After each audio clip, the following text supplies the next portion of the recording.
then it's going to be a playoff, which means they go back where they started from with a 10-minute and 10-second increment, right? And let's see the lineup, how many events we have of the Grand Slam. It's a 5-event series. And you see here, this is the Paris one. And you see here that on the 9th and the 10th, we were having the quarterfinals. And now today and tomorrow, we have the semifinals.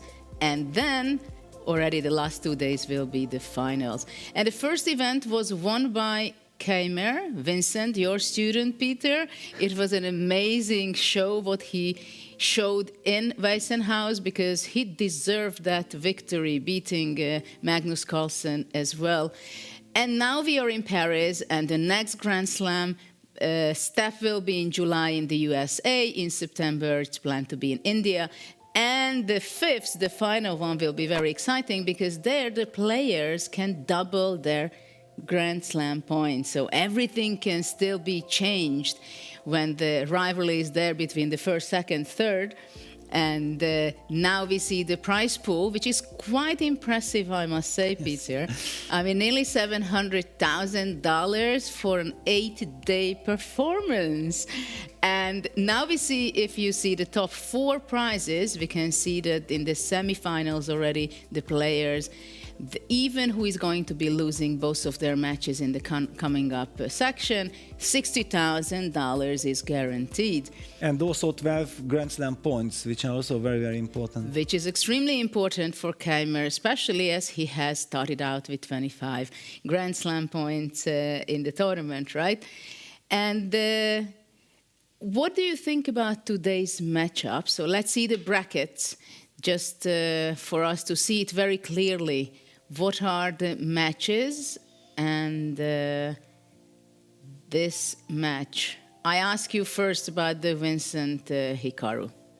Just the first impressions. Yes, well, the first impression is that I think Hikaru is maybe the only top player against whom Vincent haven't played a match yet in freestyle.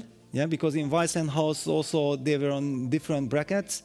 They did play already some games, and also in classical chess they haven't really played a match. Yeah, so this will be a unique experience for both players.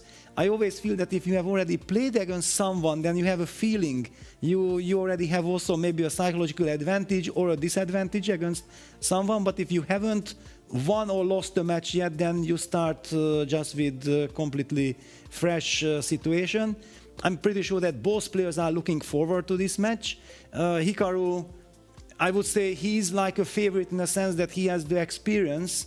Yeah, but Vincent, on the other hand, has showed that he already has enough experience as well in this format. You know, I got this information which I wanted to share with you only here, not before. I just found out the most incredible thing, that in the game yesterday between Nakamura and Arjun, none of them saw the move Rook B1, winning and capturing the queen.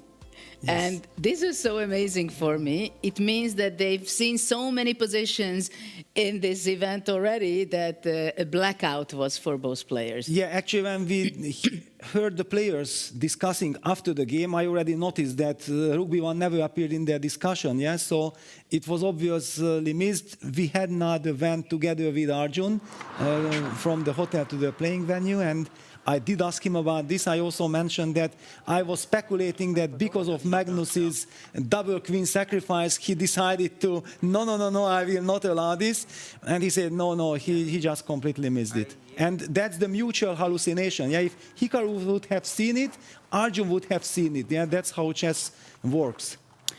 Yes, it was quite shocking to me that this happened, because it was not such a crazy original idea, right? And but this happens when we see big players playing. The first thought we have that, wow, it is a sacrifice, it's the best solution, right? We give this thought already that, okay, they are great players for a reason, so they cannot blunder something. It doesn't even come to my mind. And here we see Vincent, the player of yesterday. He was the star, winning his match against Nepomniachtchi, which was very, very important match for him. And we see Nodirbek, who was very unfortunate yesterday against Magnus Carlsen. Yeah, he was very close of mounting a comeback. And we know that those comebacks come very rarely against the world number one Magnus Carlsen. And Magnus also said afterwards that that was super tough. I don't know how I escaped. Yeah, and you don't hear those words too often from Magnus. Okay, let's dive into the head-to-head graphics and analyze a little bit what we can expect in the semifinals. Bringing up Nakamura first versus Vincent. 91 altogether, the average versus 83. Do you agree with that, Peter? Well, it shows that how versatile Hikaru is. Where is his weakness? No, I don't agree with this graphic. 87 for attack. I understand 96. We already talked about this. Defending skills 96, fantastic. But attack, in my mind, 94. Yeah, that's. Have you seen Hikaru getting the initiative, getting the chance to attack his opponent, and then not succeeding? I haven't really seen that. Yesterday also he had a very nice finesse, tactical with knight idea, knight f5, yes, and the double attack. So yeah, the attack, we can say that it could be higher. What about the calculation? 90 versus 87. Is Vincent great in calculations? Well, he's good, but I would not call it his main strengths. And yeah, there you see it with 87. Yeah, it's below.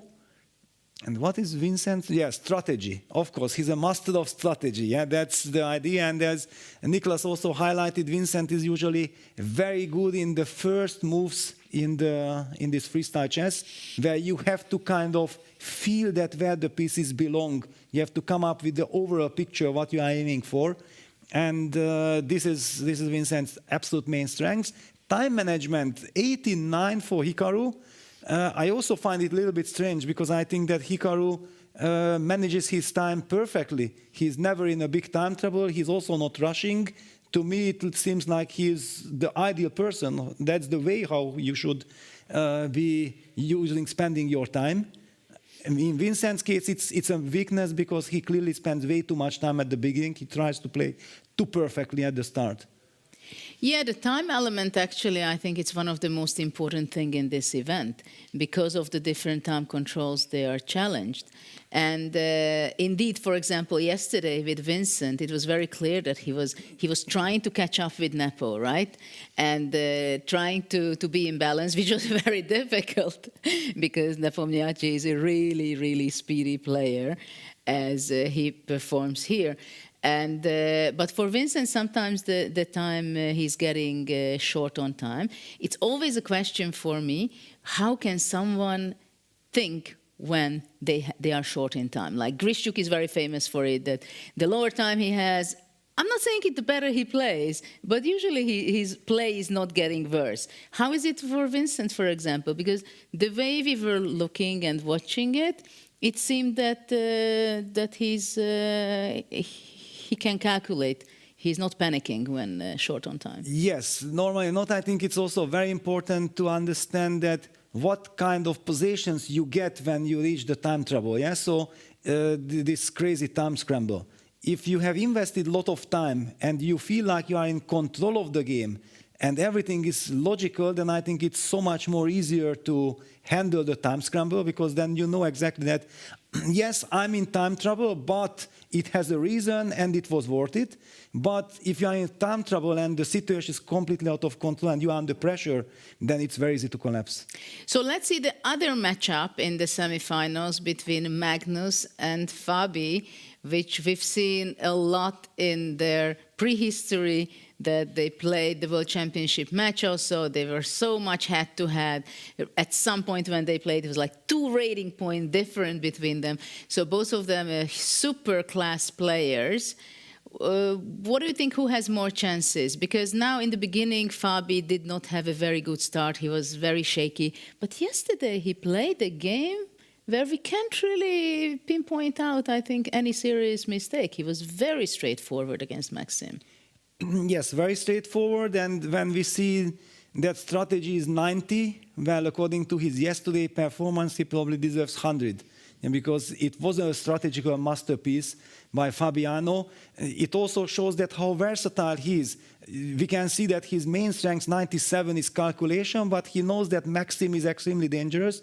He is super strong in all this calculation, and he might not be such a big strategist, because he's too creative. And Fabiano changed his style and played it slow, looked for chances, and slowly outplayed Maxim and punished him for some aggressive G5 move.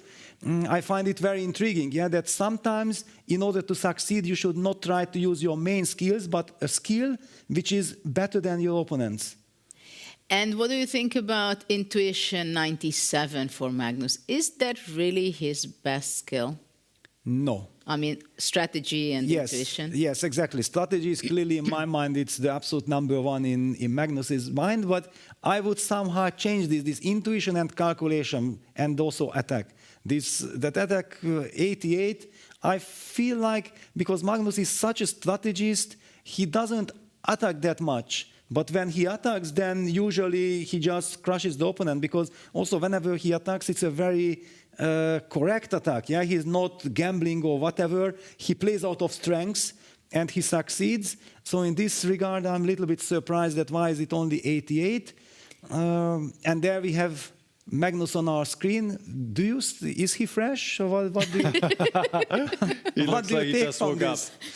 He just woke up, it seems.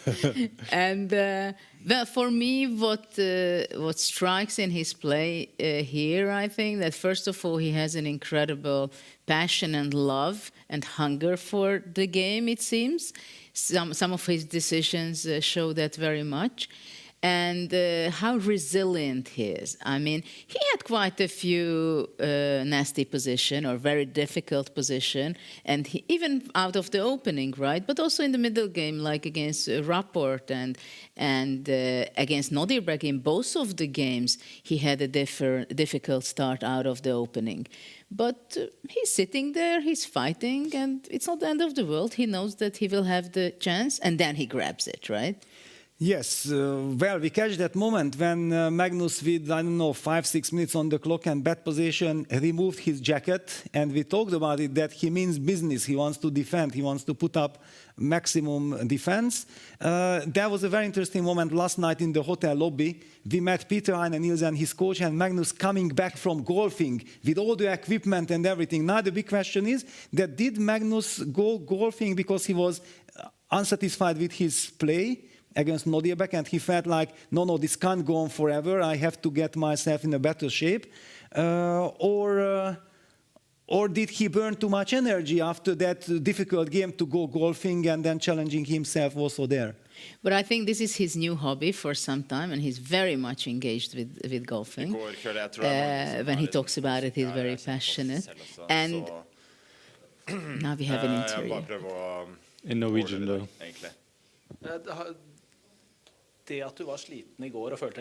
Yeah, what we've seen when Magnus came back and he had to take off his jacket and he got the rest, that's for measuring the heart rates.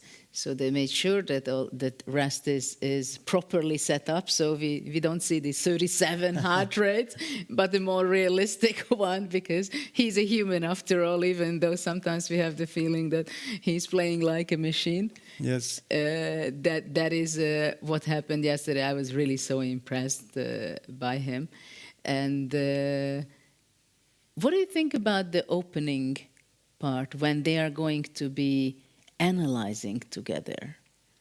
Yeah, like I feel here that there is more stress, and also the players, maybe they take it more seriously than in Weissenhaus. Somehow there they experienced all the things, how it works, all the small details, right? And here Vincent also has a pressure. Of course, his world number is 26 only. At the same time, he's the previous Grand Slam winner. So he's in the semifinal. He's here with the giants, with world number 2, with world number 1, right? So it's not by chance. Yeah, it's not by chance, but whenever I look at the pairings and I do see that Vincent is playing with the black pieces, Fabiano with the white, so again they cannot team up, because I felt that this teaming up, this combination, this team, Fabi and Vincent was very effective in Weissenhaus. I missed this so far. Vincent never had a chance to discuss anything with Fabi. And also when I'm talking to the players are telling me that they feel that the level of the players, the playing level of the players is improving. They are getting more and more used to freestyle. Spectators. Yeah, I'm just happy with the way the last match went.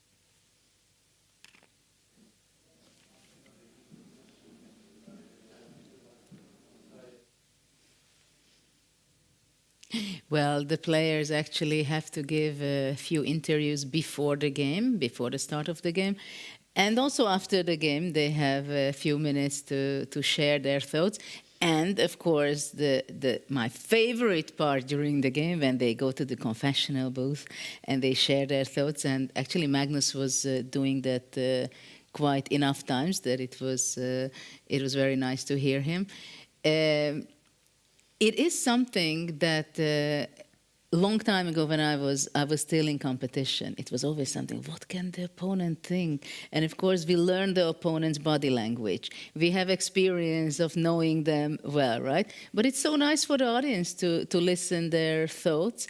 And for us, of course, it's very interesting because we understand it, not only what we hear, but we also can think and understand what is behind it. What are the feelings of Magnus when he's complaining that, well, actually, I don't like this position and Queen E6 yesterday. It was, okay, I had to play something. Exactly. I was very famous for spending a lot of time for a move.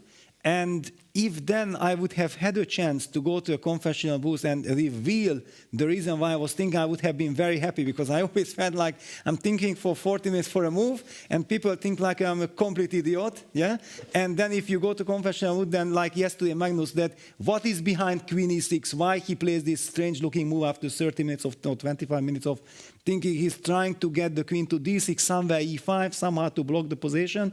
It was so nice to hear all this. Yes, absolutely. And we are just about to go to the opening ceremony of the semifinals.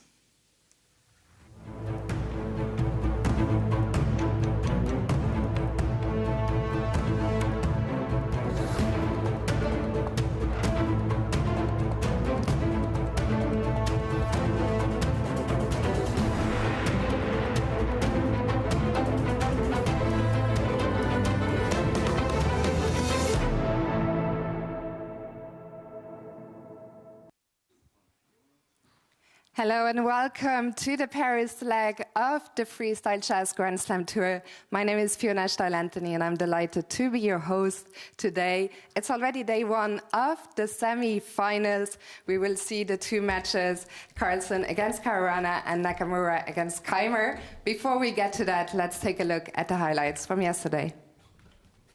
At the Freestyle Grand Slam Tour, it's not just about the moves on the board. Many players are supported by those they trust most. Behind every great performance, there's someone who believes in them, just like Vincent Keymer and his longtime coach, Peter Lecko. Well, I also would like to say that Vincent is not only my student, I'm not only his trainer. I really feel like we have a relationship like we are family. Yes, so of course I'm rooting for him. I'm going crazy if I see that things are going in the wrong direction. I'm very happy deep inside me when things go well.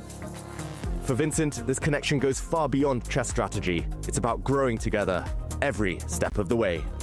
It's always important to have a good personal connection with the trainer, which we had. And yeah, by now it's around 7.5 years that we've worked together, which basically means that nearly, pretty much every step in my professional chess career has been accompanied by him. And when it comes together, talent, preparation, and heart, emotions can no longer be held back. And this was not just because he has won, the way how he has won, with this incredible power performance. That's why I couldn't remain in the studio commentating. I asked my fellow commentators, please, can I run? And Judith and Nicholas said, yeah, go. And then I was running and I was hugging Vincent. That was a very emotional moment. On the second day of quarterfinals, the game between Vincent Keymer and Jan Nepomniachtchi ended in a tie, leading them to playoffs. Keymer managed to win one game, while the other ended in a draw, enough to secure his spot in the semi-finals. Of course, the position has been draw for a long time, but when all you need is that draw, you're still very nervous. So I'm just very relieved that I finally managed to hold the game. The match between Magnus Carlsen and Nodebek Abdusattorov also ended in a draw. With his win on the previous day, Magnus advanced to the next round. 2 days in a row, I felt so clueless, not figuring it out at all. And then when we get to like a faster phase, then I actually play well. So I think he did a fantastic job today, putting a lot of pressure on me. I don't know how, but somehow I escaped. Meanwhile, both Fabiano-Caruana and Hikaru Nakamura won their matches and joined the semi-finals lineup. Stay tuned.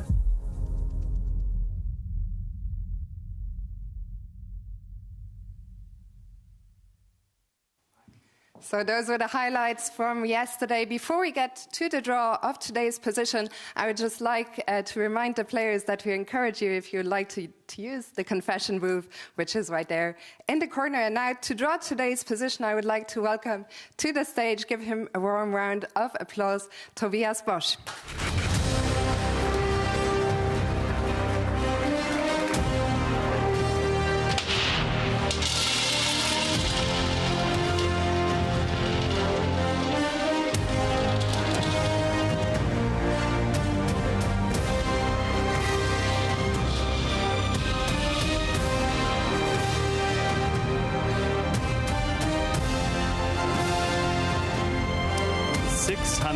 616. Thank you very much. So the position today is 616. Thank you. The players will have 10 minutes to prepare now. So to the players, good luck, and to the audience, please have fun.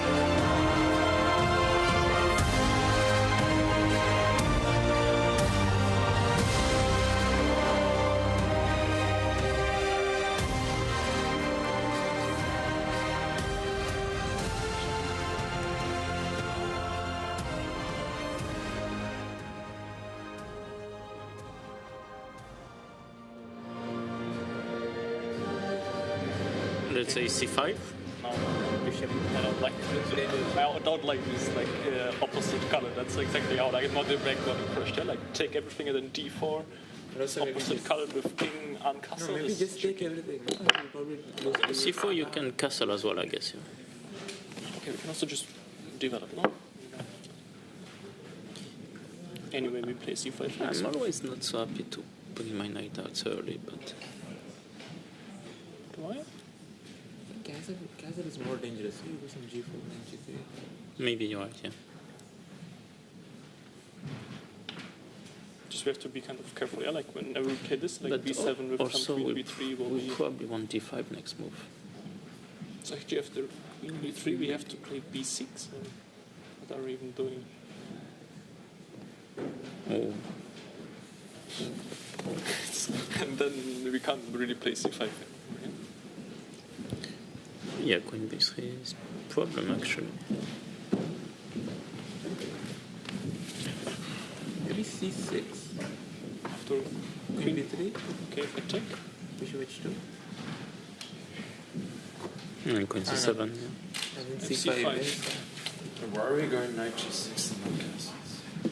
I don't like, you think about g4, knight g3. But anyway, queen b3 also is an issue. Maybe even after bigger, yeah, after castle, I don't know, it feels shaky. Okay. What's a queen c2? You want to go f5? g4. g4. If we castle, Should we check c5 again? But always this d4. Okay, let's check here, because it's very concrete. Okay, we can start with d4. It's your game, kind of, no? With no debate, more or less. Yeah. But also, if white just does something else, like c, just protect h2 and then go d4 in the next move. Yeah. Maybe we shouldn't play with c5. We should try to get c6, d5. Yeah, I think we should play c6. Yeah, but we have to find the first. Then maybe this? c6. Yeah, maybe c6 right away. But I'm still not so... not entirely happy Yeah, but with Queen that. B3 is a real issue, so... Yeah, but really, yeah. Like, it feels so weird too. I mean, B6 is really weird.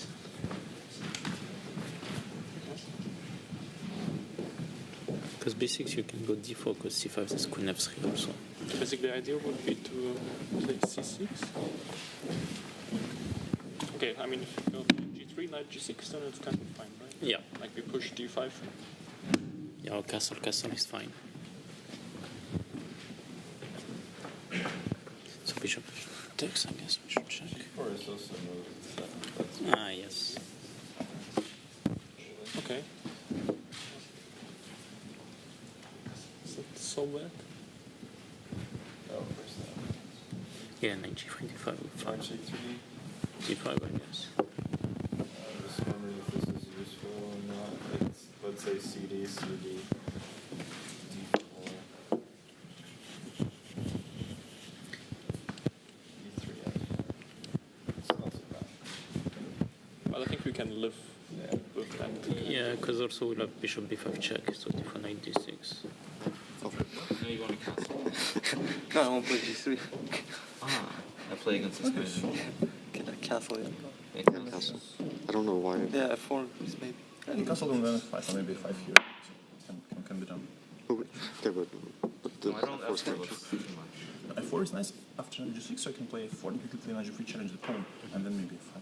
Maybe it was like Besides that, I'm G4. also sure. G4, like knight G6, I think, yeah. No, yeah, it's, Yeah, No, it's but too I mean, much, I yeah? think you want to... Okay, it's just... I don't know how you go this way. I think you have so now bishop h7 is nothing, right? What do you think? So we don't have this D4 idea? Maybe this is still something. It's D4.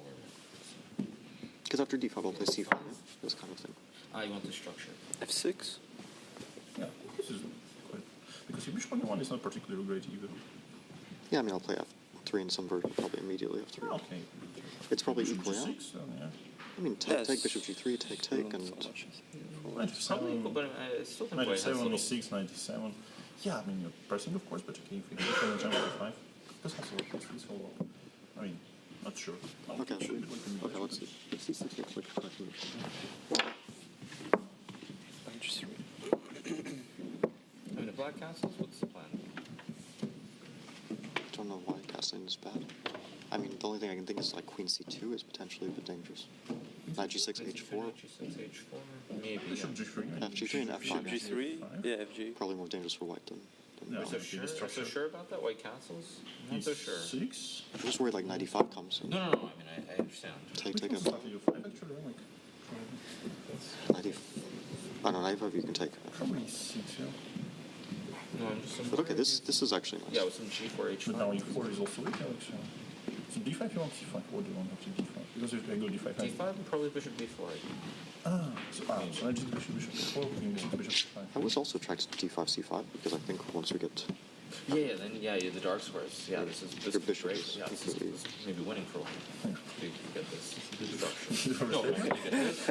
Yeah, maybe knight G6, No, yeah? I mean, like, in slow game, of course, but I mean, it's like... It's Okay, let's go back.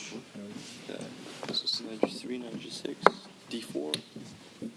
But the question is, okay, let's say knight g3, knight g6, because why? Anyway, the knight goes there, right? Okay, knight G6, Can you go C5 here? C5. And then d5. I B6, think B6, B4, A5. before Yeah, F5. B4, F5, yeah, probably. And B6, B- D4. Actually, it's quite good here, like, in a way, because... But I just don't understand, what's the advantage of d5? Like, just, Okay. I mean, Knight. D4. but then we could start with We d5. can start with D4, why not, yeah? I don't know, c5, e5 in this version, like, black's knights are pretty good for this one, right? Yeah, with the knight going to E7.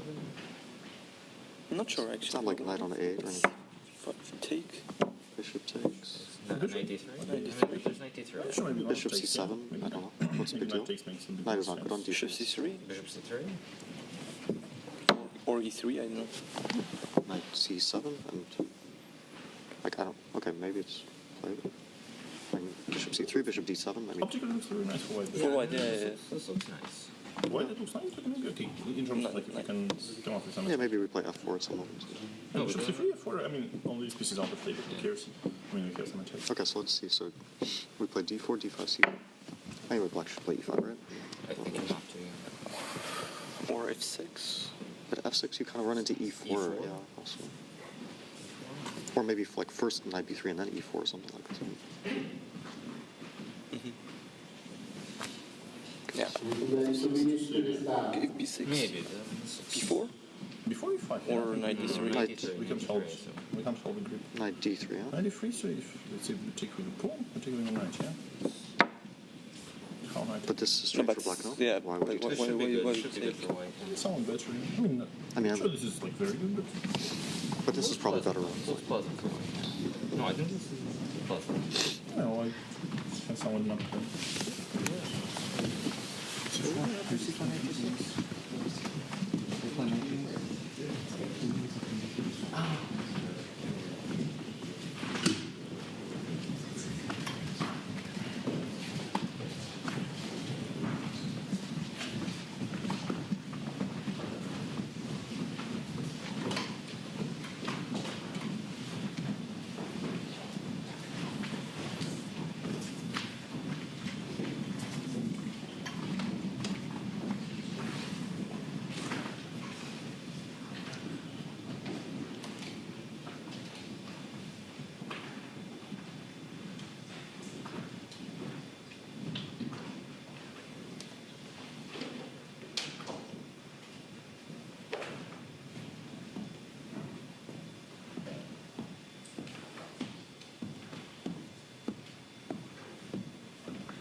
Players who will start in 30 seconds. Well, we see the 5 boards because we have the semifinals, but we also see the players playing for the 5th and the 8th place, and also between Rapport and Praggnanandhaa, they are playing for the 9th and the 10th place. So let's see who is going to be first making a move. Yesterday it was a day when the players did not want to rush in their decision what to make out of the position. We still have to fix it because this is too classical. This is not the freestyle chess setup on the boards what we see on the screen yet, but within seconds it should be there. And it's there. This is position 616 of freestyle. And we see already c4 in both of the semifinals matches. Yes, c4 was kind of the obvious move because hitting the pawn on h7, yeah, it opens up the bishop from b1, targeting that weak spot on h7 and puts immediately pressure on black to decide. Do you mirror it, the strategy after c4 with c5, and you count on this bishop takes h7, bishop takes h2 business? One thing that comes to mind is the game Magnus Carlsen against Noribek Abdusattorov from Weissenhaus. There Magnus played a perfect model game and proved that this type of symmetrical positions with opposite colored bishop can be very dangerous and tricky for black. But it always depends on the placement of the other pieces.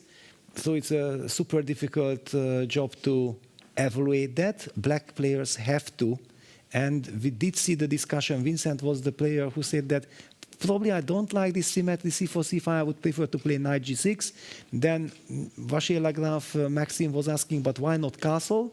And then because he doesn't like the knight on g6, but then they kind of convinced him that no, let's not castle immediately. Maybe knight g6 is more flexible. And then we have also seen players trying to use knight g6 with some knight g3, h4, h5 quick play. Very intriguing and very interesting position with some pressure on black right from the very start. Yes, and this is repeatedly coming back, this pattern that when there is an unprotected piece in the camp, then white immediately wants to make a move by attacking it with tempo, gaining time and space. And we see already 3 boards playing c4. And not a single reply by black. Yeah, just to illustrate that, yes, if you are sitting from the black side, then you have to kind of calculate so many different possibilities, and not only calculate, but then to come to the correct judgment that is your calculation really based on correct evaluation of the resulting position. That's the big challenge. You know, it's very interesting that, of course, to make good decisions, you have to evaluate it properly, right? And I think this is also one of the very strong skill what Magnus has, that he has a very good evaluation skill, which is not so obvious, because I think many players, they are playing well, they have different great skills, but I'm not sure that they are always aware exactly what is the evaluation of the game. And it makes a huge difference how to make your decisions, because if you're aware of it, that you have a great position, then you know that you are able to make brave moves. If your position is bad already, then you have to be aware of that, so you make your decisions not only intuitively, but also you understand that you have to be careful. And now it's a critical moment already, I believe, because c5, as you mentioned, it's already steering the game in a simplification, and while playing knight g6 keeps the position very much in the freestyle spirit. Yes, but now something happened that I'm very worried, and it's breaking news. Vincent, after c4, played the move c6, which they did not discuss, at least not at the moment when we looked at. And he might think like this is a surprise to Hikaru, but this was exactly the move that Fabiano and Hikaru and Nepo were really deeply analyzing. So actually he might run into some devilish prep by Team Hikaru. Yeah, that was this very interesting, intriguing kind of line. After c4, c6, knight g3, knight g6, d4, d5, c5. And first also the players thought that, yeah, maybe we should get into a game. And let's go to pick the Nakamura game against Vincent, and then we have the big board, so we can talk about it in more depth. Yes, and also we will be monitoring the other games, so if we see that some other game also features the same opening, then we will try to compare.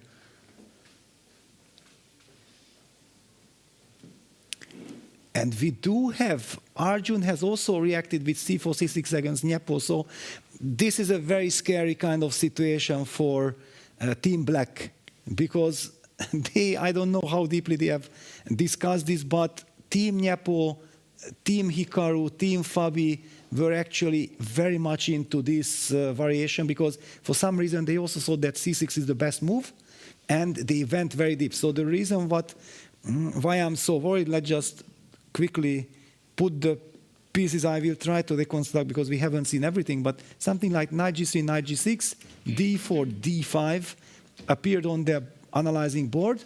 And here the point was that it looks like the move c5 is not dangerous, or it's dubious, because black is in time to simply break with e5. But this was exactly the position that the team Hikaru discussed, and they came to the surprising conclusion also for them that e5 might be a mistake, which basically everybody plays here, because it looks so tempting, you want to always use this move. They were discussing d takes e5, bishop takes e5, then the knight was jumping out to d3, black's bishop was going back to c7, and something like e3, short castles, bishop c3, followed by f4, and they came to the conclusion that this looks very promising for white.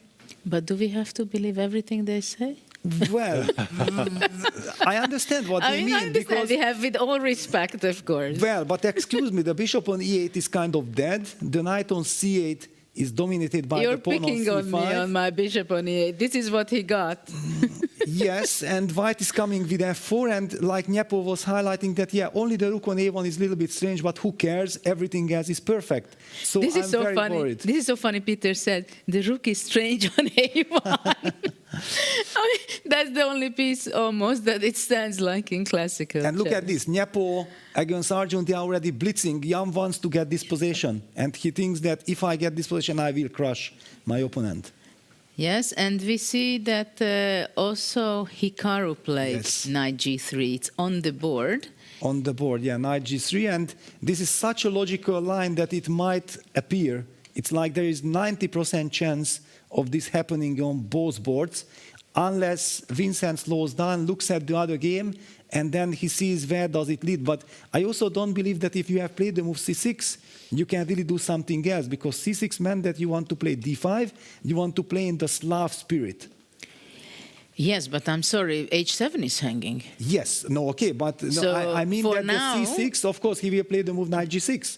That's kind of clear, but that he wants to rely on the Slav kind of spirit with c6, d5, fighting against white center pawns with d4 and c4. And this c5 move is really the essence of what team Hikaru and Nepo and Fabi came up with.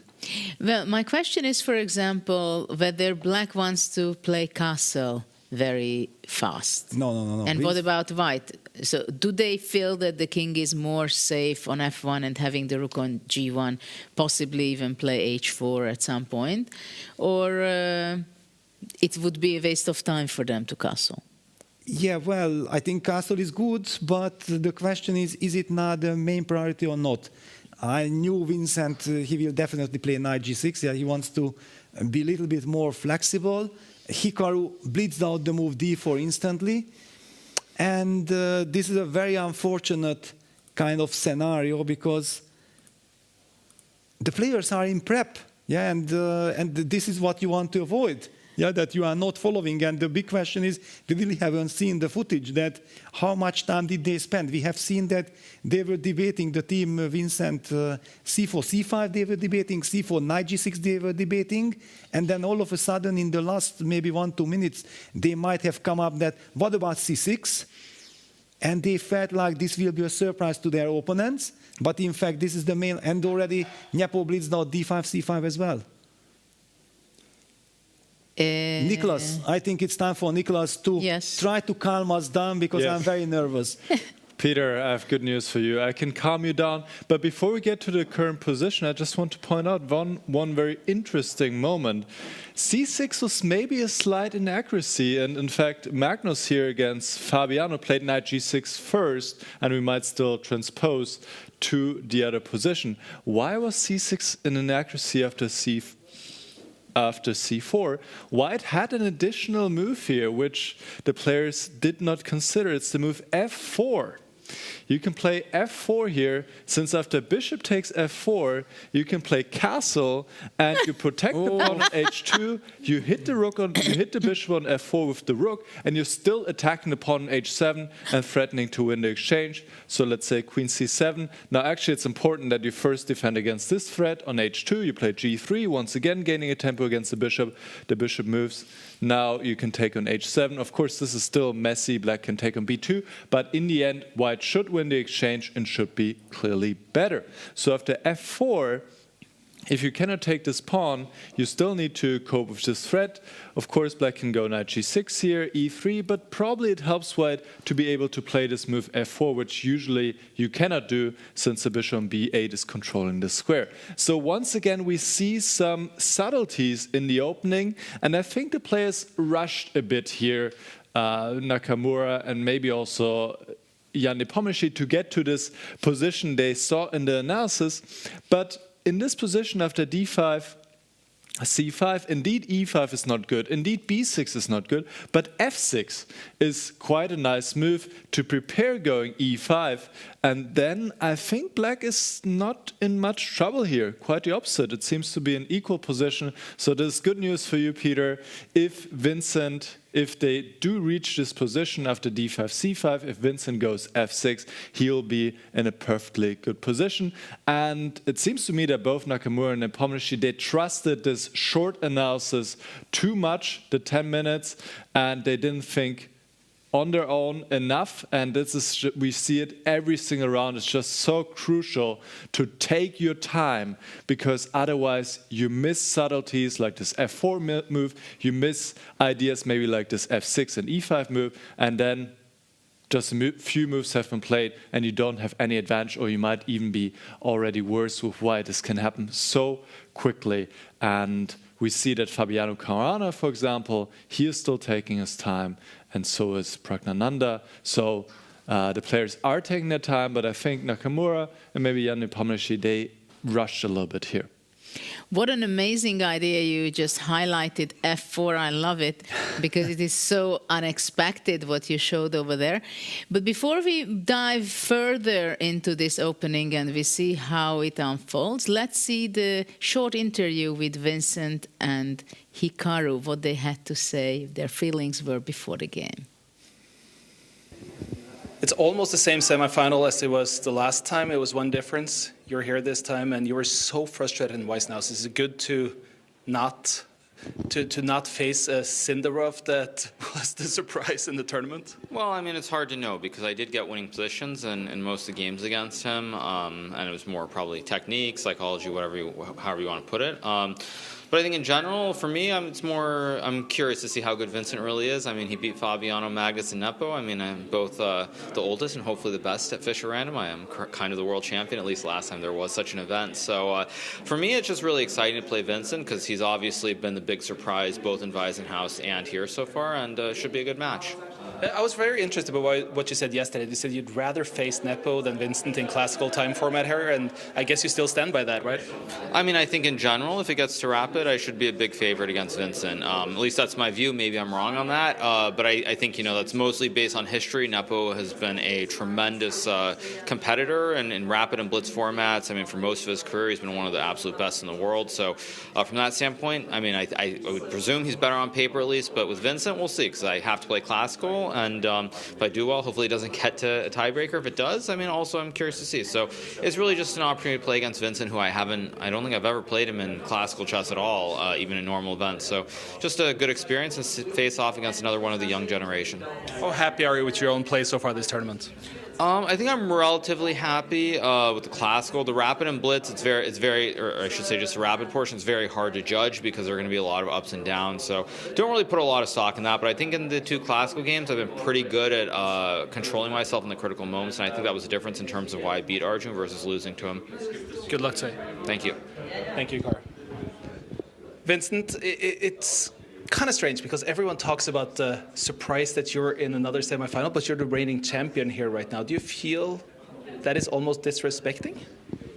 No, not really. I mean, most of the other players here are established top players for so many years, and it's kind of understandable that they are more in the head of most chess spectators.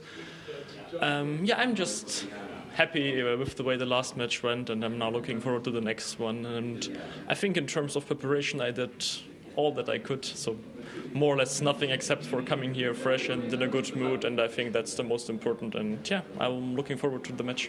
What is it? What is the big difference when you step from the rapid portion of this tournament into classical and transform yourself? I would say it's a bit more calm. We have a bit more time to control things. Of course, now that I had to play the tiebreak yesterday, that changed again. But in general, the classical games are way more controlled. What can you say about Hikaru? How do you beat him today? Well, first of all, I'm black today, so it's more or less his job to do something first, and I'm just going to see how the game evolves. And I think there's just, no matter who you play here, my goal is just to play the best chess, and that if it's enough, that will be enough, and if it's not, then so be it. Does that mean that you approach all the matches here the same? Kind of, I know I've said this already quite a few times, but I think it's really important to say that because all of the players here that I could theoretically face are so strong, that kind of takes a few worries and stress off, because I don't have to worry about who I'm playing against or whether I'm actually the favorite in that match. Like, of course I want to win every single match that I play here, but it's just a huge fight, and that's what I'm focusing on. Thank you so much. Just to let you know, the last words Hikaru said going in is, hey, I guess I'll have to see now. I finally get to see how good Vincent is, and we're looking forward to see how good Vincent really is as well. Thank you. Nice interviews and thoughts before the game. I have the feeling that Hikaru has a huge self-confidence in this match, and he thinks that basically 1-1 is also gain for him because he's going to be much better in the shorter time control in the playoff. What do you have to say to that? Well, I don't know. I also want to just see how things are unfolding. We also thought like Nepo will be a huge favorite against Vincent in the faster time control. All these playoffs in knockout matches are nerve-wracking. And I feel like always the players who think that they are favorites, they have so much more pressure. The so-called underdogs are just enjoying the moment that, yes, it's a playoff, I'm still there, I tied the match against a super player. But now talking about the position, because we have this very intriguing moment that after move 4 we reached that critical position that we talked about, that it's basically almost guaranteed that we will see after c4, c6. And Arjun has already played the correct move f6 after thinking. Yeah, so Arjun has already played here the move f7, f6, which the computer was highlighting as a very precise and good move. Nicholas already showed us. Another big question is that I'm not that happy that, or should we be happy that f6 was played on the other board? Because as a player, you might feel like, okay, I don't want to copy the others because it's kind of unpleasant. Then people will tell that, okay, he is just looking around and he sees that it was a good move, so let me play it as well. So is there an argument, and it's interesting, Judith, what do you think, that could it be that it influences Vincent that, okay, I have a choice between f6 and d5, Arjun already played f6, so let me go the other way? Well, my first thought was that, as seeing Vincent very much into his thinking pose, is he sitting on a table where he sees the monitor, that he sees what happened on the other board? This is question number one. If, let's say, he sees it, but it seems like he's not even pulling his head up to look around. He's very much in the zone, focusing what's going on. And because for me, it would be helpful. I would like to see what's going on in the other. At the same time, I cannot recall any moment in my career where I was walking around and I was looking what the others were doing. While in this event, you do see players, even in the shorter time control period, yes. You could see Hikaru looking around, looking backwards, everywhere, trying to figure out who played what, just to get all these data and information, right, from the others. So if, let's say, I would know this move, it would help me, because I would consider it. I think it's an obvious move, actually, when you think about e5, that you consider, especially unless it's a blitz game and you just play e5 because yes. It is just so inviting, right? But f6, I think it's also very much a Vincent kind of move. Yeah, I also feel like there is one other important moment, that so far after c5, Vincent might psychologically feel the pressure that he got out-prepared, yeah, because Hikaru blitzed out everything, yeah, and also Nepo was blitzing out everything, and suddenly, if he looks at the Arjun game, that Arjun played the move f6, and now suddenly Jan is thinking already for kind of 5 minutes, it shows that the preparation ended. So it's a very tempting kind of thought process that, wait a second, they went for this position, so I have two kind of natural moves. e5 is the most thematic, so probably this is the one that they expected and they are happy, and you can kind of understand that, yes, takes, they will get the long diagonal, the pieces will be, the knight on g6 will be strange, white gets this grip with knight d3, e3, f4, bishop c3, and that we already discussed. So, this was the reason why they were rushing, but wait a second, the other nice looking move, f6, is the one that caught Nyan by surprise. Then shouldn't I do it as well? In this regard, I really hope that Vincent will look around, just not try to be super focused on his own game just to get some information. But he's very good at this, I think, that he's not flashing out moves so easily just because it is so inviting. I think it seemed to me in Weissenhaus and also here that it seems to be his strength, that he's ready and patient to spend the time already in the very beginning. Maybe later on he regrets it because he spends too much time, but I think he wants to feel the position and get familiar with it. And of course in freestyle, you have to do that much longer and much more focused, because you really have to get familiar in the real sense, because the pieces are shuffled the way that maybe the classical way of thinking f6, e5, wow, my knight is on c8, so it can go only to e7, but I have too many knights on g6, only one can be. So you have to discover all these ideas, what the shuffle can offer, right, for the black pieces.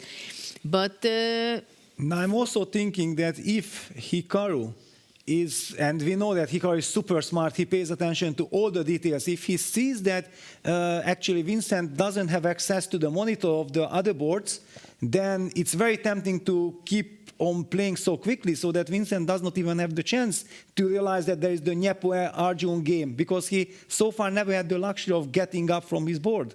So this is also a very big kind of question mark. And I find it fascinating also. Maybe we should bring up the bird's eye view to see the other games, because there are a lot of good news for us. We see different character of games. We see the symmetry with c4, c5, bishop takes h7, bishop takes h2 on the Richard Rapport Pragnananda board. We see c4, knight g6, knight g3, c5, the perfect symmetry in Caruana against Carlsen. And we are kind of establishing theory today in this position. Yeah? And the other position was the Rapport Pragnananda, that what happens if black mirrors and white takes on h7, black takes on h2, and white goes with this quick d4 break. It was also one of the things that Vincent in like 2 seconds said that, no, this one I don't like so much. We checked with Nicholas, and the computer was actually saying that there is nothing real wrong with black's position there, despite this seeming initiative for Rapport, thanks to the opposite colored bishop, is manageable for black. You know what I'm surprised at on this Fabiano Magnus game? Their move 2. Their move 2, they are thinking what to do. Yes, it's correct. Absolutely correct. I'm loving it. And they also exactly use the move order that I would have used. Yeah, the c4, knight g6, not the c5, not c6. First, knight g6 to stay as flexible as possible. And after knight g3, I'm going to go c5 and toss the question back to my opponent that, please show me actually how are you planning to get an advantage in this position, how you want to touch me, because I'm quite solid. I perfectly understand Fabiano to take his time. And also, now we have access to Abdusattorov against Vachier-Lagrave game, and it features exactly the same position. However, now Nodirbek has made up his mind, and he opted for knight c1 to b3, targeting that pawn on c5 and probably hoping for a d4 break. Jan Nepomniachtchi has just reacted to f6 with e3. Maybe, Judith, if you agree with me, time to include Nicholas and... Absolutely. What are the ideas we were missing out from? Yes, let's have a look together. We have some time, so I really want to dive into the subtleties, because maybe the viewers are wondering, some players played c6, some played c5, some played knight g6 first. What are all the differences? So let's break it down together. So, in the starting position, c4 makes a lot of sense, because in freestyle chess you always have to check for unprotected pawns, and there are actually 2 unprotected pawns for both sides, the pawns on h7, b7, b2 and h2. So c4 is attacking this pawn right away. And now you have a choice to make. Either you protect this pawn going knight g6 or castle, but the players, and that is correct, were in agreement that it makes more sense to wait with castle for now and just develop the knight, because this is a move you have to play at some point anyway. The knight on h8 is most likely going to g6. So you either defend against the threat or you create a counter threat. And this is what Vincent did with c6. This is what Pragnananda did with c5. So what is the difference between these 2 moves? So after c6 we saw knight g3 played by Nakamura. So if he was to take now on h7, then black would take on h2. And, for example, now if white plays like knight g3, then black takes on g1, white takes, let's say black plays, now black can play d5, and this is the point behind c6, that you stabilize the pawn on d5. If white takes on d5, black takes back and still has nice center control, and here white does not really have a lot of anything. So this was the point behind c6, because in comparison, and this is actually what we see in the game between Rapport and Pragnananda after c5 in the same line. This is what happened in the game. Bishop takes here, and now I believe a d4 is played. Let me just make sure and go to the game. Yes, it's so d4. D4 is played, and now it is white who breaks first in the center, and white has a little bit of a space advantage. After c takes d4, queen takes d4, of course at some point these rooks will be taken, and you see that white has some space advantage and has an active queen. So this is why some players opted for c6 and some opted for c5. Whereas actually, to avoid all of this mess, you could have also, like Magnus did, start by going knight g6 in the first move, not even giving this option at all. And this is actually the best move in the position, just not allowing any of this bishop takes h7, developing the knight, and now after knight g3, c6 or c5 can be played. I think, Nicholas, one important moment to include after knight g6, because knight g6 was the first reaction of Vincent as well. We have seen it. And then suddenly we heard Maxim's, but I don't like b6. And I was even thinking to myself that what kind of b6? b6 is not a move at all.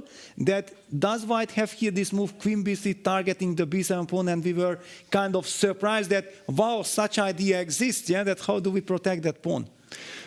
Definitely. This was maybe the reason why Vincent or also the others started with c6 or c5 to have a way to deal with queen b3, because if you have moved the c-pawn, you could at least play a move like queen b6. So in this position, b6 is actually fine for black. The computer even offers a pawn sacrifice, saying that also c5 is quite decent, since after queen takes b7, you go knight to b6, defending the rook. You threaten the pawn in h2, by the way. So white needs to go knight g3. And apparently here black has some good compensation. Of course, this is always very hard to judge and evaluate if you can sacrifice a pawn with good compensation or not. But this is the computer's solution to it. And I suppose that Caruana also came to the conclusion here that he doesn't want to go pawn hunting, move out the queen so early, because it can also backfire. Knight g3, a perfectly reasonable move. And now c6 would have transposed to the games Nakamura and Keymer and Nepomniachtchi and Arjun. But here we have c5 by Carlsen, which was also featured in the game between Abdusattorov and Maxime Vachier-Lagrave, where now knight b3 was played. And it is quite interesting to see how the top players take quite different approaches to the starting position. We have two games with c5, we have two games with c6, we have one game where there was actually this exchange on h7 already. And to really understand the subtleties in the starting position, and I think it's quite interesting to see. So let's bring it back to you guys. We have different positions, a bit of different structures, which is nice because we want to, of course, have more variety in the games. Absolutely. Let's see what we have on the boards now that we have this great view to see. We see Rapport has this simplification, which we talked about, that we're going to see the exchanges of bishops and the rooks. Yeah, and I also told you that Vincent will never play the move what Arjun played with f6 because he simply does not want to follow. He wants to go his own way, and he opted for short castle. At least he keeps the option open for f6. It's very, and now finally he got a time to get up from the board. So now he will be checking out what's going on to get some impression. But I have a question to you. I understand that f6 and e5 is a very promising way of playing, but is it possible that maybe Vincent has a plan of playing it with f5? Well, but then he needs to play e6 first, yeah, because otherwise, when e6, when you can play e5, somehow I find it very, very surprising. I don't think that that's his kind of... I'm not sure, actually, in this position you would have to play e6 first. You just want to sack the pawn like this? Well, knight f5 is not possible. Bishop f5, bishop g3, bishop e6, intermediate move, maybe that's a problem. But okay, anyway, it's white to move, yeah? So white will play now something like short castle, or will he try to be ambitious, very ambitious, and say that, you know what, I will still try to keep this h4 idea in mind, but this is very difficult for us to judge from outside, because also the players discussed in some position h4, Fabi was mentioning that, somewhere h4, and then Hikaru said, really? Yeah, so it just goes on to show that two brilliant players have looked at h4 from a completely different perspective. But you know, we see the position Nepo with Arjun, where f6 was played and after e3 castle was played. So we can see something very similar in Nakamura's game as well, that white is going to be replying with e3, or whatever. And I think Nakamura is ready to make his move. And then f6 might be the plan of Vincent as well, because nobody can stop black from playing f6, e5 in the next couple of moves. Well, but for some reason, actually, computer's evolution after short castle increased for white compared to f6. Yeah, it's interesting to see. And then once again, because this is such a delicate kind of moment that most probably without computers we cannot really understand. Hikaru says, I don't care, you castle or you don't castle, I'm going to play e3 because that's what I want to do. And this really gives the chance for Vincent now, for example, if he wants. And not only because Arjun has played f6, but it fits. Yeah, that castles and then f6, e5 is the way to go. Yeah, it fits the position very much, right? To play, not to play too solid. But f6, e5, it keeps energy in the position and dynamics, and then the knight from c8 can come to e7. The other knight can even go sometimes knight h4 maybe. Bishop would be nice to show up on g6, I believe. Or it just brings bishop d7, bishop e6. It's also possible to go. Fabiano is still thinking against Magnus, still hesitating how to continue. So which game would you like to pick? Well, there is this interesting development in the Abdusattorov Vachier-Lagrave game, because he has played knight b3, bishop e5. And I don't think that we have ever yet touched this motif, especially not today.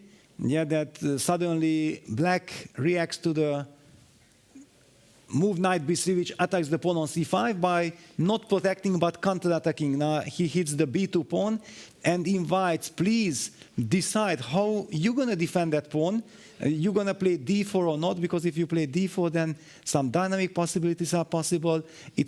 It's absolutely Maxim style, yeah, to make provocation. Well, actually, Maxim was in the confessional booth, so why don't we listen him what his feelings are about this position?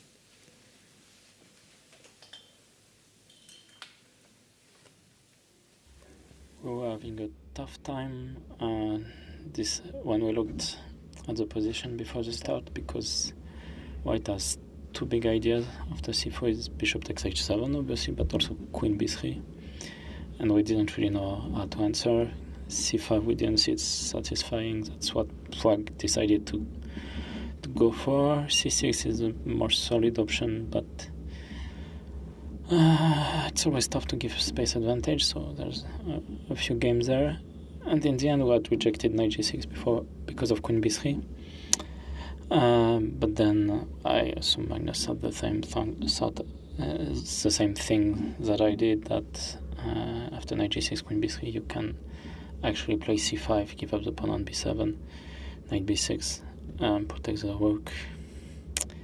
And the point of c5 is that white doesn't have c5 anymore to attack the knight. And yeah, I mean, it's compensation clearly suddenly for the pawn, because the queen on b7 is a bit strange. Bishop takes h2 is a threat. Also bishop e5. And now after knight g6, knight g3, c5, at least if d4 I can take, and bishop e5. So, and in the end, that's the most satisfying answer I could come up with. We'll see how it goes.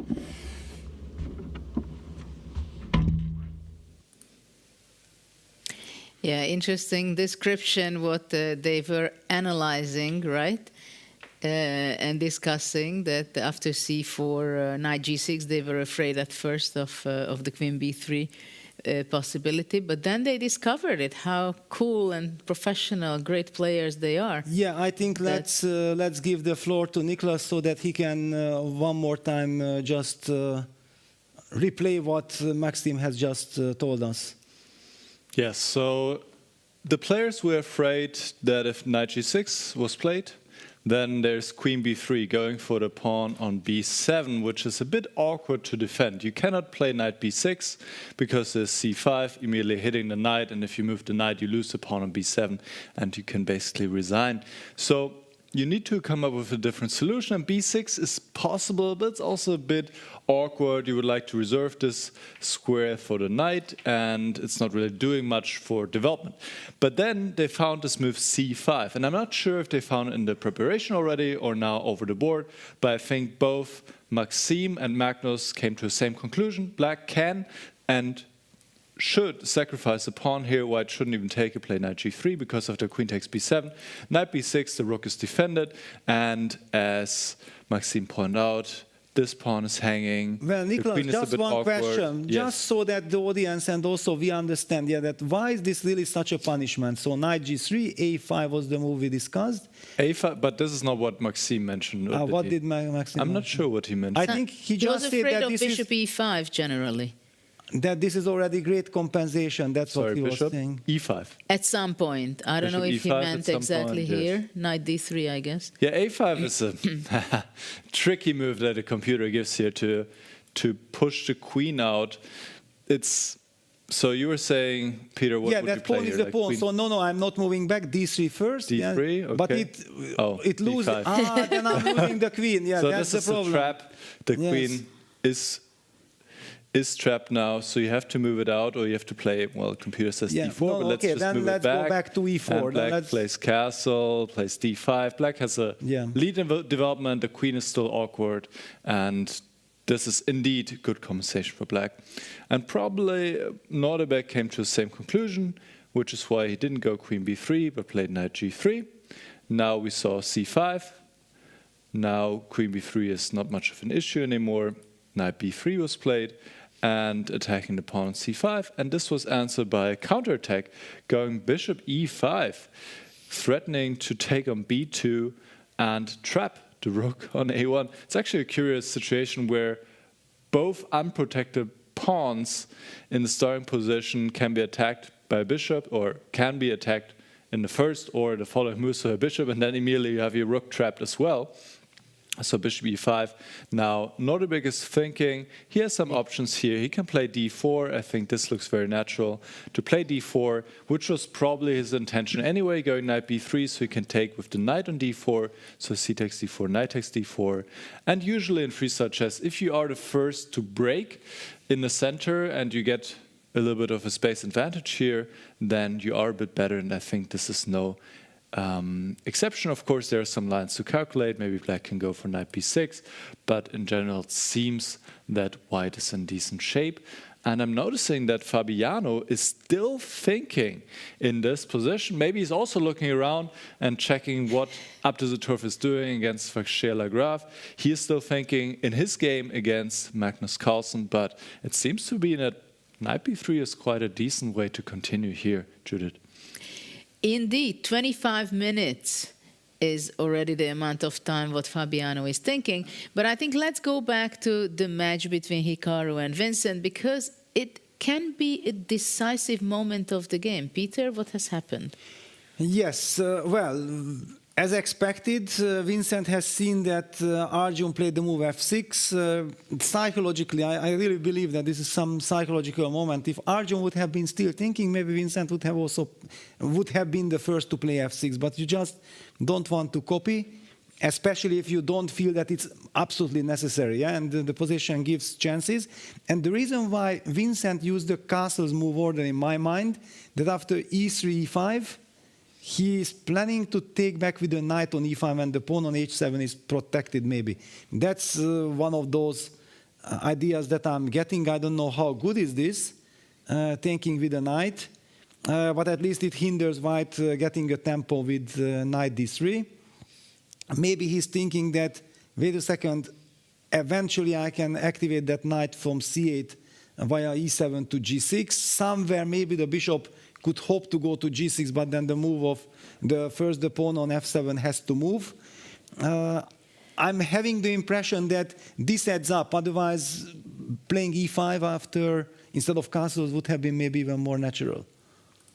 Yes, It happens also at the same time when you play that you have a move of e5, and then you say, well, I'm not sure I want to play e5, so why don't I play castle first, and then I will see what white reacts, and then I may be going e5 or f6 or something else.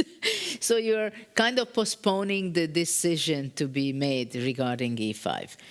So, and also sometimes it's a nice feeling, especially in Fischer random freestyle chess, to castle at such an early stage of the game, and then you have some familiar patterns that you have your king in safety, you have your knight on g6, so there's nothing really going on h7 anymore. But that's a good point, what you said, that probably after d takes e5, Vincent has the idea to capture back with the knight so the h7 pawn is protected. At the same time, when you were showing it, after knight e5, I think bishop c3 looks somehow very powerful from white side, activating the bishop on the long diagonal. It cannot be better placed, right? Yeah, also setting up this tactical trick of bishop takes e5, bishop takes e5, bishop takes h7 check, king h7, queen h5 check, winning back the bishop. And getting a winning position. So black needs to react. And, well, how do we react? One idea would be this f6, if we really want to go bishop g6. But that's another very interesting move, that it has a purpose, but it also is a weakening move by itself. Let me make the move f6 here. How would you continue after that? The first problem I have with f6, first of all, it bothers my eye a little bit. Yes, that's the first thing. But that's if I get bishop g6 in, then I think it will. But the other thing, what I was thinking about, that if we would play f6 first, and only after that e5, we would never take. If white takes d takes e5, of course, you would never, ever even consider to capture it with the knight. So this is why I have very mixed feelings about this move f6, but I completely understand your logic behind it, that you just want to come to g6 with your bishop. Though I'm asking a question, after bishop g6, let's say I go knight c1 to e2. Okay, yeah, very classical.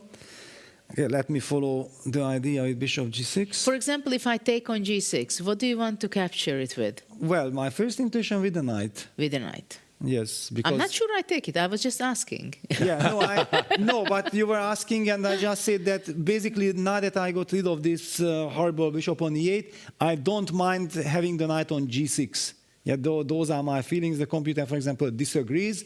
Probably the computer wanted me to take with the pawn, but just wanted to highlight that once I get rid of this light square bishop, I feel like a little bit yesterday when Vincent got the chance to take f takes e6 in that first rapid game. Yeah, that, okay, at least I know I might be slightly worse, but I have a stable position.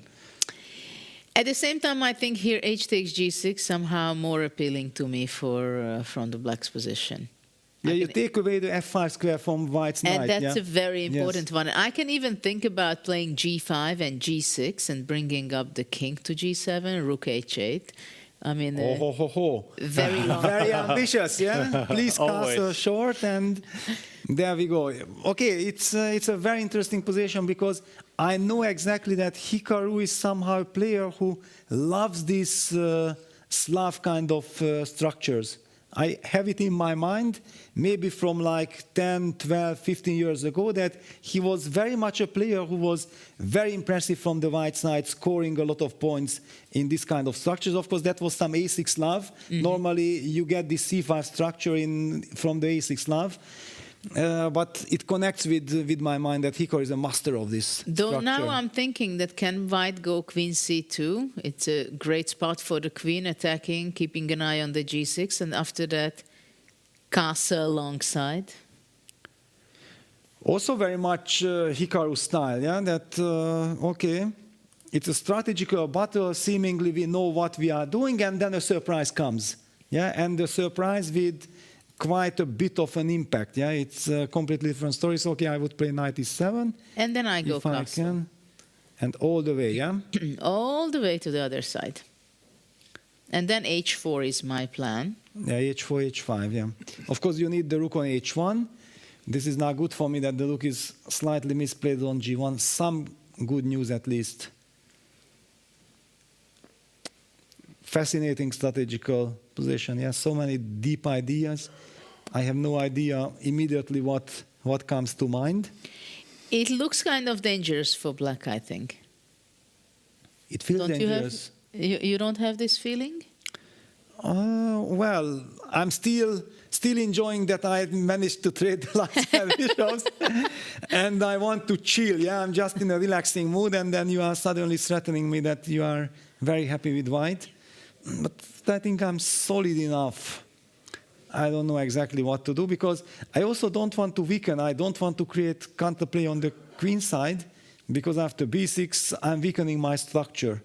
And that would actually maybe be beneficial for you. So move like queen d7, or even maybe queen e8, queen f7, just to step out of this d file and support my g6 pawn. I'm going to go h4 next. No matter what, yeah? The bishop on c3 is a monster. Yeah. That's a monster, yeah. I like my c2 queen too. Yes. Yeah, it's very interesting. Actually, it reminds me of some Carlsbad kind of idea, yeah, that you castle long. This is already not a Slav defense. So if we go back a bit and we discuss after d takes e5, first of all, bishop e5 is another move. So this is again a serious decision-making moment for Vincent if white takes on e5. Well, now it's Hikaru's turn to decide, yeah? Yeah. That what? But is there an option not to take? I don't even understand it. No, because I guess e4 is a winning threat, yeah? I mean, e4, and then f5, and it's game over, yeah. I think that Hikaru is thinking about the consequences of d takes e5, knight takes e5, because let me just bring back that position. So we have seen this. They were analyzing e5. Is really this bishop takes h7 such a huge issue after knight takes e5? Because there is rook h8 coming. Yeah, so bishop takes h7 is not an issue at all. Then black just plays rook h8, and I think this is good. What about bishop f5? Well, but no. And bishop h3? I will sacrifice, or you will sacrifice. You mean bishop d7 on bishop h3? Yes, or even I would say rook h3 is also definitely good compensation. Bishop d7, queen h4, and we should be very happy. And we see d takes e5 on the board. Yeah. So finally we are back to the normal stuff. Castles e3, e5 happened, and d takes e5. Now the big question, will Vincent take with a knight? Will Vincent take with a bishop? Well, if he takes with a bishop, then he lands again in the prep of team Hikaru and Nepo. Okay, so until Vincent is thinking what to capture it with, I see very interesting happenings between Fabiano and Magnus. So why don't we go to the bird's eye view just to see what's going on the others and then pick that game? Yeah, let's do that. Let's see what's going on, because that went very slowly for Fabiano to make a decision in move 3 to continue with knight b3 the same way as as Nodirbak did, right? He also played knight b3. Exactly. So this is the position. Can we go back and just look at it briefly, what it is, and then we're going to ask Nicholas very shortly yes. whether what is really going on in that game. But let's see here. Yeah, so knight b3, bishop e5, everything the same, and Nodirbak played the move d4 that we discussed before with Nicholas, that takes, and then white has space advantage, but Maxim is playing in the English spirit with queen c7, targeting that c4 pawn immediately, but we will not be dealing with that game for the moment. Bishop e5 is played by Magnus, and then Fabiano made up his mind and given up his light square bishop with bishop take g6, h take g6, and grabbing the pawn on c5. Well, my first intuition is that I hate to give up the light square bishop. On the other hand, I know that if Fabi does this, he has a very concrete approach.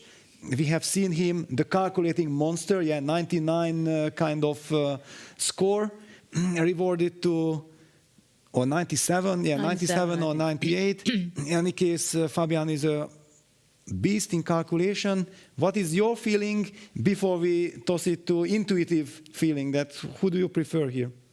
I think it becomes very concrete. That's very clear, and this is what Fabiano had to be calculating on, because it is a very decisive way of playing to giving up your b1 bishop on g6. So the position is opening up very much. That's very clear.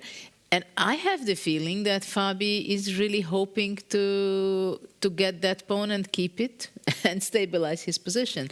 And now, before I go and ask Nicholas about what is it exactly, what's going on, can White really keep the pawn? Let's listen Magnus, what he had to tell us a few minutes ago in the confessional booth. Funnily enough, I think Maxim and I have some of the same ideas, which is a bit surprising because he was one of the people advocating for playing a different first move, because he thought that queen to b3 in the second move could be quite dangerous. But looking at it, I didn't love the alternatives, and I thought queen to b3 can probably be met by b6, and it's nothing special. So now he's played bishop b5 after knight b3, which was also my idea, and there are some interesting lines there for sure,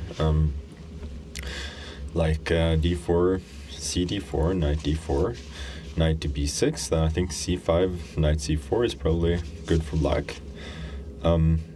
So there's another line that goes b3 instead, then d5, c5. I wasn't so sure, so I was thinking about rook c8 instead, intending d5 without allowing c5. Maybe there are moves like a4 here. I don't know. It doesn't look that great. But there's e4, d5, c like ed5, knight d5, cd5, queen d5, knight e2, knight f4. Now I thought bishop f5. Bishop takes d4, bishop takes c8, bishop b5, bishop g4, and here I mean bishop takes a1 should be very good for black, but I was also looking at the move h5, bishop f3, queen takes f3, and queen takes f3, g takes f3, and then bishop takes e2, queen takes e2, knight takes e2, rook d1, knight takes g1, rook takes d4, and that doesn't work because there's checkmate in the end. So maybe knight takes e2 instead works. I'm not sure. It doesn't because of king g2. But yeah, it's way too far, obviously. But there are definitely some interesting forced lines, and I think there's a reason why Fabi's thinking some like.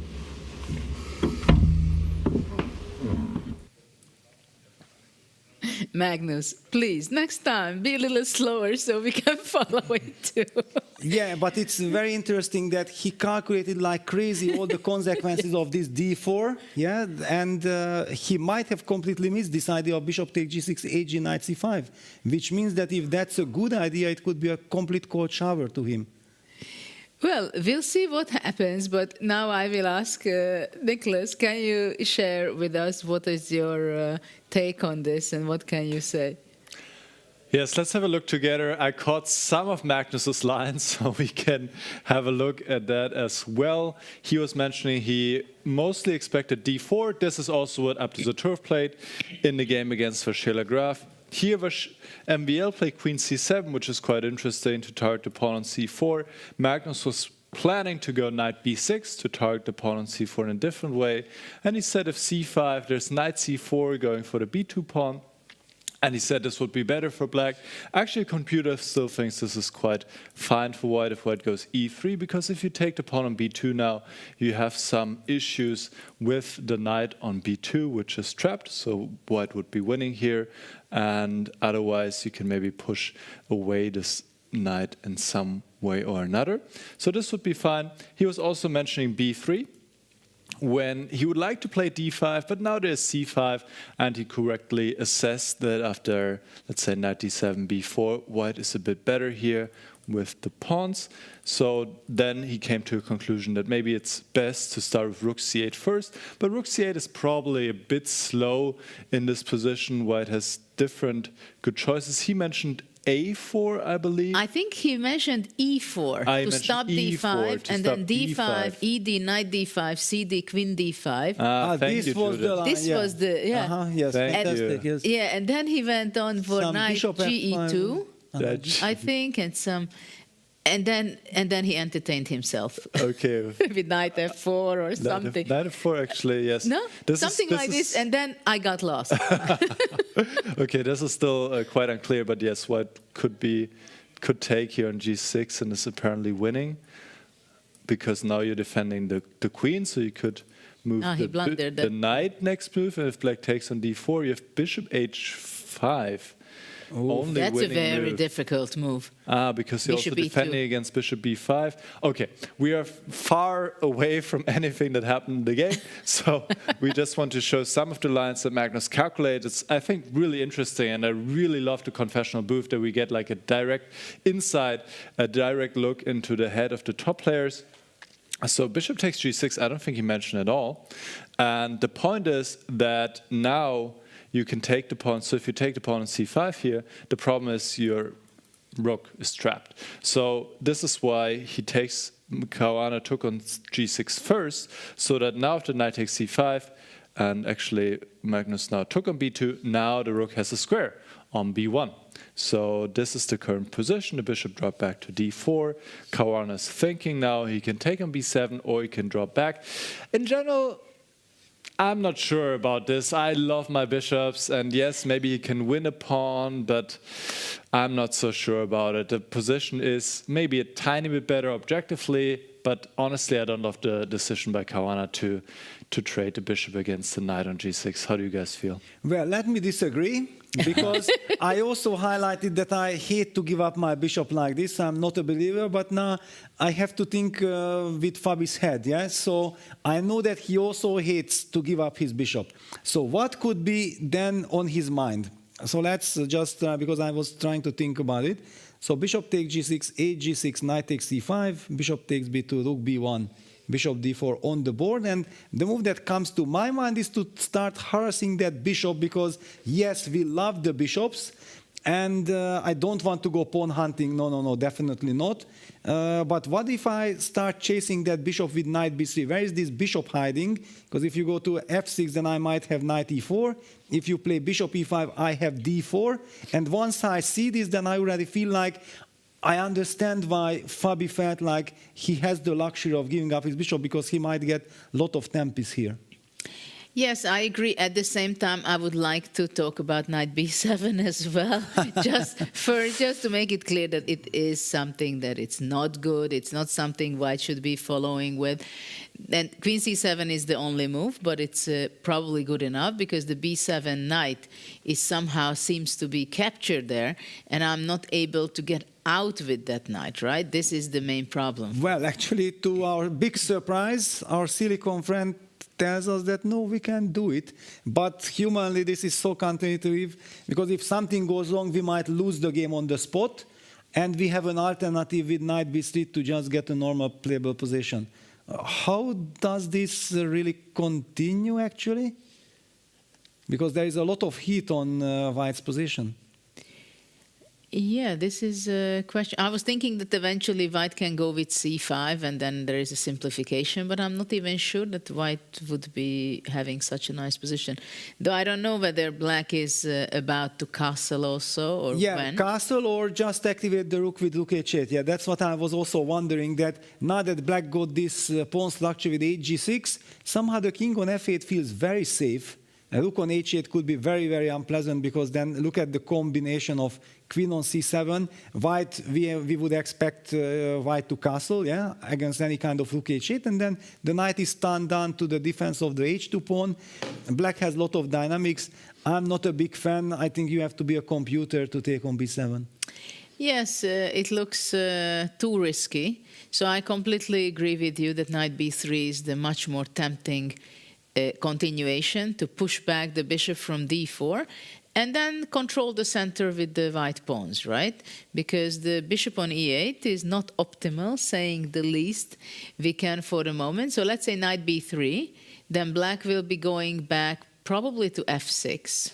But then I hit you with knight e4, or then you want to go bishop e5. And also after knight e4, I'm not afraid that you're going to capture my bishop. Not Actually, afraid? I would be so happy. Wow, then I will capture it. Okay, just to make you happy. But really, I mean, knight e4, you want to take that? Yes, I'm going to because take then you have to take gf, and okay, That's your what I want. king will be very vulnerable. The and king I is not anyways thought vulnerable. like you want f6, bishop f7 to activate that bishop like this. Knight b7 on the board. Wow, okay, Fabi is a beast, Fabi is a computer, is a machine. All right, we have to see queen c7 and the move. d3. d3 was blitzed out. So he yes. wants to escape through a5. Exactly. Okay, so Fabi says, yes, I have given up the light square bishop, I have captured the pawn, and if you are not trapping my knight, thanks to this lovely sneaky bishop, we have been so many times complaining about it that the players also said one of the most stupid pieces is a bishop on e1 or d1. Now Fabi tries to make sense of this bishop. Look at that. Yeah, protecting the c4 pawn and protecting the e5 square. But my question is, Lovely. after d3, bishop b6, what is his plan? He has to do something with his knight. Well, c5 is possible. Is he planning that maybe this could be tiny bit better for white? But after c5, I go queen b7. Yes. CB, AB, this doesn't look like anything at all. Black will have two beautiful rooks. Yeah, H file and no, this Well, you cannot be could the postpone idea. the capture c takes b6 if Yes, you wanted. but okay, it was not even, actually computer was criticizing my c5 move, that's why I did not then. But what is the move then? It's kind of very interesting, and I don't want to ask Nicholas yet, because then we don't do justice to the players, yeah, that how difficult it is to sit there and think and try to find all this A4, crazy. you know? Wow, Maybe with the brilliant, A yes. pawn, with the A pawn. Yes, that makes perfect sense. Bravo, Judith, high five. Exactly, A4, yeah, that's the move, because queen takes Little B7, processor A5, worked. and strategically speaking, white is better than white will have the good pawn structure, and black will suffer after AB with this isolated B6 pawn and with a two-pawn island. Wonderful. And Ulf Andersson, F3, bishop F2. Yeah, A4. Yes.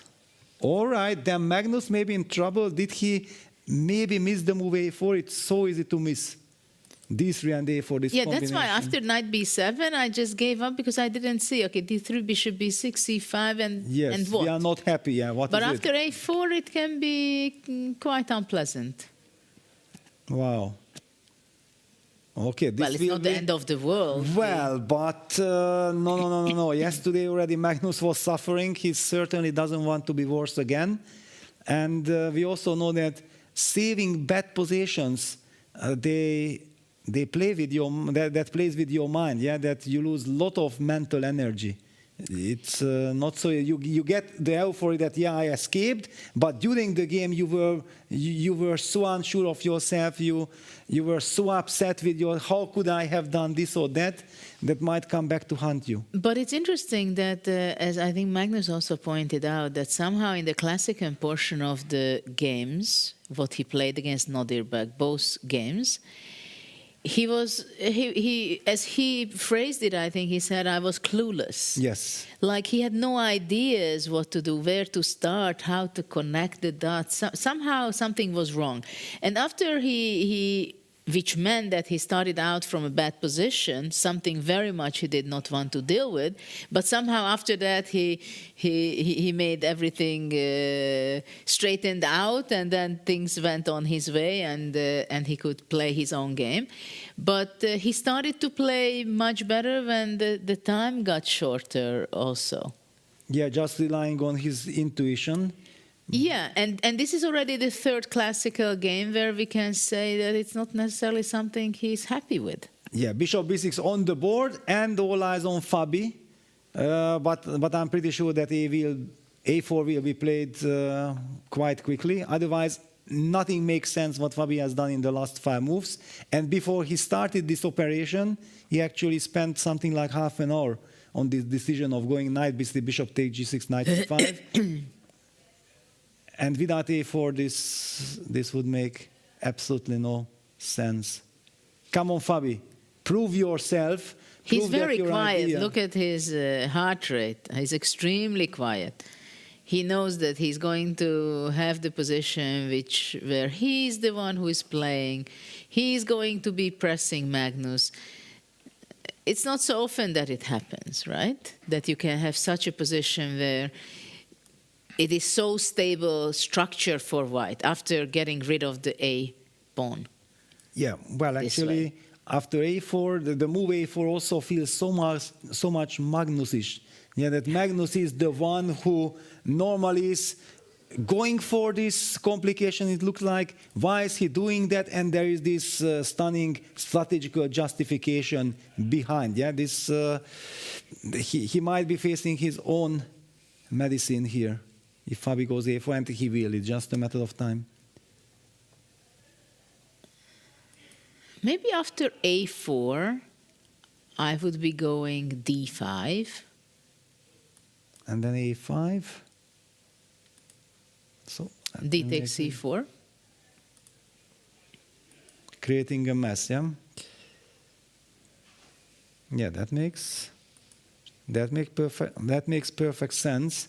But the situation is so tense that I'm expecting Fabi to make his move that, I don't know, should I put it on the board? Should I analyze the a4? Yeah, okay, let's go. We anyway have Fabi on our camera.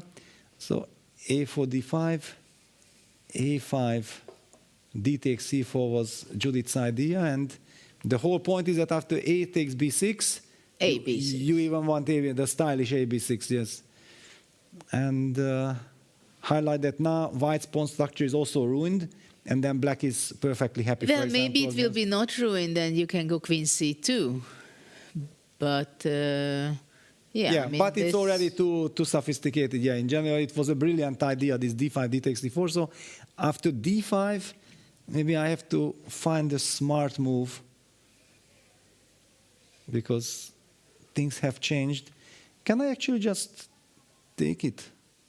My plan was to go queen b7, a5, and then I go queen takes d5. But wait, also after cd, maybe you can play a5 and then my knight is trapped.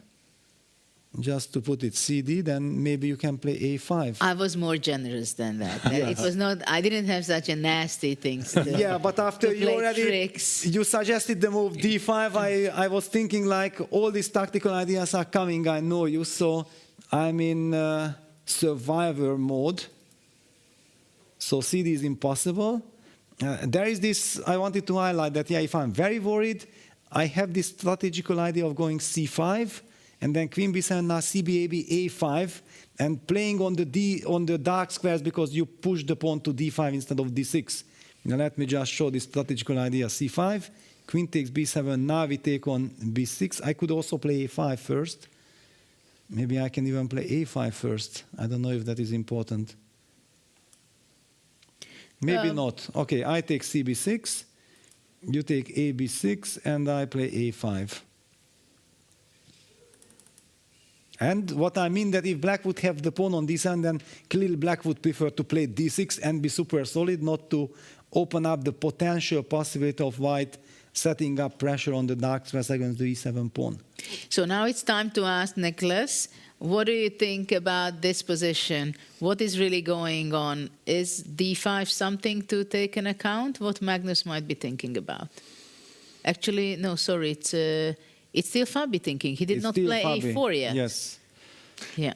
You were spot on with many of the variations. So indeed, a4 is the best move and only move that can pose any problems here for black. Otherwise, after c5, as you said, queen takes b7, takes on b6, takes on b6. Black has no worries at all.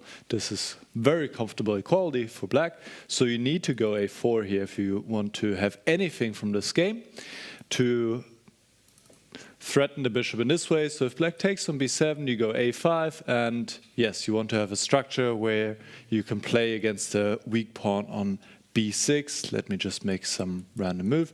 So here, black has a weakness, white doesn't have a weakness, so black is actually a bit worse.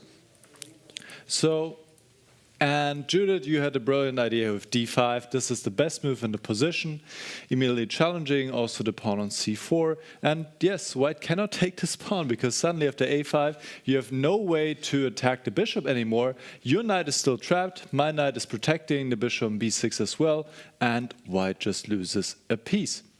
So after d5, once again, you also called a5 or c5. These should be played now. So you have two options. You can go a5, and now black also has a choice. Black could take on b7, and after a takes b6, maybe take now on c4, or, but yeah, this is also a bit murky. B takes a7, it's not quite clear, but could be a tiny bit better for white, maybe, or if black plays precisely, it could also just be equality. So Breaking a4, by the news, way. a4 on the board. a4 on the board. This does not come as a surprise because otherwise white really doesn't have anything. So here also you mentioned this variation, takes on c4, takes on b6, pawn takes b6, the knight is still trapped. But yes, now maybe queen c2, queen takes b7, queen takes c4. At least there is a target again for white, this pawn on b6, and maybe white can hope for a little bit of something, but also here the computer is not that impressed. So maybe the best try after d5, sorry, a4, d5 is indeed the move you mentioned last, which is c5. And now after queen takes b7, probably white doesn't have to take straight away on b6, but can play a5 first. And then let's say we get something like this, queen c6, pawn takes, pawn takes, pawn takes, knight takes, and we have a very symmetrical structure, but the pawn is on d5, which weakens the dark squares a little bit. The knight is not ideally placed. Maybe this bishop also doesn't find a good place so quickly. Maybe white also has a little bit of something. But I think compared to the last games that Magnus had against Nordebäck, he will be happy with this position. He was in much bigger trouble yesterday and also in the first round against Nordebäck. And this is quite a solid position where it seems to me that if he finds some precise moves, starting with d5, which Judith called out, then he should probably equalize fairly soon. Yeah.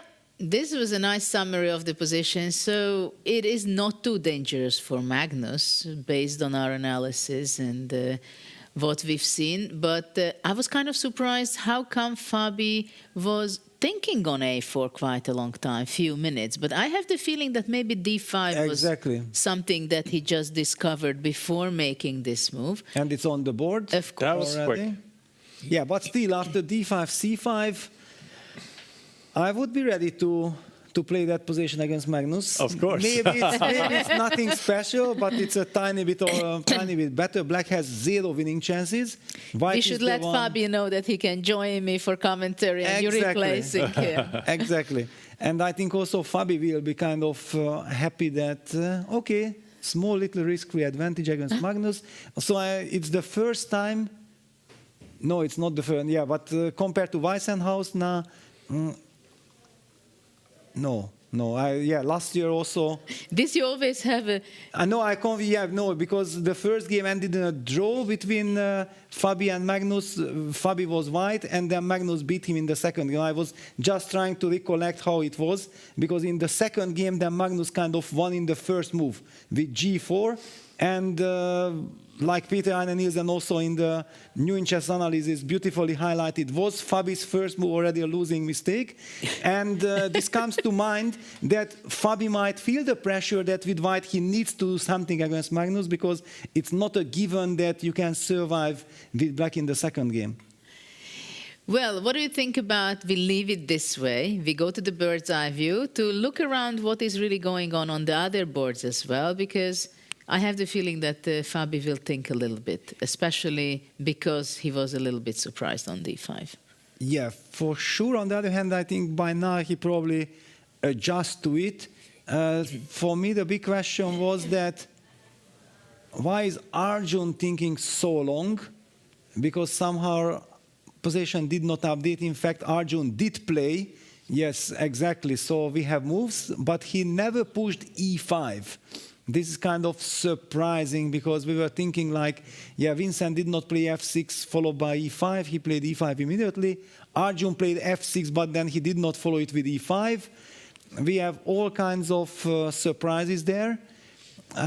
On the other hand, also another big update that Abdusattorov simply decided to ignore the threat of queen takes d4, and he said, you know what, I want to develop. You really want to go pawn hunting, you want to lose 2 tempi by capturing this c4 pawn. He went for activity with bishop c3, bishop d3, e3. Maxim captured that pawn, and he's kind of signaling, okay, show me the money. What is your feeling on this, Judith? That was this justified to go pawn hunting, or do you like Nodirbek's attitude of ignoring the threat and sacrificing the pawn initiative? Maybe we can go there for a short time, because it is interesting to talk about it. And I think it would be fun to discover a little bit what has happened in the Abdusattorov-Maxim game, because pawn sacrifice is always fun. Of course, yeah. And we also should just quickly mention that the Rapport Pragnana game also has many more moves. We had not the current position there. All right, so all eyes on Abdusattorov and MVL, and we should go back to this position. After bishop e5, Nodirbek played the move that Magnus kind of expected and was highlighting all these fantastic variations. But after cd knight d4, Maxim did not follow in Magnus's thought process with knight b6. He opted for queen c7, targeting that pawn, and here Nodirbek said, you know what, you played this bishop e5, you are putting pressure on the long diagonal, I don't want to weaken with b3, otherwise I can't protect the pawn with bishop on d3 because then the knight is hanging, so let me be energetic, and instead of playing some strange move, he opted for just sacrificing that pawn. The computer says, no, you shouldn't be giving this pawn like this, but Nodirbek did. What happened next? Queen takes c4, so Maxim grabs the pawn, and then computer suddenly says that white is doing good. What happened here? This we will leave to Nicholas, of course. Queen takes c4, bishop d3, queen c5, e3 is the current situation. I'm seeing some rook c1 coming up next. At first, I really like white's position, because the knight on c8 is somehow very much misplaced. I don't see where it is going to be heading to, because if he comes to d6, then e8 bishop is stuck a lot. And also I believe f4 can be something that black should be worrying. Also knight e4, knight g5 might be an unpleasant continuation from white. And of course rook c1, what you mentioned, it is very powerful. So there is a lot of options for white to be playing it out and keep the initiative here. Yes, now really the big question is how is black trying to react? One of my first instincts was that after this move, queen c7, bishop c3, then instead of taking the pawn, was there something like this knight b6 idea, or something that something similar what Magnus mentioned to us? But yeah, let's focus on the current position. How do we react with black? You highlighted that black has this problem with bishop on e8, with the knight on c8, and also with the fact that when should black castle? When will black have the time to castle just to get some coordination on the king side? Yeah, it's a big question. Should black go d6 or d5 or castle? Yeah, too many questions, and even a player like Maxim Vachier-Lagrave, who usually likes to make very quick decisions, he's behind on the clock. He's down to 41 minutes. Did Maxim ever in his life spend so much time for the first 7 moves? I don't think so. Wow, he did spend really a lot of time. But it's freestyle chess. Of course, it cannot be compared with classical chess. That's why we love it. So much intrigue. I would try d5, I think. d5, yeah, weakening the... Wow. Okay, you have very good nerves. I keep on telling, but yes. Somehow this d5, I also have this bishop g6, knight e6 idea somewhere. Of course, knight's not working because you have bishop b5 check. Then I understand, but oof, this is dangerous. And Maxim goes f6, a stable move, trying to... Stable move? Well, in a sense that I also told in this Magnus position, yeah, that somehow I feel like this bishop might belong to f7, so f6, and also protecting the bishop on e5, taking away your idea of knight e4, knight g5. It's a multi-purpose. But still, it's a very, very, very strange move.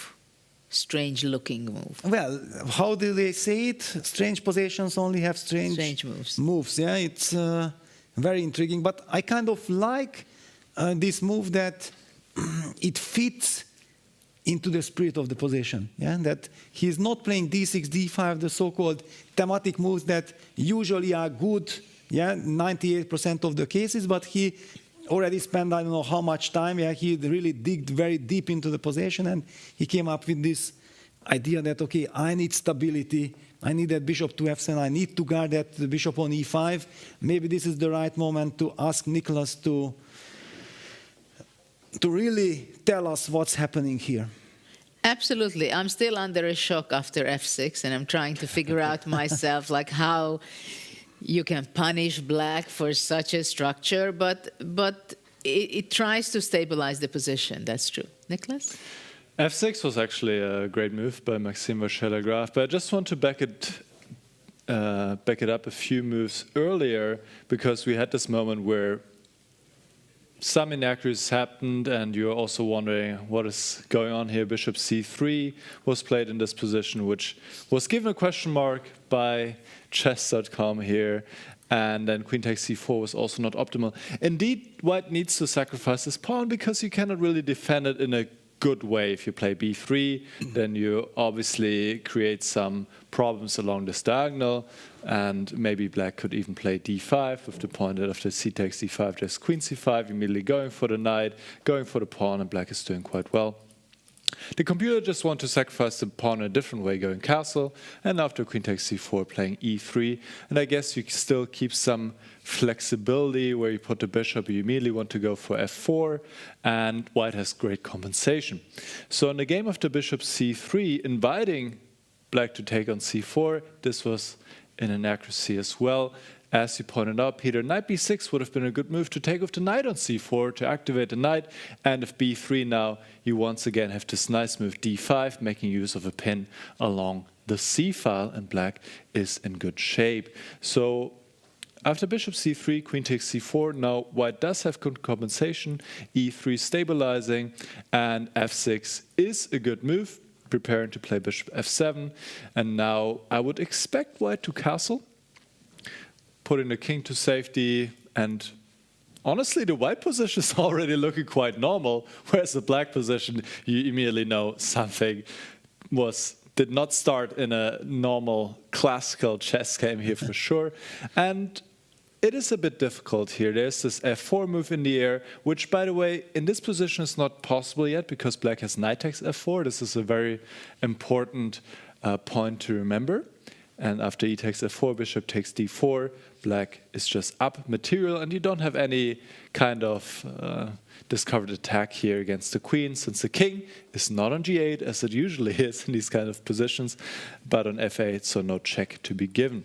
So Castle is introducing this idea, and now the computer actually wants to take the knight on g3, which is, I think, a tough move to play to give up this bishop, but then you can put a knight on e5, and you still have quite a solid position, but white definitely has compensation, and this is also a position that definitely suits Nordebek, so I'm very curious to see how this will develop. f6 is currently the position on the board with great chances, I think, for Nordebek, in a practical game at least, and Maxime being down on time, being a bit on the defensive side here. Judith?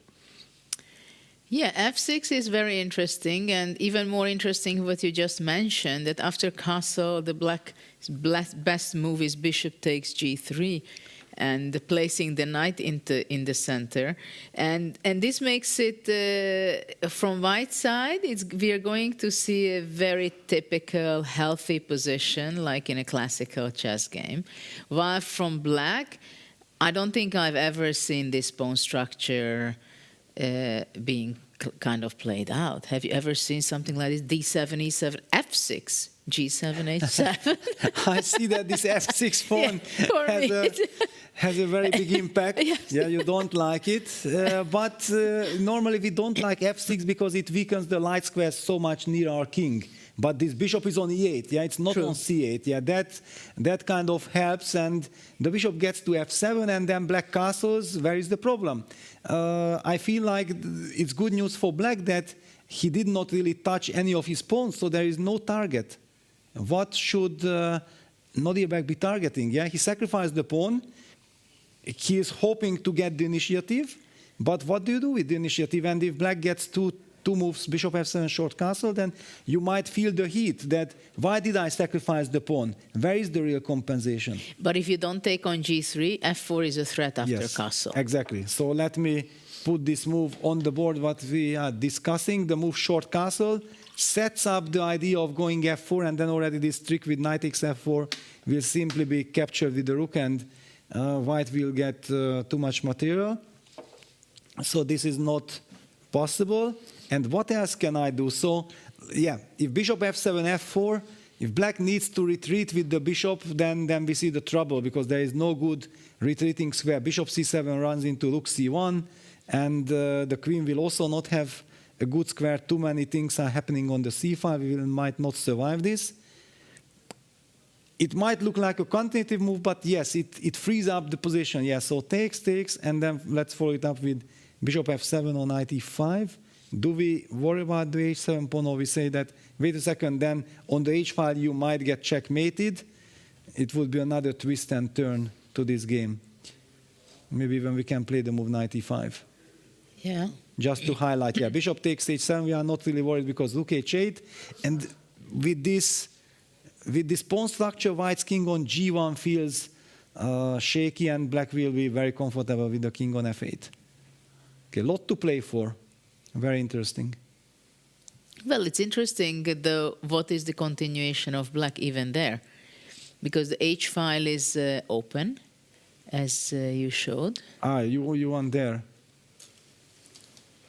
But yeah, this moment that what and how white is continuing, it is a question, and it is a big question. When yes. Nicholas was pointing out that f4 is a bad move, and because of knight f4, I was smiling at myself, because instead of f6, I was considering with black playing knight f4. And we have castles on the board. It made a lot of sense, and all eyes on Maxim. Will he find this kind of contractive? On the other hand, if you are into the position, maybe justify the idea of giving up your beautiful dark squared bishop. Let's not forget that bishop from b8 started all this action, provoked with bishop e5 all the happenings in the Caruana-Carlsen game, and also here we see tons of consequence of that move. And look at Nodirbek's heart rate, already 125 in this position. Yeah, shows that he knows that, wait a second, I sacrificed the pawn, it looked like a good idea, but how do I follow it up? f6 was super smart, but yeah, Maxim still needs to find bishop takes g3.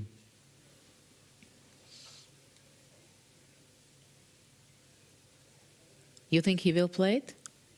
Yes, He will. absolutely. Yeah, otherwise f6 made no sense whatsoever. Yeah, if he gets pushed back with f4, rook c1. But it's also interesting that how do you get to this conclusion when you play with black? You straight away think, okay, I go bishop g3, I have to get rid of it, later on I bring my knight to e5, or you come to this conclusion because by eliminating other moves, that if whatever I play, I'm going to get f4 and I'm pushed back, and that g3 knight will show up on e4. And it's just so frustrating. So it can go both ends, right? I think that intuitively bishop takes g3 never really appears. Yeah, because it's certainly not the first or not even the second candidate move in the position. Yeah, you first think like what happens after bishop f7, maybe short castle, or if you develop the knight from c8, but that you move one more time the bishop that you kind of developed while many of your other pieces are still on the back rank, and then give it up also like this for a knight. Very thematic like today, because Fabi has done with the white pieces the same to Magnus with bishop take g6. In this regard, maybe it also helps MVL. because he walked around, he is following all the games. He even gives suggestions, improvements for the players that they should have done. Because I find it super funny that Maxim thought, like he told us, that after the starting move c4 knight g6, he did not like the move knight g6 because of queen b3. He was revealing it to the people, to the other players. And then Magnus played the move c5, and then Maxim was thinking, instead of about his position, that what Magnus had in mind against queen b3, and he told us that he was sure that Magnus understood that actually you can sacrifice the pawn with c5 knight b6. What we are always talking about Maxim, the creative genius, the dynamic feeling and everything, and what Magnus said, well, I thought queen b3 is nothing special, I can play b6. Yeah, it was so fantastic. All this kind of confessional booth information also highlights so much the strengths of the players, yeah, that what kind of mindset they have, in which direction they are looking, and also what they are assuming from their opponents or from their colleagues to see. What do you think about going back to the bird's eye view? I see something extremely strange happening. Probably it's some technical issue, right? That with Arjun's game, that is a technical. Yeah, that is a problem. We ignored that game for the moment. Okay, so let's go back to the bird's eye view, and then look around what has happened in the meantime. For example, in the Hikaru game with Vincent. Let's see what the guys are up to. Well, Hikaru was the one who managed to use preparation. Yeah, I think this is one of those moments that are extremely funny when we say like this, but Vincent fell into a prep. But what really happened afterwards, Vincent kept on making natural moves. And how do we evaluate the position? We will have to get there.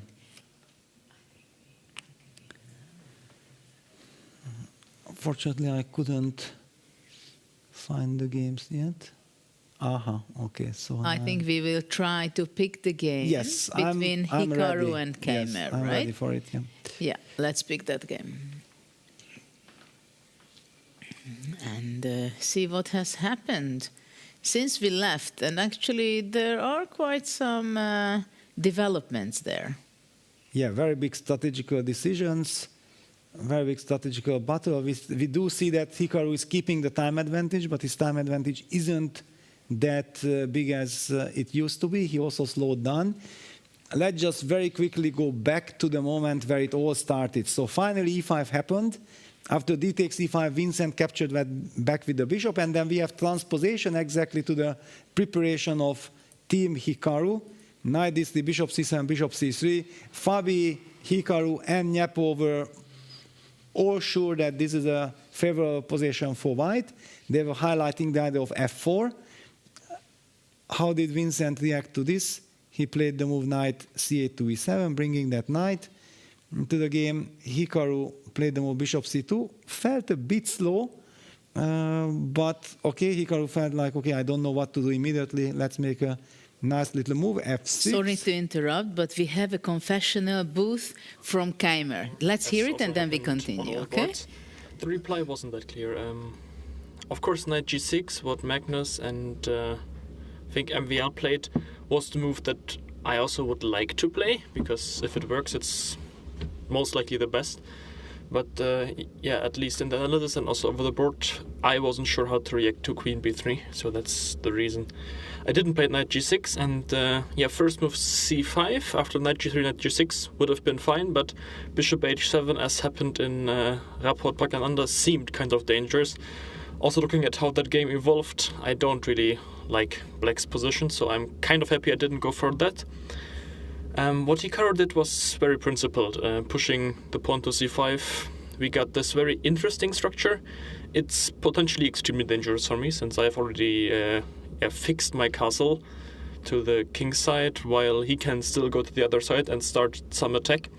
For now, I'm kind of relying on that f5 square, which will be, I think, quite important in that game.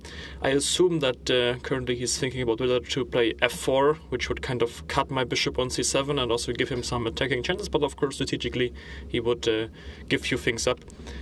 For now, his knight on d3 is clearly the worst piece, and also the piece that kind of gives me hope that I will have enough time to kind of get the setup that I want to get.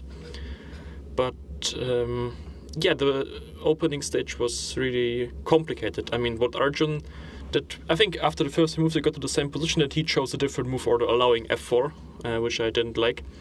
The problem for me with starting on f6 was also that after something like e3, e5, I was always worried that h4 ideas might be coming in the wrong moment, so that's why I started with castling. But I'm also not entirely sure whether that was so great. Simply, c4, c6 seems like the kind of move that gives white quite a bit of freedom. But yeah, as I said, knight g6, there was queen b3, so I wasn't really sure what to do. For now, I don't see a big issue with my position, but I am very much aware that it can be very dangerous. So I'll need to be very careful not to run into any kind of attack, because I believe once he would get, for example, like f4, knight h5, g4, I might just get crushed. So I really have to make sure my pieces get out, and I am kind of stopping his attack. So the time he takes to set those potential attack up and regroup the knight on d3, I need to use to break out.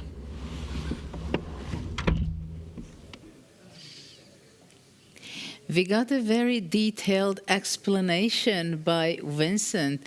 And what can you say about all the things he said? Because you understand his body language also, so maybe we want you to explain. Yes, well, it was clear that c4, knight g6, queen b3 bothers him, so he felt like he should try to play then this c6, which he isn't so happy about. It was obvious that he isn't happy, but he knows also that the position is very dangerous.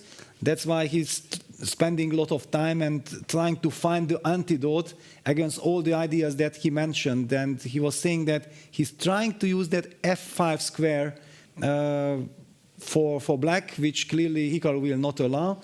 Hikaru is exactly fighting against that idea of Vincent, but in order to let me explain, then we need the board. Yeah, I think you will be able to pick the board, but in the meantime, we would like to welcome our special guest, the world champion Gukesh. Welcome. Thank you.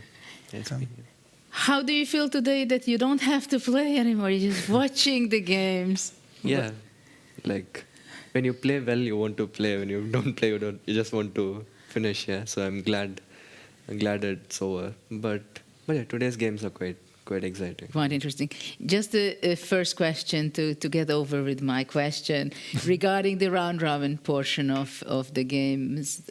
First day, it was not so much your day. Next day, the second day, it seemed like in the beginning that you're warming up. Mm-hmm. What went wrong there, do you think? I think it was mostly about this. I mean, in terms of qualification, it was about this one game against Richard, yeah? Okay, I won the first two games, I think quite nice games. And then, against Abdu, it was a very good game from him. And then against Rappo, I think I outplayed him at the start. Yeah, I mean, I had a very good position and I just messed it up. So, like if I had won, I would have probably had good chances for qualification. So it was about that one critical game. But overall, I didn't feel like I was playing great, yeah, so it was deserved, I think. Do you felt a little bit more comfortable and you were more prepared for this event after Weissenhaus? Because that was very shortly after Weikanze. Yeah, like I did do some preparation. I don't know what to call it, like preparation, but like I did play some training games. I did see some positions and try to think about them. But I felt in general all the players like approach to positions. They were getting more or less playable positions out of the opening. So I felt in general the quality was maybe a bit higher. What is the biggest challenge and difficulty for you in freestyle chess compared to classical? I think for me, like especially that, like just the calculation plus evaluation is much more difficult compared to standard chess, because in standard, like any position, you immediately identify like at least 2 or 3 moves that are good, and then you try to calculate. And evaluation, you have certain things which you can evaluate with, but here, like, just to identify which are the good moves is already a challenge, and also then to actually evaluate each position which arises. I think that's the most challenging part, and that's what also makes it more fun. Yeah. And also the time element is very challenging, right? How to manage time. How to manage time. True. What to spend time on in the first few moves, in the later stage when it's already might be too late. Yeah. I generally feel like the first few moves are a bit more important in freestyle than, I mean, it is much more important, but just to spend more, like as much time as you need in the first few moves. But also it can also backfire. So, yeah. So we're so happy that you're here. So we are going to ask your opinion and analytical skills and judgment and evaluation. What do you think about this position to start with between Nakamura and Keymer? Yeah, I was just looking at the game a bit earlier. This bishop d4 was quite nice, I think, because I was kind of worried how white would deal with the b6 break. And rook 8, I think should be around even, because I mean if black gets the f5 square is probably better, but white will not allow that. And it's also not easy to like get the b6 break, like do more with the b6 break. Yeah, so probably white will castle short now. That seems like a very logical move here. Yeah. The king on f1 feels a bit awkward. Also, there's always this queen a6 check looming in the air a little bit. Well, white still has bishop d3, but maybe Vincent wants to play take on bishop b6. This makes a lot of sense. Maybe that's why he played rook e8, I think. To defend the bishop, to defend the knight on e7. Yeah, but white goes knight d3, then knight f5. Yeah. Knight d3, trying to keep the blockade going, and knight f5. So we just have a move, and it is castle, which is not a big surprise. Yeah, like take bishop b6 does make sense. Ah, yes. No, I mean... Yeah. So you think this is Vincent's intention here to capture... He could also play maybe something like rook b8. Yeah, rook b8, b4. No, he has taken already. Yes, it just makes a lot of sense. So we have this position on the board. And yeah, what would be your candidate moves here? Obviously, you don't want to take on b6. That just helps black to improve his pawn structure, open the rook. Probably b4, but... b4, yes. I guess there are not many options. b4, knight d3. Knight d3, knight f5, I don't like. Yes. This makes a lot of sense, opening the rook, and we he took? Yeah, he took already, yes. That's a surprise. He took on b6. Yeah. He took on b6, but this must mean he's not very happy with his position here. Or is there any black should strong be follow-up? At least fine, yeah. It's a big relief for black, no? That it was captured. Yeah. A takes b6, it's a dream. But still, it's not very clear, yeah? Because A3. c5, I don't think black wants to play already. So. And why not? I mean, like just rook a d1, the d5 pawn looks a bit soft, yeah? Because d4 you can't get, really. Or maybe you can. Well, not with this construction still, I guess. Or I mean, you just want to take back. Yeah, but I don't really want to do that. So bishop e4, knight d3 maybe. Yeah, this seems a bit loose.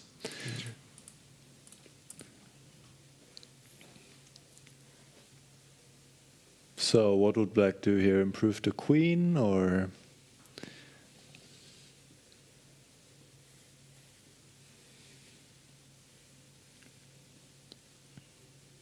You're a bit stuck here with the pieces, it feels like. The knight on g6, the knight on e7, bishop on d7. Somehow this knight, they control all these squares. Also white maybe has some e4 plans if the f4 pawn is not hanging, yeah. But then again, it also seems difficult to prepare, because whenever you play e4, the pawn can probably be so it's kind of like both are struggling to find find a Exactly, because if, for example, white would play rook a d1 here, then I would be maybe happy to play rook a5, suddenly kicking the queen. Because b4 is and b4 you can't play because of the... And if you move the queen, then I get access to the f5 square. So and then immediately everything flows. Yeah, that's why I don't want to play queen c7, but... That's why you need to make a move. Exactly, I don't want to play c5. What do I do? Yeah, can I pass it? Can I pass it to the opponent? Yes. Well, but how? Yes. Seems all the... That's the art. Pieces are the right squares already. Yeah, very interesting position. Yeah, because intuitively felt like, oh no, what is Hikaru doing with bishop b6? On the other hand, we know exactly that he is such a big strategist and he feels all these dynamic imbalances very nicely. So would you prefer to play it with white here? Not very sure. With black then? Yeah, like... In general, I would prefer not to play this. But probably I'll take white. I'm not even sure with which color it's easier to play with this position, because there are a lot of possibilities and shifts. Like, as you said, after rook a d1, already rook a5, completely new ideas arise in the position, right? Yes. So what move do we suggest for black now? That's a big question. I mean, c5 looks, logical. It's the logical move, yeah. And then come queen c6 or something. This idea that you named, Peter, with rook a5 is very beautiful, but... Yes. You can't have everything. Exactly, yes. But c5, rook a d1, and then we need a good move, yeah, because how do we untangle? Or we go rook a5, and then we just go back. I didn't dare to say that. Yeah, no. That would be already too deep. Okay. C5, what did you say? Okay, rook a d1, what Gukesh also suggested. Yes. And now it's the question. And now it's the question.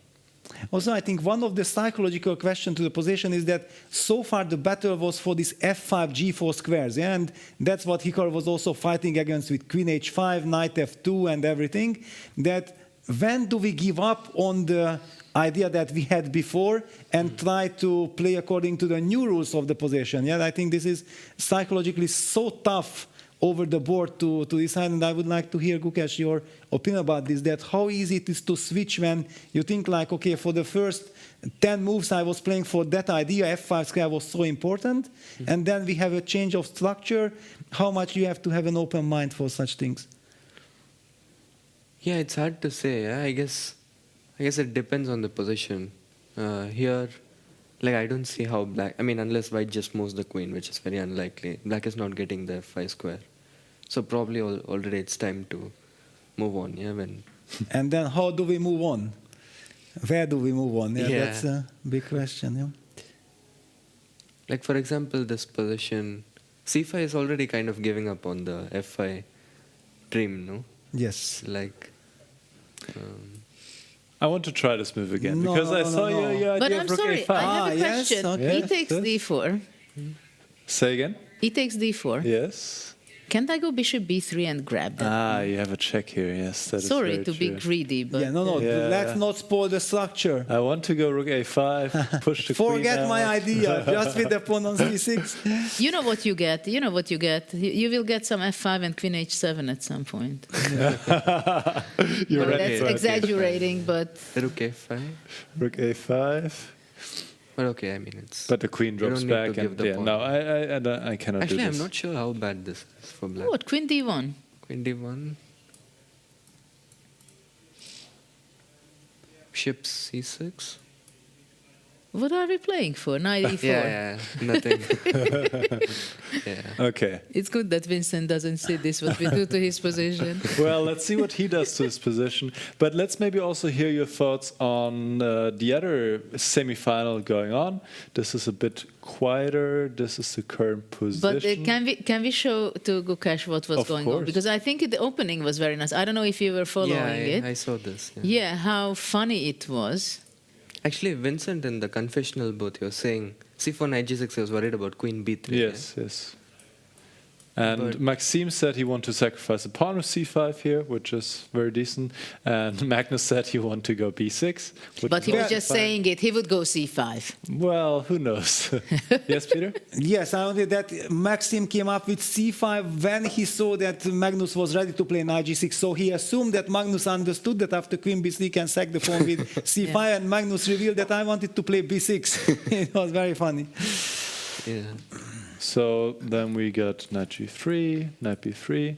And here was an interesting moment. Abdusattorov played d4 and then later also sacrificed the pawn on c4. But instead, actually, Fabiano took on g6, trying to win a pawn on b7. But his knight was in some trouble. And eventually, black got the pawn back and we got into this symmetrical position, where we felt like maybe white still has a little bit of something, but against Magnus, it's really difficult to squeeze something out. So we actually reach an endgame. We haven't seen this ourselves yet, but it seems both players are playing quite quickly. So is this just a draw, or does white have any hopes here? What do you think?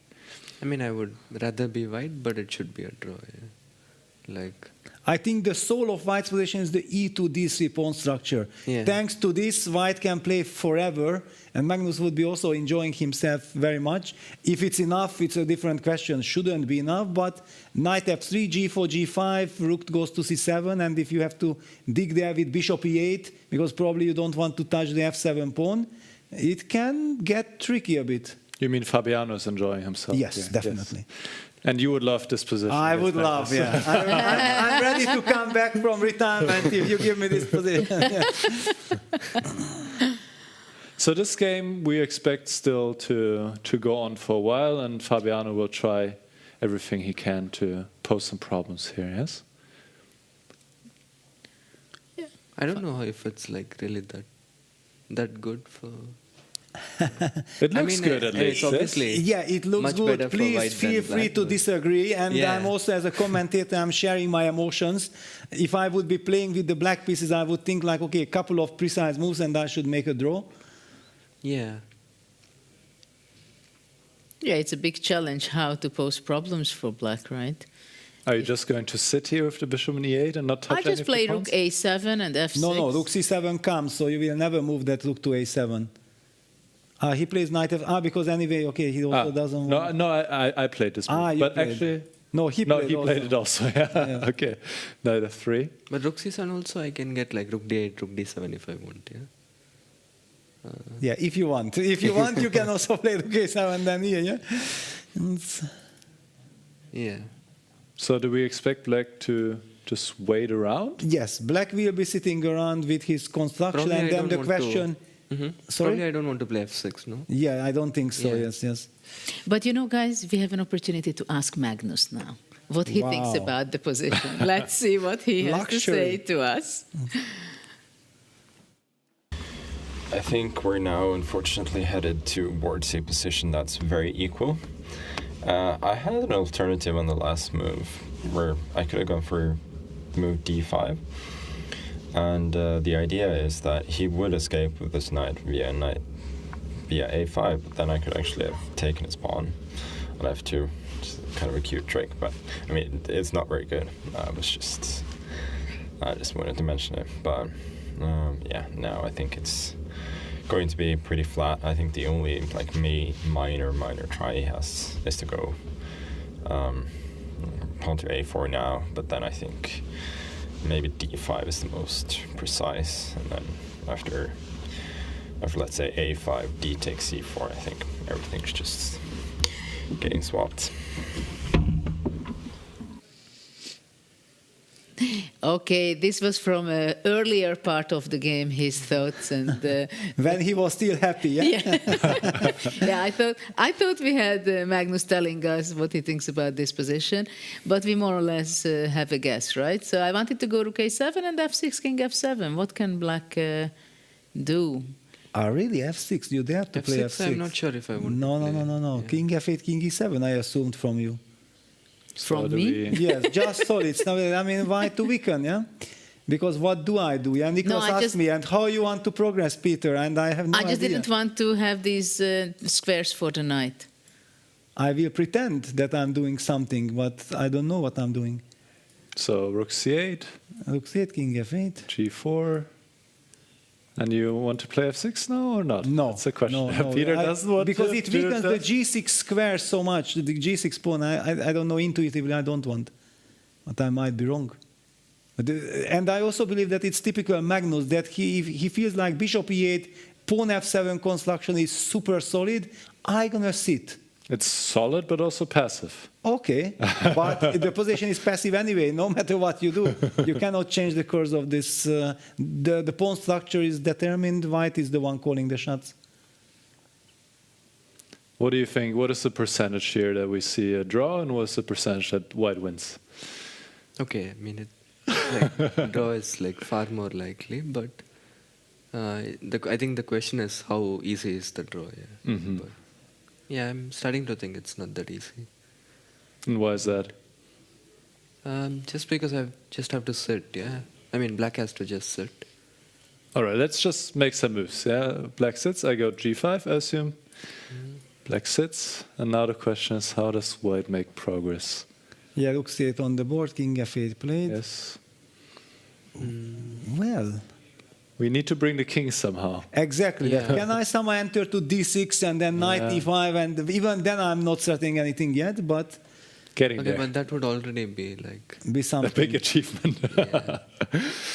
Well, okay, we'll see how it unfolds. Before we let you know, I have a final question. You became a world champion and you have a title in 2024 as the youngest world champion. What has changed in your life? What are the biggest challenges right now since then for you? I think the first month was kind of the most challenging after the match, because simply my schedule just got much more hectic than what it used to be. Oh, knight d4. What is he trying? King e7? Probably knight c6. Or knight b5 is a threat.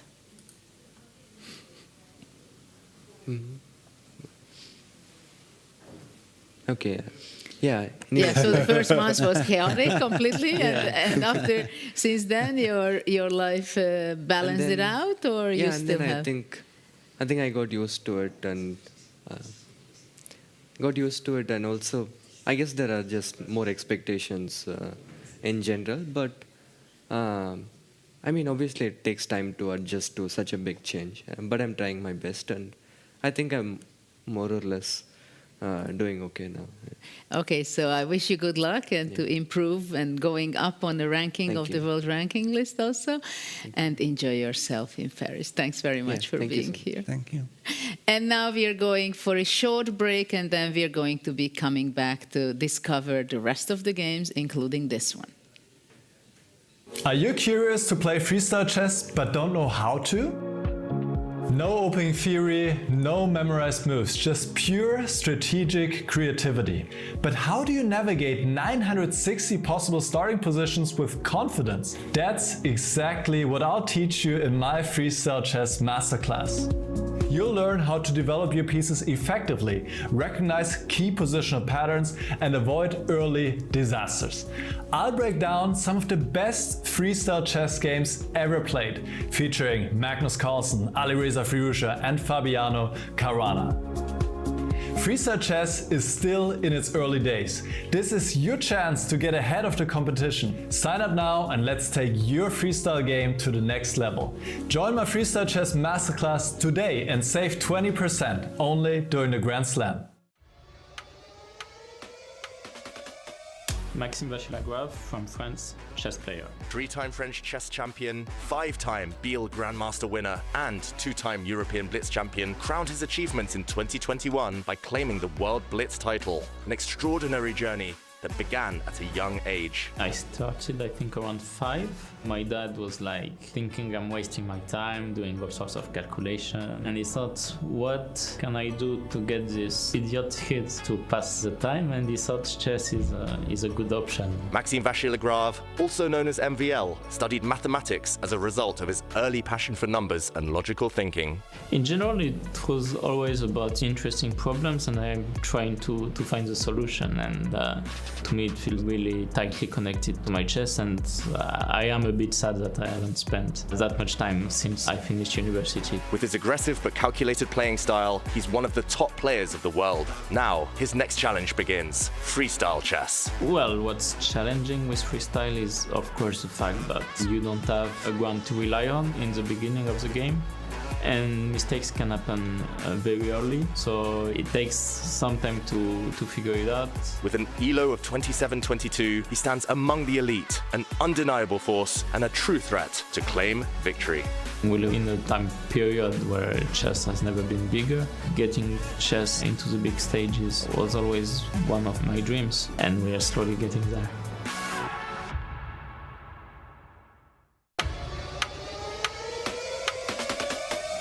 Jan Nepomniachtchi, chess player.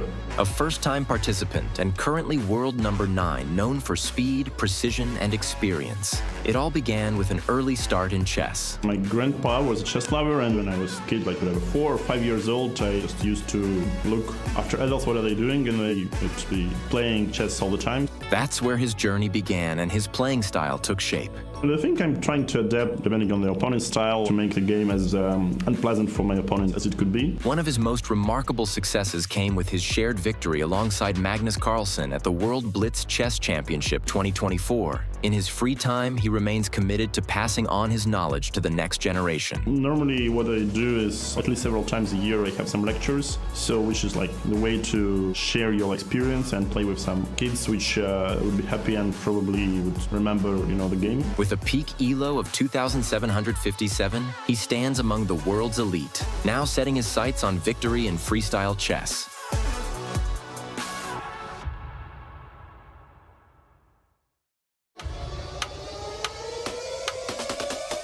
My name is Vincent Keymer. I'm a German chess player and from nearby Mainz. The young pioneer of a new generation was the first winner of the Freestyle Chess Grand Slam Tour 2025 located at Weissenhaus.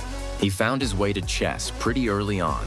Yeah, it was at age 5, and it was quite a coincidence actually. I just found a chessboard somewhere in my parents' home, and that's how it all started. He burst onto the scene in 2018 with a stunning win at the Grenke Open, and soon after became the youngest German grandmaster in history. That was kind of the start of my professional chess career, and also the tournament which opened up a lot of international opportunities. With an ELO rate of 2,718, Keymer stands among the best in the world.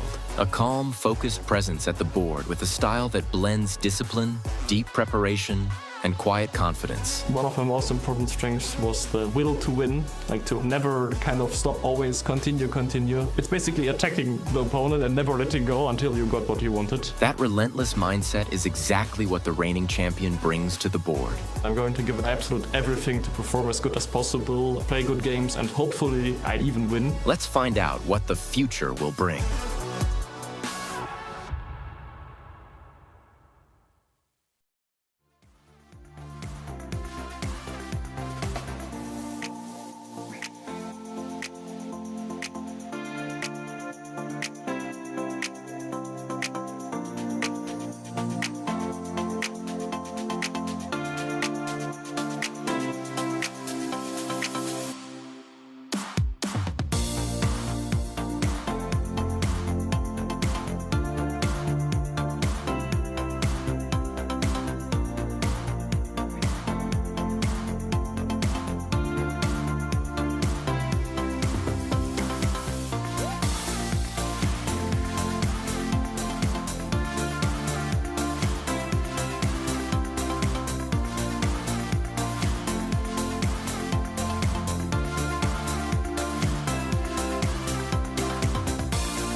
We're back in Paris for the Freestyle Grand Slam, and this is the semifinals, game number 1 in their mini matches, and this is Nakamura versus Keymer.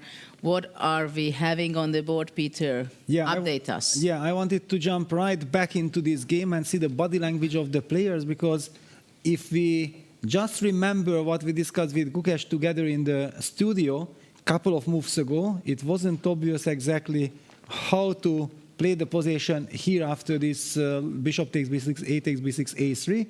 Vincent came up with a very interesting and very deep idea, adjusting to the new situation, and now he moves back that rook from e8 from the so-called perfect square in order to give the e8 square back to his bishop. That bishop started his journey from e8. The rook was on f8, moved to e8, now moves back to f8. I just find it very interesting and super deep.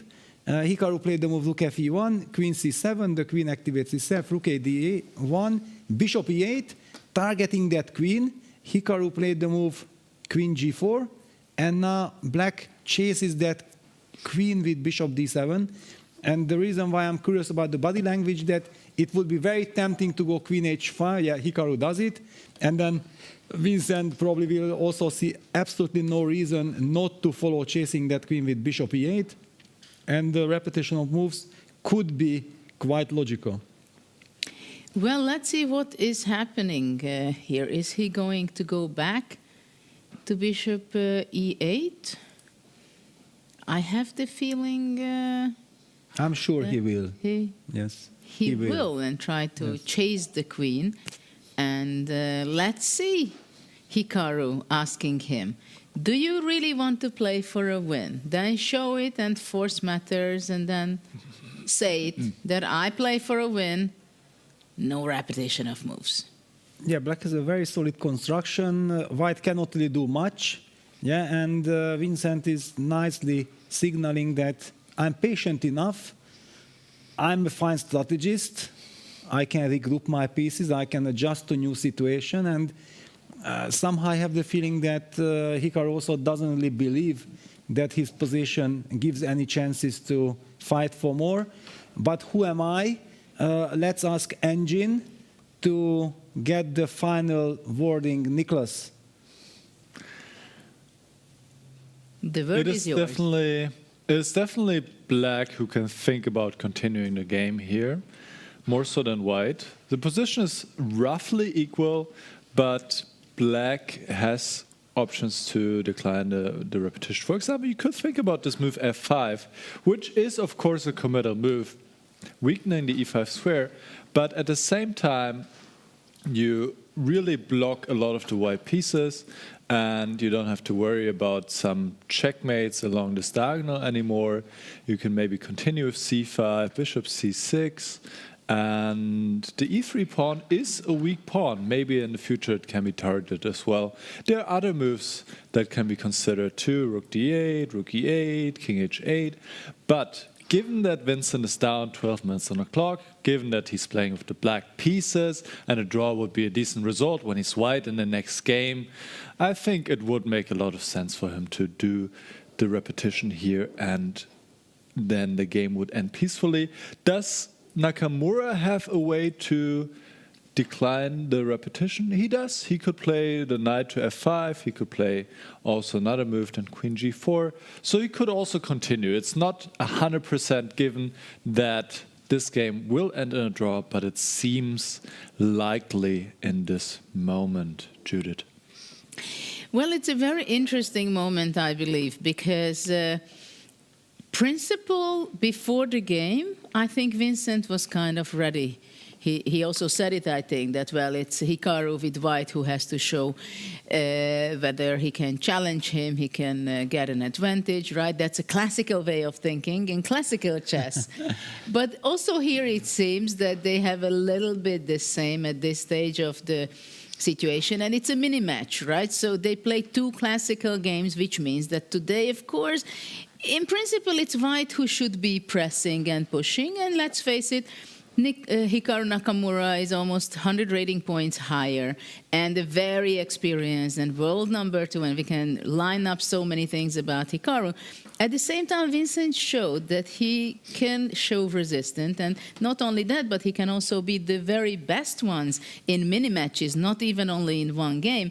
So Hikaru has to be kind of careful that I want to win, I want to press, I want to beat the youngsters. At the same time, I don't want to push too much. And Vincent goes for it, and he says, there is no risk for me, why not to play on, and plays rook a8, which actually I like it very much that he went on to play, because it seems like he does not really have danger and weakness in his position. Yeah, there is no, maybe he was simply also curious to see that how Hikaru reacts to this bishop e8, bishop d7 repetition, that is Hikaru trying to stop the game with repetition, and after he got this information that yes, actually Hikaru is kind of interested about repeating the position, then let me continue. Yeah, this is a typical mind game. Now Hikaru goes back with the knight to e2 from g3.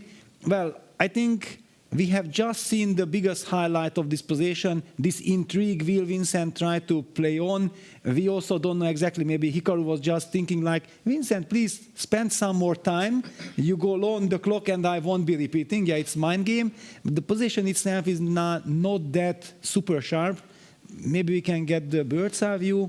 And I think that on the board, Nodivek Abdusattorov and Maxim Vachier-Lagrave, there is so much more dynamic that we can talk about. Definitely, I agree that we go to the bird's eye view and switch games. But I want to finish with that actually it was a brave decision by Vincent, because he's 10 or 15 minutes down on time. So it was a very critical moment that he moved on and played rook d8. But we'll see whether who is it going to be paying off. And he went queen c8 back, as he wants to go bishop f5, I believe, controlling the famous f5 square, which we were discussing with Gukesh when he was here. And still, I like very much the decision how Vincent did, though I think e4 maybe can be possible for white. Yeah, but okay, forget about this game at the moment. We have covered it enough. And we still see the massage in the game between Fabiano and Magnus. Magnus, he does this typical trick, like he's playing very fast. He's signaling with his body language that, okay, but this is dead draw, why do you play? But I can guarantee you, if he would be with the white pieces, he would be very interested to continue this game. So Fabiano should not fall into this psychological trap for Magnus, and I don't think he will. He's actually setting up now this knight idea. Knight from d4 move to b3, king from e3 goes to d4, knight from b3 goes to c5, and keeps on squeezing the opponent. But I think I already promised that there is a lot of adventure and a lot of dynamic awaiting us in the Abdusattorov Maxim Vachier-Lagrave game. I would like to head there and take a closer look. Let's go and head to the Abdusattorov Maxim game, because indeed there are some craziness happening. Things have changed since we've seen this last. Exactly. So all kinds of tactical possibilities, dynamic possibilities are in the game. Now the rook on h8 is alive, and there will be pressure against the h2 pawn. On the other hand, white has collected back the pawn. So from this moment on, we can forget about white playing for compensation. The material is equal. White has the open c file, the actually only open c file, beautifully under control with rook on c3, queen c2.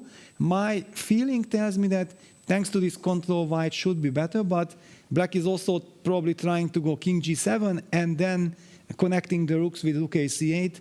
Judith, what are your first impressions here? Well, I love the last move g5 and making space for the king on g7. At first, I have a feeling if I can keep my knight on e5, and actually I love the other knight on d6 also, because it covers the f5 square, very important one. At the same time, it supports the rook c8 kind of ideas for black. I like it for black pretty much. You like, yeah? So I like it pretty much, because the H file also. H-file is very strong. I can even visualize it that I go queen b4 and I go to queen h4, for example. Yeah, that's a very tricky idea. Because whenever white plays then h3, black will break with g4. Absolutely. Okay, so far we have highlighted all these brilliant ideas for black. Now let's try to calm down and see something for white. We do see the other bar signaling that white should somehow be better, but we talked about this many times, that the human feelings and human intuition and computer's judgment often disagree. And that's why chess is so beautiful. Yeah, there is no objective truth, especially in a practical game. You have to be happy what you are doing, and if you are happy what you are doing, then all the clever ideas are coming to you. While if you are unhappy, maybe computer tells you, yeah, better, but I don't know what to do, and you are in a state of shock, state of horror, and you don't continue in the right way. So white plays rook d1. This is what I was expecting, but I'm wondering what is the plan for white after black goes king g7? Rook takes d6, no? He takes d6. Well, but then bishop e4, and we are Tigran Petrosyan, Ulf Andersson, how you want to call it. Rook d6, ed, bishop e4, and we are winning, no? Then this f5 square. Wow, rook d1 is a true genius move. Let me even just bring it back. Let's just treasure this, that we talked so much about black's perspective, and you beautifully highlighted that actually you love this knight on d6, and then Nodierberg says, you know, I don't think you will enjoy this position for too long because I'm setting up this deadly idea against king g7. And without king g7, everything that we talked about, fighting for the c file will be impossible. The h file is, in fact, not even opening up. Are you changing your mind already, or you still stick with black? Well, that's a big question, and indeed it's a very flashy idea, what you said, king g7, rook d6, ruining my pawn structure, which is very important from this perspective for white, right? And then bishop e4, knight f5. Indeed, it's not very pleasant for black. I don't know how to strengthen my d6 knight. I mean, I can also move away with it. It's possible that I have to go away, but then... Yeah, where? Yeah, to go to f7 from d6 and then go e6, covering the f5 square, and only after that to go to king g7, but it's not so easy to set up. Yes, it feels artificial. Yeah, not easy. After rook d1, Nodierberg helped me. So I'm actually now a believer in white's position. Yeah, just before rook d1, I was also wondering, yeah, if king g7, rook c8, or king g7, bishop has to retreat. I don't even have a good retreating square. What's going on? Maybe black should play knight f7. I don't know with which one though, because knight e5 to f7 seems also an option. Knight f7, yeah. Knight which one should I put? I don't want to take responsibility. I'm afraid that if I go knight d6 to f7, you might play knight f5 doesn't work, rook f8, rook c8 is not a threat. Yeah? Yes, not yet. Yeah. Okay, so maybe knight d6 to f7. Yeah, just to highlight what we both thought about, that knight f5, rook h7, rook c8 check is not checkmate. Because takes and queen d8. Yeah, and then we see that the knight on f7 does an extremely good job guarding the d8 square. So rook d1, knight df7, we have to come up with a calm. Can I play just bishop e4? And then try to play, because I have this rook b3 idea as well. Yeah, rook b3 bothers me quite a lot. Yeah, maybe even I can do it immediately. I go back knight d6. Okay, maybe then I do it immediately.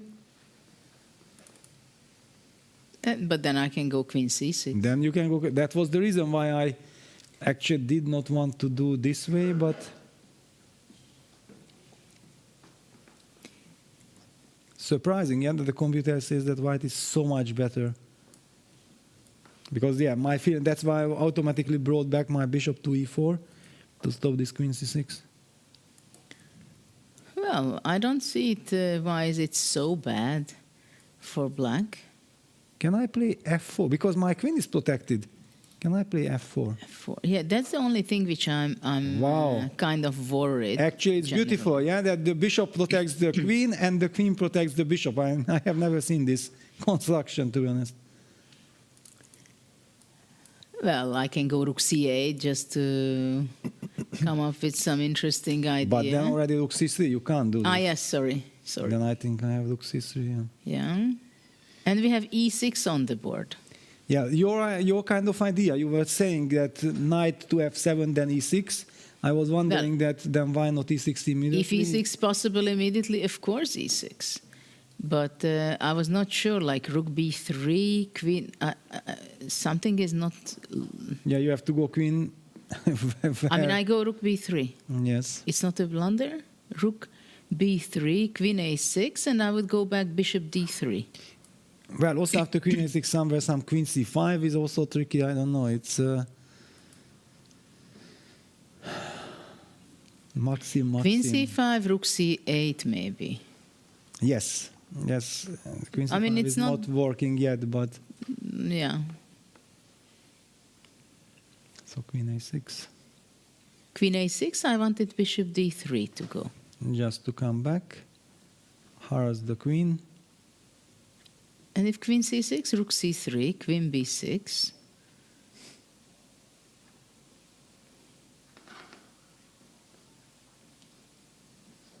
Yeah, it's... well, if black can go king e7 and rook c8, then it's perfect. There is some harmony, yeah. That's perfect. Very important that white cannot go f4. That is yeah, the very queen on important. b6 is nice. e6, good move. Yeah, e6, good move. Maybe let's include Nicholas in our discussion. How dangerous is black's position in reality? e6 was a very important move, taking away some key squares. Also, as you pointed out, introducing king e7, which would give some stability, or maybe king g7. And indeed, it is better for white, but it is not easy for white to increase the pressure. After rook b3, queen a6 is possible, but queen c6 is also possible, since if the queens are traded, then black takes back of the pawn. And yes, this knight is hanging, but so is the bishop on h7, and this endgame would be pretty much fine for black. Definitely a big relief to trade queens with the somewhat vulnerable king. So here to queen c6, the rook needs to come back, and then white hasn't gained anything. The computer wants to see rook c5, which is not an easy move to threaten to take on e5, but now Judith's move is played, knight df7, stabilizing the knight on e5. Also, knight on d6 is often loose, so this feels like a much safer construction. And now maybe bishop to g6, trying to trade the bishop against the knight. And white keeps some pressure, but first of all, Abdusattorov needs to find these moves, and even then it feels like the black construction is still somewhat stable. Yeah, sorry, Nicholas, I just wanted to exactly ask this, that how did this rook c5 move appear? From where? Because it never ever crossed my mind. I just looked at some other position, and when I turned back, rook c5, if that's the only way to pose problems, then actually black should practically be speaking fine, yeah? Yes, basically it is the only way. I mean, you can play rook b3, but then you have to repeat after queen c6. And the next best move would be then to go knight e4. But now after knight takes e4, bishop takes e4, black can already play d5. And this is also not looking so terrible. However, still white has control over the only open file in the position. So there's still some problems to be solved. But this seems like a step in the right direction already. Just to illustrate the point behind rook c5, if black plays a random move, let's say a6, then the pawn is to sacrifice and invade with the queen, and suddenly there are a lot of issues here, and black is faced with quite a strong attack. I have a question after rook c5. After rook c5, if I go king e7, it's the same idea to take rook e5 and queen g6, and after knight f7, knight e4 or something like that? Yes. this exchange sacrifice is very strong, but of course it's easy for me to say so if I see the computer evaluation saying this is winning for white. For Abdusattorov to figure out that this is actually rook c5 is such a strong threat to take on e5. The black needs to retreat with the knight to f7. This is not so easy to figure out, so quite an important moment in this game, because if he doesn't play rook c5 here, definitely the pressure on the black position is decreasing. Yeah, then maybe let's zoom in on the players to see the body language, that how they are. Yeah, heart rate 98. If Nodiebek finds the move rook c5, I think that will be the move of the day, because that's such a deep stunner. It shocked me. Yeah, this rook c3 to c5, because then seemingly the knight on d6 is loose, and the knight which is beautifully protected on e5 by the pawn on f6 is suddenly targeted, and this rook takes e5, queen g6. This whole configuration with the bishop on h7 and queen c2, we see it so rarely in practice, yeah, that the queen protects the bishop, and then suddenly, if white's queen could invade into black's camp, then after this fantastic sacrifice, there are no real defenses. Incredible idea. Yeah, but I like Maxim's e6. It was a very powerful move. No need to play knight f7 yet. Yes, exactly. But after rook c5, it is. And Maxim is behind in time, quite a bit. But I have the feeling that he feels comfortable. Yes. As he was walking around, he sits there. He gives the impression that he's under control. Yeah, I also have the same feelings. And okay, we have a very normal position, right? It's not chaotic as some of the other games might be. Still, well, actually, it's pretty yeah. Normal, classical game type of middle games and end games what we have by now. Yeah, because in the Vincent game, it's still kind of a psychological battle with this repetition kind of things. It's still hanging in the air. Fabi is trying to squeeze Magnus, but Magnus is, I think, defending very well. He's saying, like, what's my problem? Can we go to the bird's eye view? And I have a game which I would like to pick, because I see something interesting. And once we go back there, we see all the boards still in action. Well, actually, one very interesting thing is what's happening in Nyepo's Arjun game, because we have this technical issue that we cannot update the board. Can we try to see this position? The evil bar says that white is better. Look at this. White has advanced all his queen side pawns, a5, b6, c5, d4. It's such an intriguing position, but unfortunately we don't have access. You have, yes? Okay, fantastic. Then Nicholas, I think we should go there. We should head there. You will pick for us the Nepomniachtchi Arjun game. Yeah, let's have a look. We have actually not really seen this game at all, I believe. So just starting a bit earlier from the position here, we saw Vincent playing castle against Nakamura, and Arjun went for a different kind of approach. And now f4. And here e5 was very interesting, but invites f5, and it's a whole mess. So Arjun took a different approach, just resigning himself, I would say, to a slightly worse position, because he is lacking some space, but it's, of course, very complex. And he went a5, and this was probably not a good choice. He should have played knight f5 here instead, because I just took this pawn, and after bishop c7, bishop c2, bishop g6, rook b1, black never saw this pawn again. In fact, at some point, Nepo just sacrificed an exchange here. Rook b6, double exclamation mark. And the point is that at some point, the rook was taken. Wow. It's funny to me that here every other move also got an exclamation mark just because he left the rook hanging. So, all right. Now black took on b6, and white has sacrificed the exchange, but white has good control and of course always this potential to move the pawns forward, a5, a6, and at some point create a very strong passed pawn on the queen side. Let's see how this game progresses. Now black wants to get some counterplay. At some point play e5, bishop e4, bishop d1, king h8, and here he managed to play e5. Yeah, black definitely needs to do something, cannot just wait around until white plays a6 and crushes black on the queen side. Takes, knight g4, bishop h5, and a6 was just played. Maybe premature, but let's see. a6 and wait. Knight g5? He does not take this pawn. This is strategically very, very dangerous because you allow this pawn to go to a7. And this is a protected passed pawn, one square away from queening, all the way on the other side of the board. So this will always tie one piece down. And the computer is saying, no, you cannot allow this pawn to appear on a7. I have never seen this.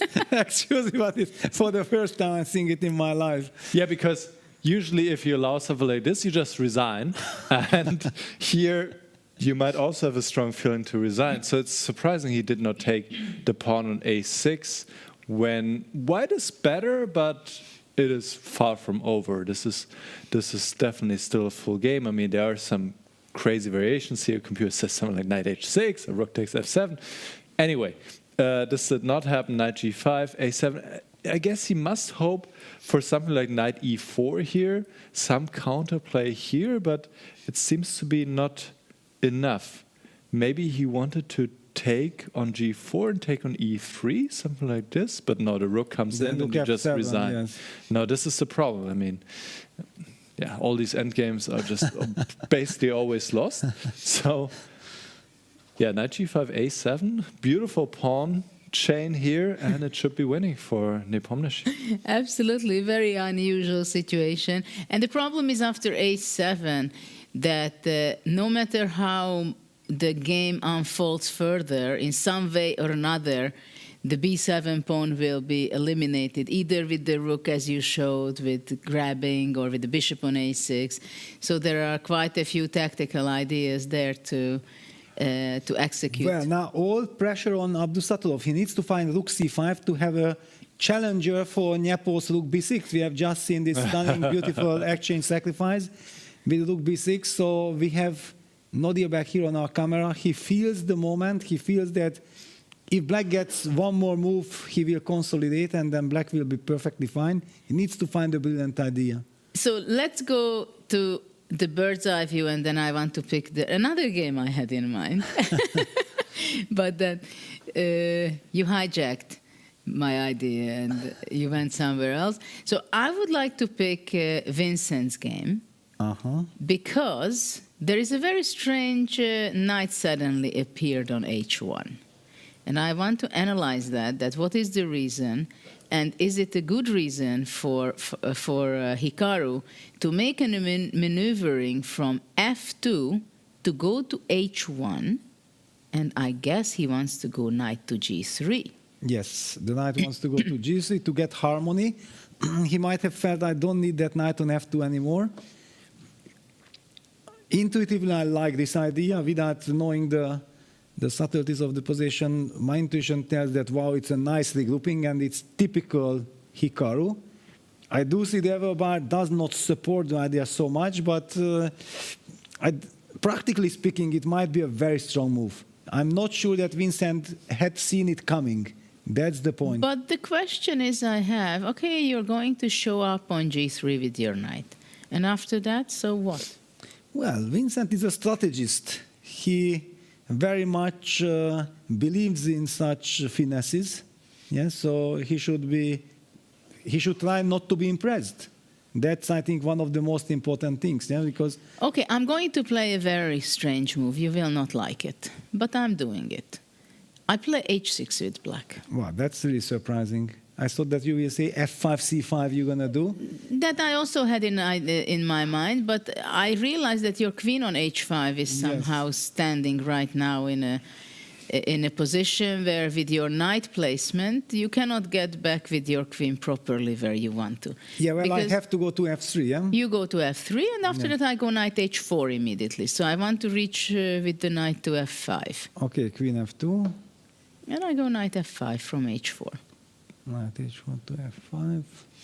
Okay, you stepped into some e4. Actually, I could also go bishop g6, by the way. By the way, yeah? That was also a move maybe I can try. No, apparently not. Interesting, why not? Apparently it loses according to Evil Bar. Very funny. f5 on the board. Okay, it's more logical, F5, yeah. I understand, but... yeah, h6 was a smart idea, was an interesting idea. Well, it was a concrete idea. Of course, positionally, I wouldn't like to go h6 for nothing. Yeah, but since Vincent probably thinks I have a nice alternative with f5, because f5 had the same purpose that black is now already setting up the knight takes f4 idea since the... Look at that. He also goes knight h8. Wow. I told you that Vincent loves this kind of things. And he says, you know what? Hikaru does it, I can do the same. Of course. Regrouping that knight. Okay, if the knight lands on d6, that's fantastic. Then white is in trouble. I'm not sure I'm liking it. Knight h8? I don't know. I have mixed feelings. White cannot go g4? g4? I mean, if black reaches to d6... F7. Even now I play knight f7. It's part of the And business. knight g3, h to g3? Yeah, knight d6, following the journey. I'm happy. Knight d4? I'm happy. Okay, bishop goes to g6. Are you really so happy? I'm happy. I'm happy. And I'm ready to repeat it 100 times because I'm happy. Yeah? So it comes from the heart. Yeah. Bishop g6. Well. Yeah, give this position to Vincent, and he will, of course, be ambitious. I think. Be happy. Yeah. Yes. The big question: will he reach this? And another thing, that black is happy, but maybe white is also happy that nothing really happened. Yeah, white also maximized all his pieces. Okay, so let's go back to the moment where he played knight h8. Knight h8. Yeah. Let's treasure this moment. I encourage everyone to take out their photo camera and take a picture. Knight h1, knight h8. Finesse contra finesse.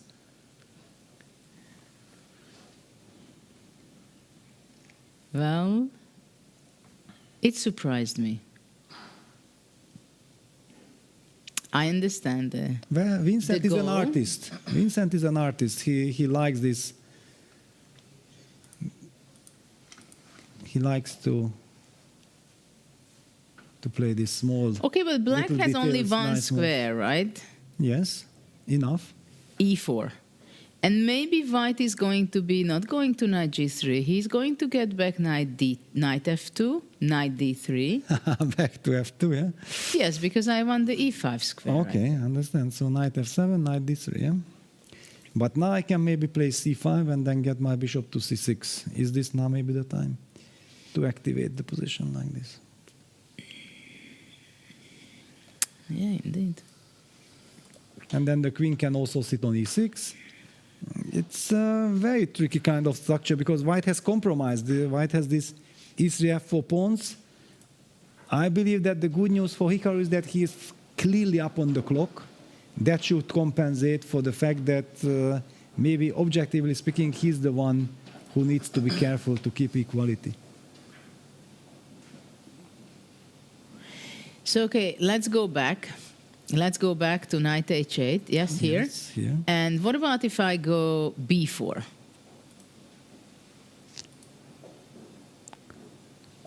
panic reaction, yeah? No, actually, I just want to have 3 more moves without you making a single move. Okay, please tell me. Bishop b3, rook c1, knight d4. And then you will start and hitting me. Probably I'm happy. Yes. But I need 4 moves to make in a row to reach that. But I'm happy that to hear that you are happy. If C5? you get this, it's fair play. Well, maybe I'm afraid C5. you go c5 and bishop c6. Yes. And g4 is on the board. Yeah. Your intuition was g4. Yeah, you have to kind of. Now I'm asking, is it a panic reaction? Well, it kind of signals that Hikaru is not happy. Yeah, he thinks like, wow, okay, knight h8, knight f7, knight d6. The knight lands there, and I did nothing. I might run serious risks. So he tries to be energetic and aggressive, creating counterplay, because often the best defense is counterplay. Yeah, to keep on bothering your opponent, that he cannot just comfortably enjoy that I'm regrouping, I'm better, and I'm going to squeeze. You have constantly to deal with something, and also Vincent down to 40 minutes. It encourages Hikaru to create some dynamic into the position. Still, yeah, knight f7 is on the board. It seems like black is going to be just protecting everything, while at the same time he can optimize his pieces. But also after knight g3, for example, f takes g4 might be a move.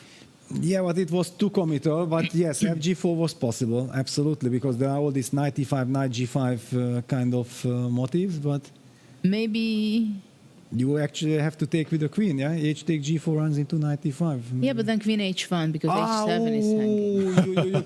That's intuitively I did not want to charge my f5 pawn. No. Beautiful. And white is strategically winning thanks to this queen takes h7 mating idea. If I have to go back to g6, it's a total disaster. White got the upper hand, so all right, let's stick with my original idea. Knight hg3 is met by knight d6 and knight d4. I was going bishop g6. So maybe it's about time for us to ask Nicholas about the position. What does the engine has to tell us about it? Yes, g4 is an ambitious move, but it was not a good move that Nakamura played. Instead, as you highlighted, Judith, the knight should come back to d3 and target the square on e5. So, for example, here knight f2, knight f7, knight d3.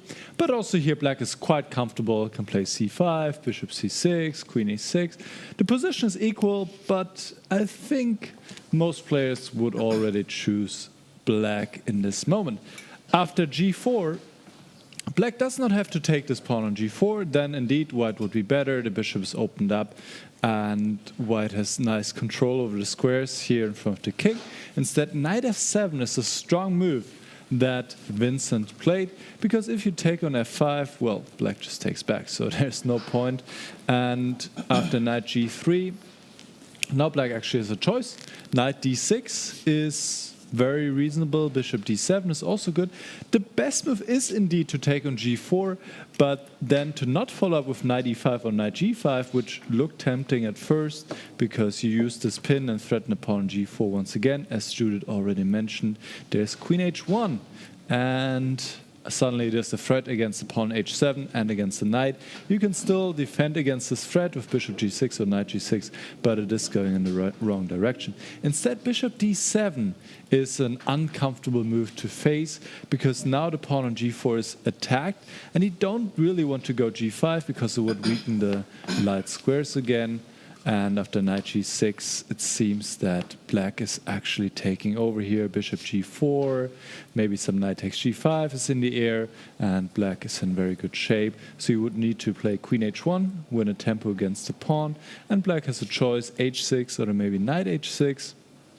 And this could be maybe a bit messy. I think that if knight hg3 is played, we'll see that the move that Peter already highlighted, just knight d6, and if necessary, also if bishop g6, I defend the pawn on f5, and it's very safe for black, very stable, and black's doing well. g4 is quite a double-edged move, and it could backfire for Hikaru Nakamura, Jude? Well, it's very interesting what you're saying, and I'm interested more about to look at this position. What are the alternatives for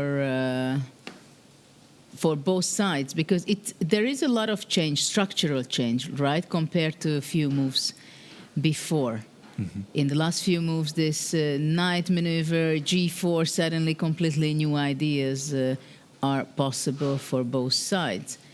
And what is exactly the position right now? g4, knight f7, right? And the time is also, Hikaru is thinking quite a bit on his time, right? Yeah, 23 minutes versus 14, and black has easy play, yeah? So knight d6 is coming next, cashing in with the 30 seconds increment. That always helps. Okay, knight f2 was played, so it seems like Hikaru is kind of confused. Is my knight good on f2? Yes. I go to h1, then I go g4, then I go knight f2. It's like I feel that he's struggling a little bit in the position. Now he plays b3. Yeah, is this b3. A panic move? Another panic move. I don't know, but I mean, is knight c4 was something really that I should be afraid of, or what? Interesting.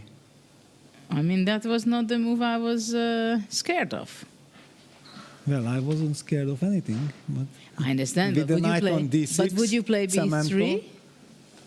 Well, okay, but it's typical Hikaru actually. When he feels like maybe it's not that important because there is nothing concrete happening, then he just wants to save time and put the pressure on the opponent that, okay, show me what you got. I have set up my construction.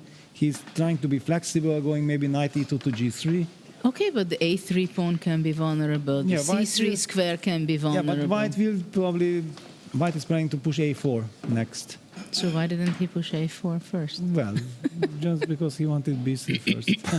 And just to cover this. Okay, we don't know exactly, we cannot see into the mind of Hikaru, but it makes sense. It could be interesting. Yes, definitely. But it makes sense because you see Vincent feels provoked that, okay, let me try to punish this move, this b3. And he only had 40 minutes. Now, if he spends 5 minutes trying to punish b3 and it turns out that actually there is nothing concrete, you should just continue playing the game, then those 5 minutes will haunt you later.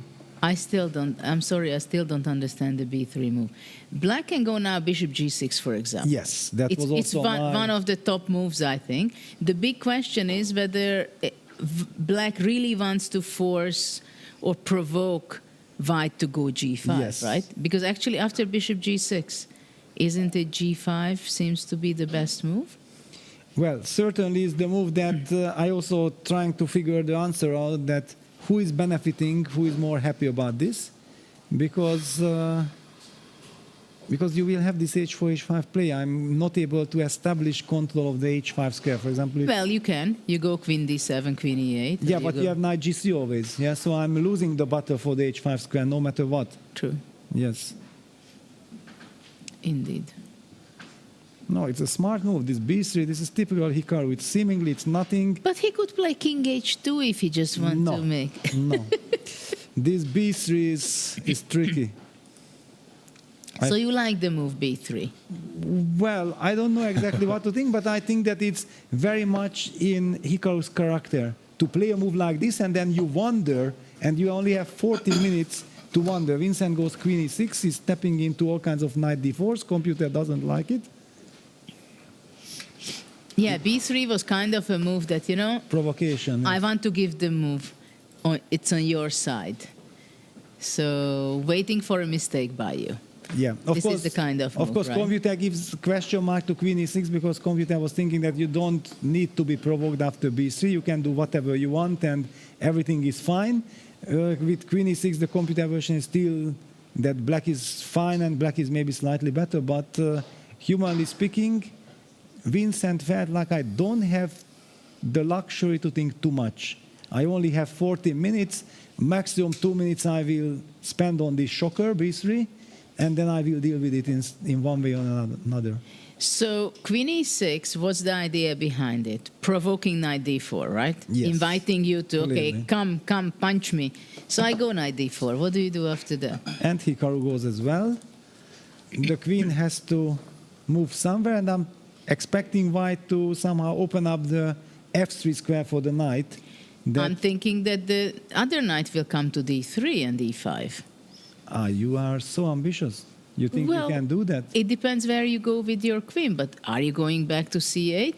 Then why did you go to e6? If you go back to f7 or d7, then my plan would be to go knight d3 and with a tempo to jump to e5. Yeah, this queen e6 was mysterious. I don't really get this. If you go queen f6, then I might be taking on f5 and knight g4 shows up.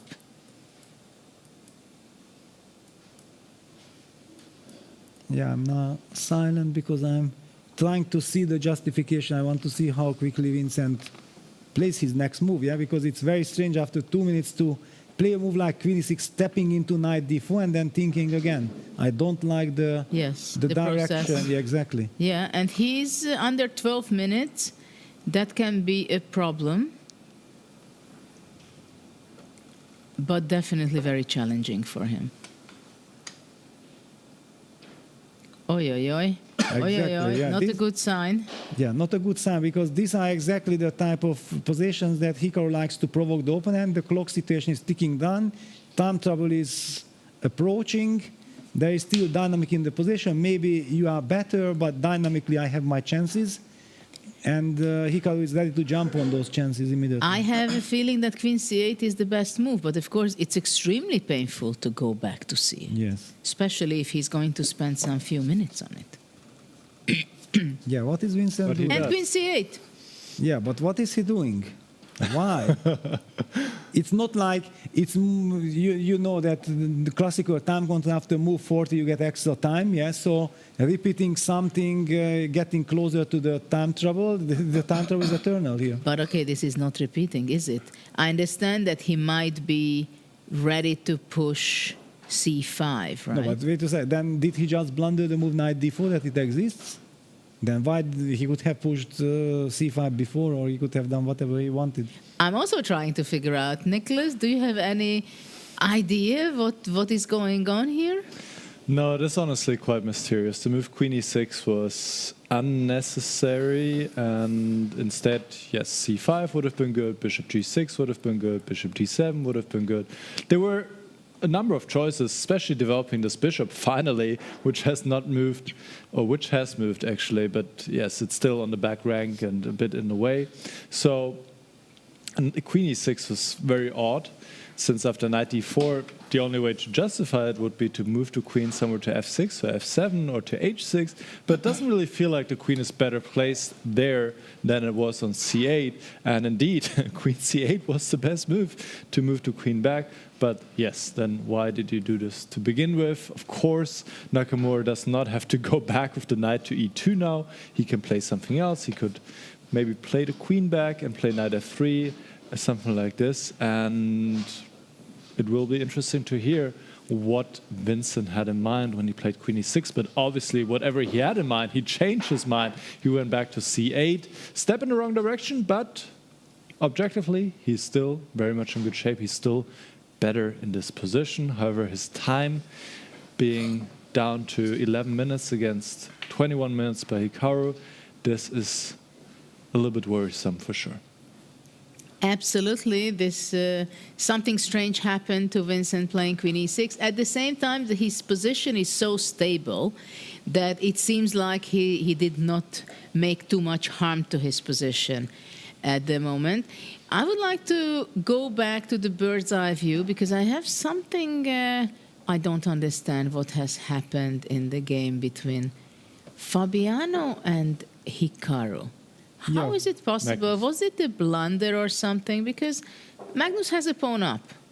Yeah, the h4 pawn disappeared, yeah? Magnus just went pawn hunting with rook b1, rook h1, rook takes h4, and there was no direct happening, and Magnus collected the pawn. But there was an e-pawn. Yes. No? There was on a d pawn. E3, E3 or E2. Yeah, there was a trade. White played e4 and then was traded. Yeah, it's very mysterious. Everything is very mysterious. But it's still a draw. It's a draw, but yeah, I don't really get what... Can we go there for a short time just to see how the magician played again, meaning Magnus? How did he unlock? Yeah, so this is the current position, but what happened here was this. Lot of up and down. Magnus was just relying on rook a7, rook c7. Fabi came up with this knight b3 idea, and Magnus clearly in the moment when the knight enters, he goes for the counterattack with rook h1. The move rook a7 check, king d6, d4 happened. The point was that White can always give a repetition and White can do whatever he wants, but he decided to take away the d4 square from his king. That's what surprised me the first. So it surprised me really big time that why did he move his rook from the b file? I think this was mysterious, because in this position everything is under control. If you want to, why don't you go king d4 and then knight c5? This was the setup that I have envisioned, yeah, that this is kind of the idea. For some reason Fabi changed his mind and he allowed all this counterplay.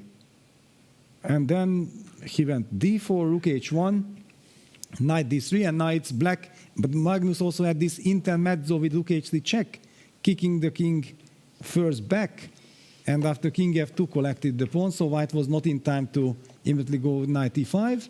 So he just had to kind of agree that, wait a second, I lost the pawn for nothing.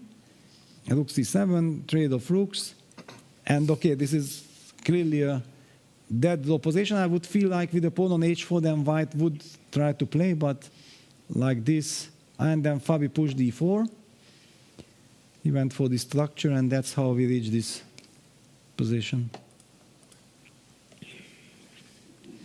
F takes, g5 takes. Is he going to go e5? e5, yeah, he will go e5. Try to break the blockade, but okay, this is then a dead draw in many ways.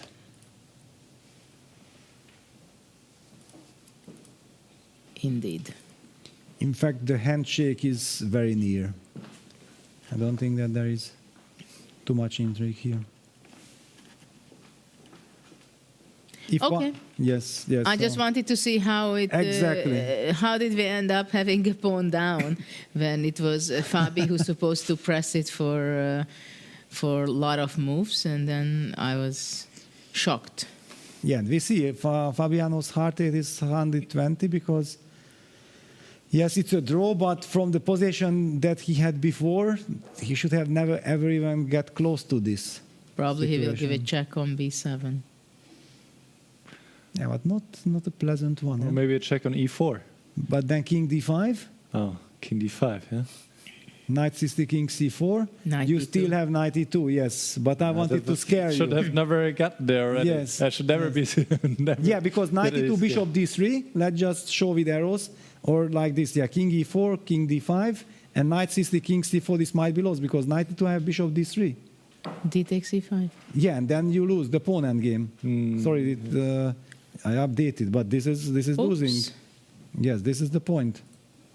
Bishop e2, and the knight cannot move, and after d takes e5, bishop e2, you can never sacrifice because bishop g4, bishop d7. Yeah. So that's why Fabi's heart rate went all the way up to 120, because it was a shock. Knight e4 loses, indeed, yes. Wow. He needs to play knight b7 or knight a6, only moves. I don't like knight a6, sorry. Oh, knight well, a6. I don't like anything. What have you done, Fabi? Don't do this to us. We cannot handle this. Okay, but knight b7 was the big deal. Yeah, no, okay, but yeah, you have to show now a sign of nerves. But okay, after knight b7, king d5 takes on e5 takes, you will have to bring back the knight. Yeah, what I wanted to highlight that basically, if we get out of this status quo, because this is the problem that the knight is hanging, I can even afford to give up the g5 pawn. For example, yeah, knight b7, king d5. Let's just show this, what I'm trying to characterize. How do I get back with my knight? Knight c5. Yeah, this bishop is disturbing my... Well, king f3. Yeah, king takes g5. 96. And I just wanted to show this king f2 knight g3 setup, yeah, that the audience sees that we can set up a blockade on the dark squares and then these pawns are not moving anywhere. Can someone help me out how to set that up? Because bishop d3, this bishop bugs me. But what if I put my king on g3? Yeah, it's also enough. Okay, yeah, let's put the... But we still have to hide the knight somewhere, yeah? Okay, it's dead row, but some nervy game. From absolutely nowhere. Yeah. Okay. There is another game I was interested about how it unfolds. Before we go back to Hikaru's game, the Maxime game. Yes, okay, Maxime game is just crazy. We go here for bird's eye view, and then we would pick Abdusattorov Maxime game. Because we left there with the possibility for white to go rook c5, but white did not play rook c5, I believe. White did not play it, but his last move, queen g4, receives an exclamation mark. It's also very logical. Yeah, you want to attack black's king on e7, setting up queen g7 check. White is again a pawn down. It seems like Nodirbek feels much better when he's down a pawn. Yes, but at the same time he has tremendous initiative. Yeah, after 98, kind of very logical question mark, why question mark? It's kind of the logical move of protecting the g7 square. There was no other way to protect that square. But it might be some pressure on d7. Certainly. Can't white play bishop f5 and... Bishop f5 also, maybe bishop g6, I don't know it. Or bishop d5. It looks, yeah, I know that you want to sacrifice. But I don't have to take it, yeah? Okay, which sacrifice you want? Because I have to make a move. I am not sure. Yes. I'm not sure. But okay, on the other hand, black is also threatening some things, yeah? It's not a risk-free initiative for white. The b2 pawn is falling. The knight on c4 is quite strong. We need to be energetic. What happens after bishop g6? Can I try to set up this? Back knight c4 to d6? Knight c4 to d6? Oh, but okay, then I remove this monster knight from c4. I don't know. This feels shaky for black. But still holding on, yeah, with this construction. Some balancing act. Well, it seems like black is holding from checkmate for the moment. Yes, holding, but I don't believe in this position. If you have to play knight e8, knight c4 to d6, excuse me, but I trust Nodirbek. That he needs to find probably bishop g6. I think bishop g6 is important to put you in the box. This is the current situation. Yeah, I don't know how to continue it with white. Niklas, any thoughts? Did you check the position? Can you help us out? Yes, absolutely. Yes, bishop g6 is very important here. If white doesn't play bishop g6, he's actually worse. But if he plays bishop g6, he is borderline winning, actually. So bishop g6 to defend, to trade the most important defender in the black position right now, the knight covering the entry square g7, is very crucial. On the board, bishop g6 played. And yeah, if you take on b2, I'm always in time to take on e8, and I threaten to go queen g7, and just the tactics don't seem to work out for black here. So this is winning. Yes, Judith? It seems like you want to ask something. Okay. Yeah, knight cd6 is what you discussed, but as Peter said already, you drop back with an active piece, and it seems like it's going in the wrong direction. Apparently, knight e4 is a very strong move. Just keep on trying to trade pieces, because if the knight takes e4, you can still take this knight on e8. If the king takes e8, you can invade with the queen. You hit the rook. You threaten rook takes c7, and apparently black cannot keep everything together here. So this is winning for white. This is a key line, probably. Yes. Knight e4 is a very strong move. I mean, there are other moves here as well, but knight e4 is very powerful. So we might see knight cd6 because of the bishop g6. I mean, you can also play rook g8, but after queen h5, nothing much has changed. There's still bishop takes e8 and queen h7 ideas in the air. Maybe also some knight f5 sometimes. I have to say what I see now. Okay, please. Black goes rook f8, rook d7. I know it doesn't work. I thought queen e6 works with the checkmate of bishop f5, rook d7, but you go making g8. I can go here, yes. Yeah, but put it on e7, just to highlight the beauty. Yes. That would have been I very forgot nice. that you can escape to g8. Yes, yes. But I mean, this kind of position sometimes happens, those beautiful checkmates too. Maxime is thinking, but very tough spot for him. He's also down to 8 minutes. He's about to move towards the knight on c4. At least he was leaning towards the center of the board, and that's the only piece which is... Yeah, probably he will go knight cd6, but then knight e4 is really... That's rough. Yeah, really this knight e4, knight takes e4, bishop takes e8, king e8, queen g7 is... it's very powerful. Is very powerful, but I first want to see if it really happens in the game.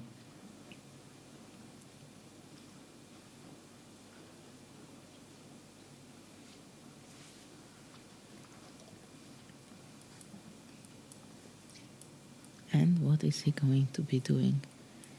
Yeah, the problem is if he realizes that knight e4 is there, then he starts thinking that can I have something better than knight d6, right? Yeah, but he was already thinking before if I can do something better, and he couldn't find. And the clock is ticking down. It is. Under 7 minutes. Yeah, he started to hunt that a2 pawn, yeah? Queen is very far away from the defense.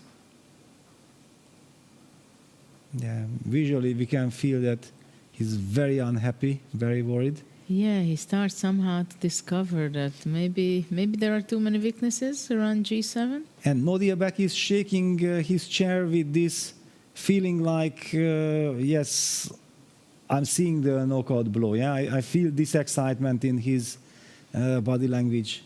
He missed the chance against Magnus, but he definitely does not want to miss the chance here. On the board, knight cd6 happened. Let's see if Nodirbek sees knight e4, bishop e8 idea. Because simply everything is harmonizing so much for white. After bishop e8 takes queen g7, and when rook goes to f8, rook d7, and the queen on a2 cannot bring any helpful block. The reason why I'm respecting this knight e4 so much, that you remember you defended like this with knight cd6, I sense that my position should be winning, but nothing really came to mind that where is the knockout blow. I was also looking at sacrifice, and I didn't see sacrifices. And then that a quiet little move like knight gc to e4 is the solution. I don't think that this is so easy. But Nodirbek is a big attacker. Yes. So I would kind of be surprised if he does not see it. And he blitzes it on out. the board. Yeah, Nodirbek is a beast. He sees it.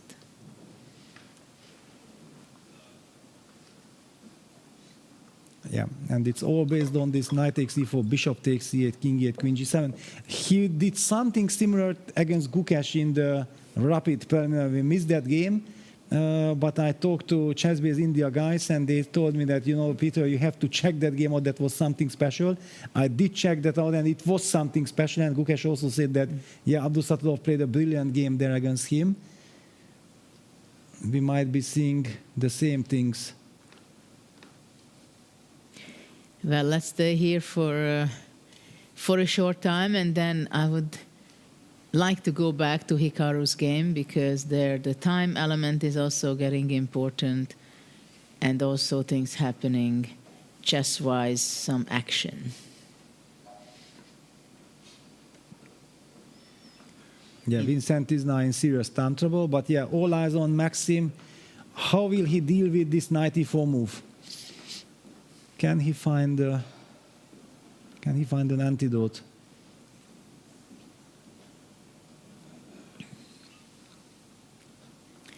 Well, I don't think there is a defensive move anymore. If you don't take on e4, what can you do? The knight on d6 is hanging.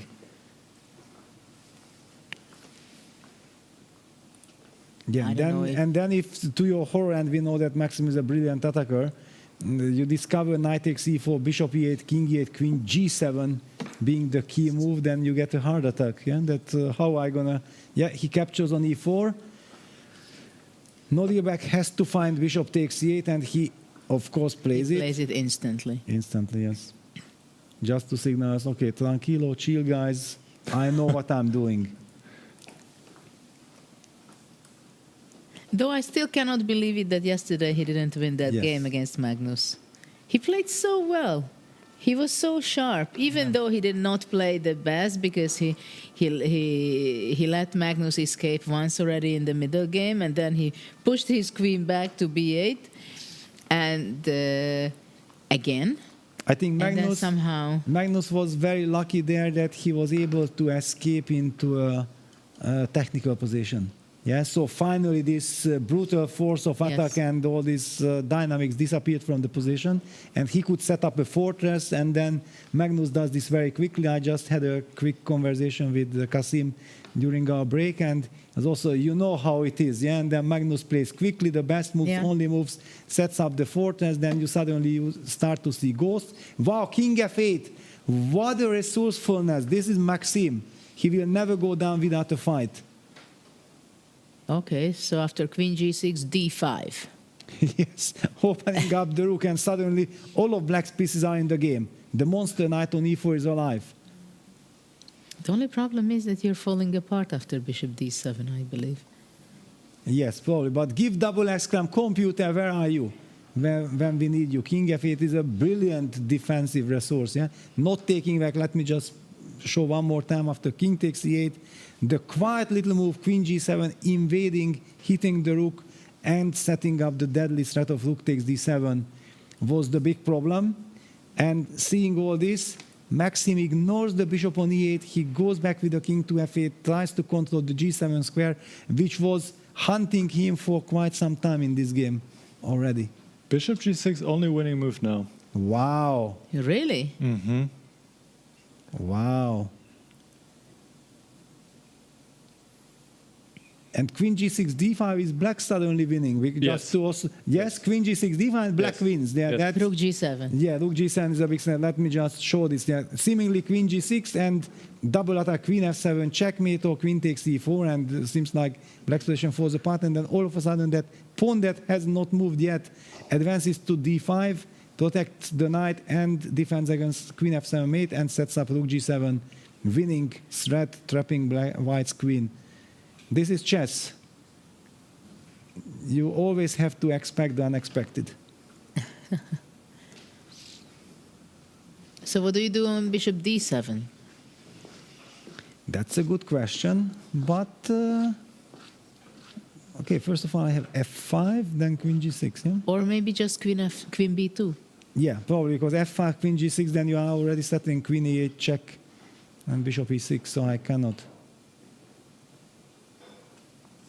Yeah, bishop d7, queen b2, and I will threaten with a check on the diagonal, which is brutal. Maybe, Nicholas, we can look a little bit what you can say here in concrete. What about bishop d7? Sure, let's have a look. So bishop g6 is the only winning move. If bishop takes d7 and queen takes b2, and now you have some ideas, queen f2 and queen b6. Actually, white needs to play queen takes e6 here. Bishop takes e6 loses because of the queen b6 check.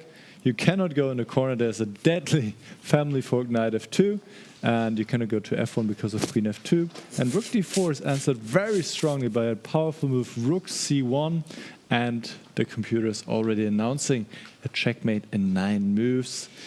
The rook is deflected from defending, the rook on d4, and white has no defense. So here you would need to take with the queen, but now the queen comes to f2, and somehow it's all working out for black, just barely, just brilliant defensive try by Maxime Vachier-Lagrave. Here it is white who would be struggling to stay in the game. However, after bishop g6, white still keeps the winning advantage because after f5 you can actually take this pawn on f5. E takes f5, queen takes f5, wins the knight and the game. And if knight f6, the queen can step up to g5 or g6.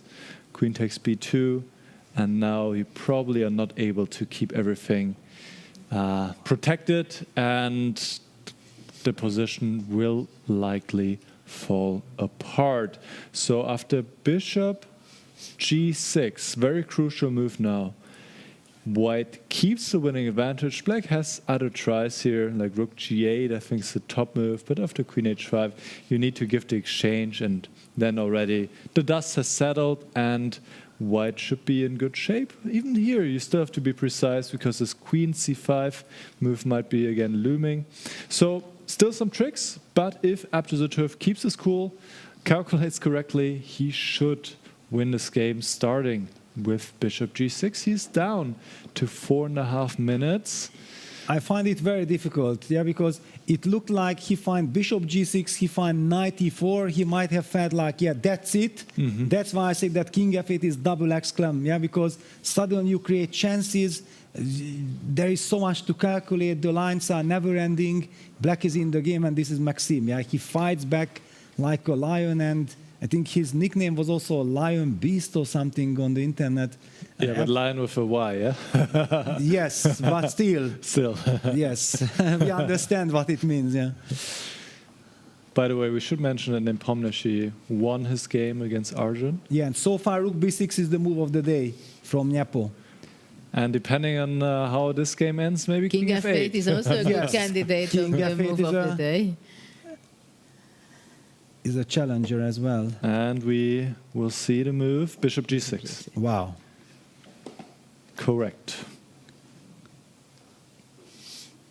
Super sharp play by the unexpected king f8, incredible defense, but Nodirbek is sitting opposite to you. That's the problem. he's the world's one of the top talents right now. Of course. And it shows, and he shows it on the board as well.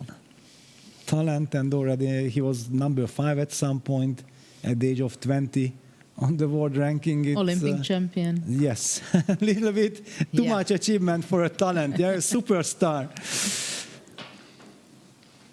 Incredible. Okay, so what do you think? Go back to the bird's eye view, and then let's fly to Vincent Hikaru game, I believe.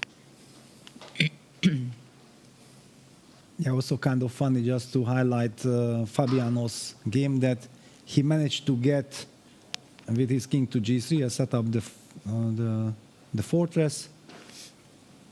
True. And no knight surprises. g4, knight g4, knight f2. Yeah, no surprises are possible, but now all eyes on Hikaru Vincent game, because it seems like Black still has everything under control, but he's under 4 minutes. So is Hikaru able to create some complications? If Black will be in time to take bishop takes f5 and clarify the situation, then wait a second, even that does, because there will be some e3 for idea at some point. There is a lot to calculate. Can we go back few moves, because I don't understand why is that f5 pawn standing there and it was not taken back. Yeah, well, knight d4 happened, queen c8, then Hikaru played this very smart kind of queen g2 move, after which Vincent played c5, now knight takes f5, knight df5, gf5, and because the d5 pawn is hanging, so Vincent says this pawn on f5 is not running away, I'm gonna prepare with king h8, knight g4 activating the knight, bishop d7 makes perfect sense, eyeing the f5 pawn. And will Hikaru be able to create dynamics somewhere with e4, or will Vincent be able to control that? Yes, because if Black is able to capture back the bishop f5 move, then black has a fantastic position. Yes. Even if white has a knight on e5. Yeah, you can play around this knight. Though it's a way maybe for white to simplify. What do you think? Knight e5, bishop f5, e4. Yeah, but finally this is not really dangerous for black. It's just that, okay, white maybe pulls the emergency break, but is this really working, this e4? Or bishop takes f5 and d4. Yes. That's the other idea. Yeah, I go the same way. For example, queen takes. Queen takes, e4. And e4. But now f4 is hanging. E takes d5. Wow, like this? Is it too much? Well, if it works, it's good, but if it doesn't, because I have some knight f5, knight h4, knight f5, knight e3 ideas. So knight f5, rook e4. Rook e4 you have. Yeah, it's sharp, but it feels very dangerous for white. And now Hikaru is also slowly catching up on time. Yeah, he has 6 minutes. But if I don't push e4 in some way or another, maybe this is not the best form of pushing e4. Maybe in the starting position it was better. If black is able to capture back bishop f5 and the white structure stays, then I think black should be better. Of course. Black will have even then some timely g5, rook d6 is coming. All the pieces are working. So suddenly there is pressure on Hikaru. Yeah, how to navigate. By the way, Fabiano-Caruana against Magnus Carlsen has ended the draw, so the first semi-final result is in and has ended as expected in a draw. We, of course, keep our eyes on this game as it Just to inform our audience that actually Nodiabek is finding all the best moves there with bishop g6 and then also sacrificing on f5 the line that you already mentioned. Yes. But yeah, here the tension is very high now.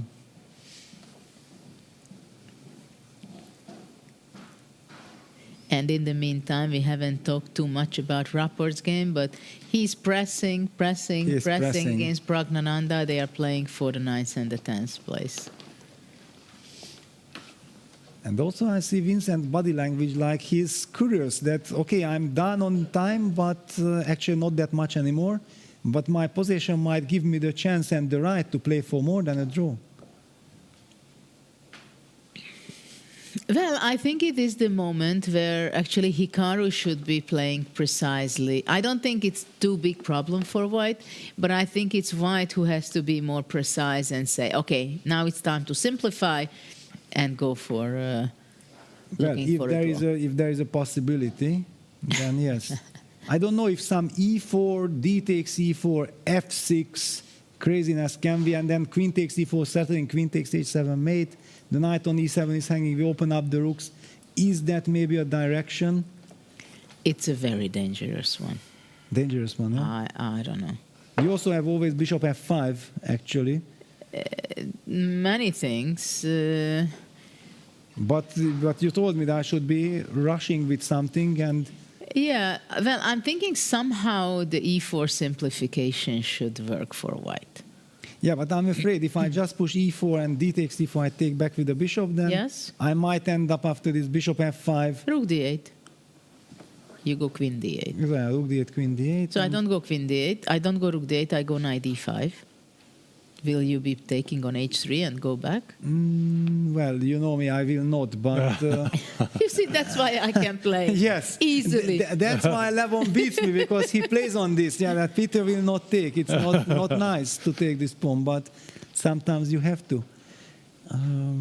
Hikaru under 3 minutes now. He is spending a lot of time on this move. Yeah, and not happy. And showing nervousness, exactly. He was not expecting this, especially after this queen e6, knight d4, queen c8. I mean, it is very important that Vincent stayed calm. It seems like he didn't get too nervous. He said, well, I was nervous. I know, Yes. I know. It I was not nervous, easy for yes, you to yes. look at that Queen C8 back. Yeah, and also then he was spending a lot of time on the clock, but he found all this quiet little King H8, now Bishop back to D7, and Hikaru is trying to calculate these lines like E4, D takes E4, and F6, G takes F6, Queen takes E4, and then there's this double attack on the H7 pawn, on the knight on E7. Everything is hanging. I'm pretty sure that Hikaru is calculating these lines in the last couple of minutes, but they are so He complicated. lost the thread a little bit in the last few minutes, and he goes E4, and he wants to simplify, and he goes F6 as you said. Bangs it out. Yes, of course, yeah. E4, D4, F6. You have to put the pressure on the opponent. Hikaru was calculating this for the last 5-6 minutes. I was trying to make sense of all of it. First of all, I don't know who is playing for what. Yeah, should I look for safety with black, or should I try to punish this? I even don't know. This GF Queen takes E4 is a completely new animal. Yeah, Vincent is also not happy. But he definitely expected it. I'm not sure if he expected it. His body language signals like, what am I going to do after this? He seems surprised. Well, I think he's considering knight G6 or taking. Yes, I was just about to ask knight G6. And Hikaru, true to himself, he is showing that, yes, I know what's going on. Yes, look at this, yeah. He shows that, at least he shows, yeah, this is typical Hikaru.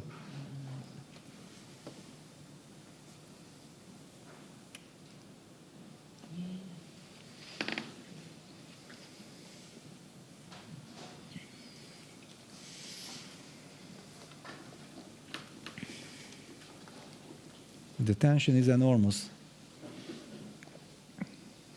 So the candidate moves are GF6, knight G6. That's it, basically. That's it? Yes, any other moves is clearly worse. But after knight G6, maybe knight E5 is possible. I don't know, when I realized there is this E4, F6, I was not happy at all, because there is so much dynamics, so much to calculate, and yeah, Vincent is down to 2 minutes already. He should take the pawn on F6. Yeah, I also feel like GF and Queen takes E4, find a safe way that, okay, draw, who cares, but stability with so little time on the clock. After Queen takes E4, he actually has 3 reasonable moves, but he goes knight G6. Wow. Knight G6.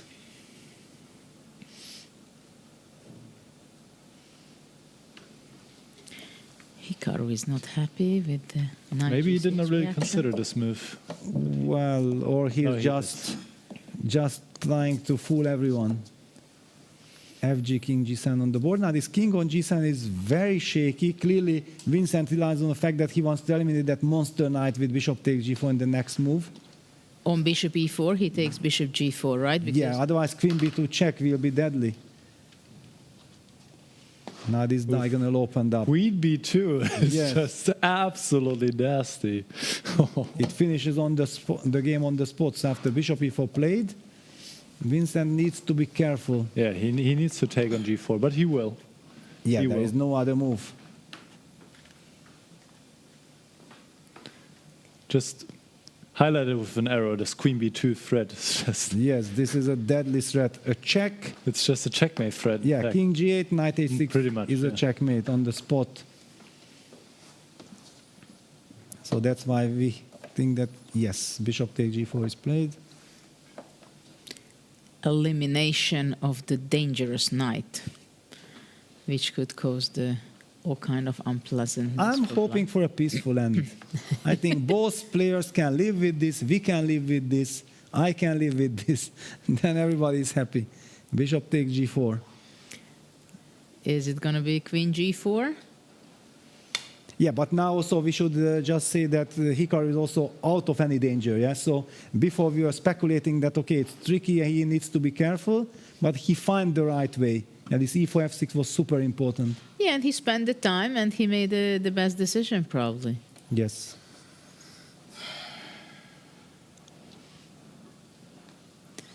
White not so happy. He thought he can play for something because it was spicing up with this e4 and f6 kind of move, right? But now hg4 would give, I think, dangerous moments probably for White. Yes, it's tricky because this knight on g6 is strong. Then some rook takes f4 comes at the right moment, hits the bishop on e4, pawn on g4. So no, I guess queen takes g4 is the professional move. Just shutting the game down. At the same time, after queen g4, there is no way White will be able to. Yeah. I mean, there is always a way, as we've seen. Sometimes I said this, no, it's completely winning, completely draw. There is always a chance for any blunders or something like that. But it seems like Hikaru is not really happy about this, that he has to take with the queen. Not happy at all. No, not at all. He wants to fight. He's looking for chances. Now he has to assess that how much risk is involved by taking with the pawn. Exactly. Exactly. This is exactly what he's thinking right now. Can I go for h takes g4? No. He takes with the queen, says like with enough. A big disappointment. Yes, enough is enough. I wanted more, but what to do? I have to liquidate. But why is he shaking his head? I mean, he didn't. I mean, did he have a much better position? No. Was he winning? No. Okay, so he's giving the show to us. He can be happy about. Yeah, but maybe he's also signaling to Vincent. Maybe he thinks that, wait a second, Vincent can maybe pose some questions, but by pretending that he's unhappy, he's inviting me, let's make a duel, let's just liquidate. Those mind games are always tricky. So we are expecting rook d1, rook takes f4, and then bishop takes g6 is met by rook takes g4. Just to I'm highlighting with the arrows. So takes, rook takes f4. We are expecting some move like bishop f5 because and Vincent just takes knight takes f4. Okay, is Vincent planning to fight? Somewhat surprising. Actually, knight f4 I like because it's tricky. Knight h3, knight f4, two kind of moves can be, or takes knight e2, knight d4. King I guess h2. Hikaru was king h2. No, tricks will never work. Maybe rook f8 now. What do you think about that? Actually, the players are allowed to offer draw after move 40. This is exactly move 40. It's also interesting psychologically that does any of the players have the intention to h6? h6. Invited king g3, knight e2 check. Please come closer with but the king. why didn't he play rook f8? I'm sorry. I don't know. Okay, it's nerves. Nerves at stake. The pawn on h7 is a potential weakness. He just wants to put it on the dark square. Okay, rook f8 anyway. Rook d8, king g3 comes. He offered a draw, right? Yes. He said something. Hikaru offered a draw. Mm-hmm. Well, it's absolutely actually a correct offer. Yeah, it's. No, sometimes somebody offers a draw and you feel like he is worse and okay, yeah, he's trying to trick the opponent, but and Vincent is looking for chances. Is he thinking about this king f6, king g5, h5 idea, trying to break the construction? Yeah, king f6, king g3, king g5, but I think White would be taking on d8 and then rook e7. Rook e7, yeah, just in time. Yeah, and the handshake correct. What a fight. It was a big strategic of a knight h1 met by knight h8. A lot of finesses here. But Hikaru is unhappy. Why is he unhappy? Maybe after knight d4 he thought there will be something more to come. More opportunities in the game. Well, he could not prove it that with his white pieces that he would pose such a serious problem for Vincent, right? Yeah, I was hoping that maybe I can catch something what Hikaru was complaining about, but no, there was no real discussion between the players. Very exciting game, though. It was not a firework kind of game, but there was a big battle. Yes. A strategic battle what was going on, and well, Caruana made a draw with Magnus. There was some interesting things in the opening phase of the game. Long think by Fabiano in move 3. Nakamura draw versus Keymer. Nepomniachtchi won versus Arjun. And And Abdusattorov has beaten Maxim Vachier-Lagrave as well. He won a very exciting game. Maybe we should take a look at the final moves of that game, no? Because we missed out on the knockout punch. And we're going to see also Rapport agreeing to draw very shortly, I believe. He's 2 pawns up, but unfortunately he cannot hold on to the b6 pawn, yes. King c6 hits the knight has to move, then the king goes back after knight b8 check to b7, and then the b6 pawn is falling.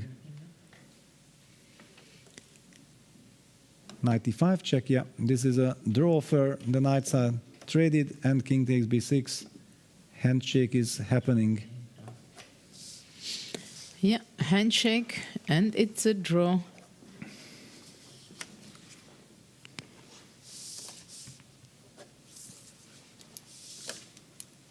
Okay, so what kind of day we had?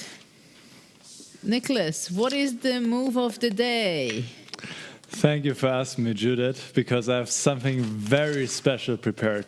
You guys will be amazed. I've never seen someone like this. Don't tell me, we're excited. So, I'm picking the game between Abdusattorov and Maxim Vachier-Lagrave because the star move in this game happened 4 times, and every single time it was the best and only good move in the position to keep an advantage. And it's the move bishop g6. So we're going to see it the first time in this position where Abdusattorov played bishop g6. Now knight d6 was played, and this great combination he found with knight e4, knight takes e4, bishop takes e8. Now, king f8 was a brilliant defensive try, and here, for the second time, we see the move bishop g6, only winning move Abdusattorov found it. Now f5, bishop takes f5, the bishop keeps on sacrificing itself, but it is not taken by black. If black takes, then queen takes, and the knight drops, and white wins. So instead we see knight f6, queen g5, hitting the knight, queen takes b2, and rook d4, blocking the diagonal, and knight e8, and for the third time bishop g6 appears on the board. Once again, the only winning move in the position, bishop g6, once again trying to trade this defending knight, as this is really the motive in this game. Now queen a3 was played, queen e5, rook g8, bishop takes e8, rook c2, and for final time, the move bishop g6 a 4th time appears. Once again, the only winning move for white, and in this position, Maxim Vachier-Lagrave resigned, because if he takes the bishop finally, then there's queen b8 check, the queen gives a check from the 8th rank, and if the king steps up, there's rook takes d7, and it will be checkmate very soon. Absolutely incredible. 4 times in this game, bishop g6 appeared. Every time it was the only winning move for white. Abdusattorov found it 4 times. I've never seen something like this. An absolutely brilliant game by Norderbeck here, beating Vachier-Lagrave. Amazing, amazing. So what we can say of today, not the move of the day, the square of the day. And was the bishop. g6? Yeah. Or which one would you call it? Which bishop g6? Or we say bishop g6 All is the move of bishop the day. G6. And it was quite amazing. What a performance by Norderbeck, right? Incredible. Fantastic, amazing game, what we just witnessed by him. This is certainly Incredible. one of the best freestyle chess games which has ever been played. I'm very certain. And fantastic. And Maxim, of course, a fantastic player himself.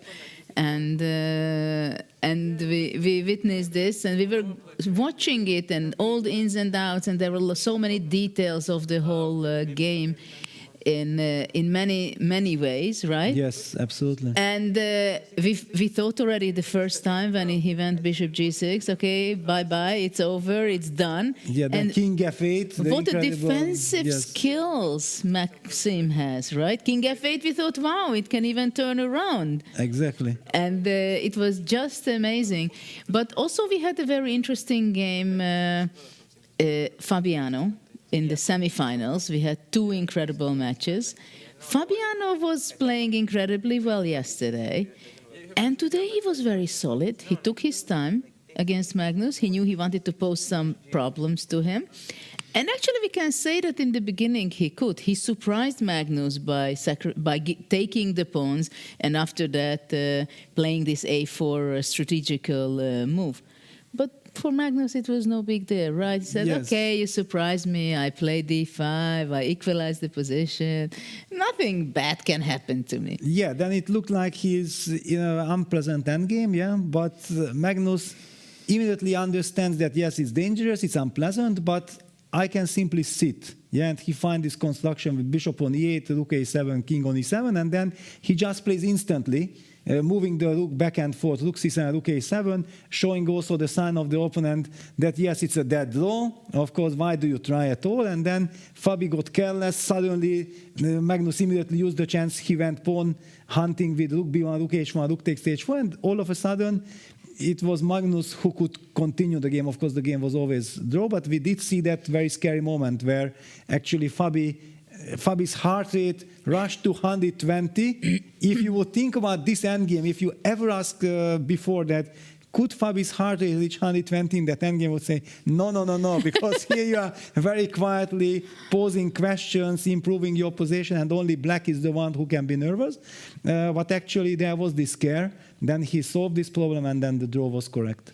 Yeah, for Fabi, I think it was clear that he understood that he has to be precise, not to just make moves that it's a draw, everything is a draw. We know Magnus, right? You make some inaccuracy here and there and again, and suddenly you realize that you're in trouble. Yes. He knows Magnus quite well for that, not to take it easy, even a dead draw kind of position.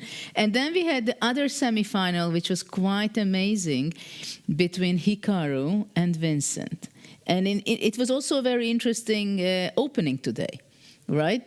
Because in several games it was going parallel, the same position, and there was this critical e5 move, which was, we were worried that if Vincent plays this early e5, then he can get in trouble, but he did not really get in trouble. Yeah, not. And I think the good news for him was that he didn't know that this is still the big prep, and all of Fabiano and Hikaru and Nepo kind of agreed that this is a dangerous position for black. Vincent just decided, I play this position. He find this f6, bishop d7, queen c8 kind of fighting for that f5 square. Yeah, it was all about the f5 square. Then he solved all his problems. There was a lot of mind games involved later on, that who wants to repeat, who wants to continue the game. One had the feeling that at some point Vincent was the one who thought like, okay, let's continue. Then he showed sign of weakness with this queen e6, queen c8 business. Then Hikaru thought like, okay, now I'm going to punish you. Why didn't you agree to a repetition before?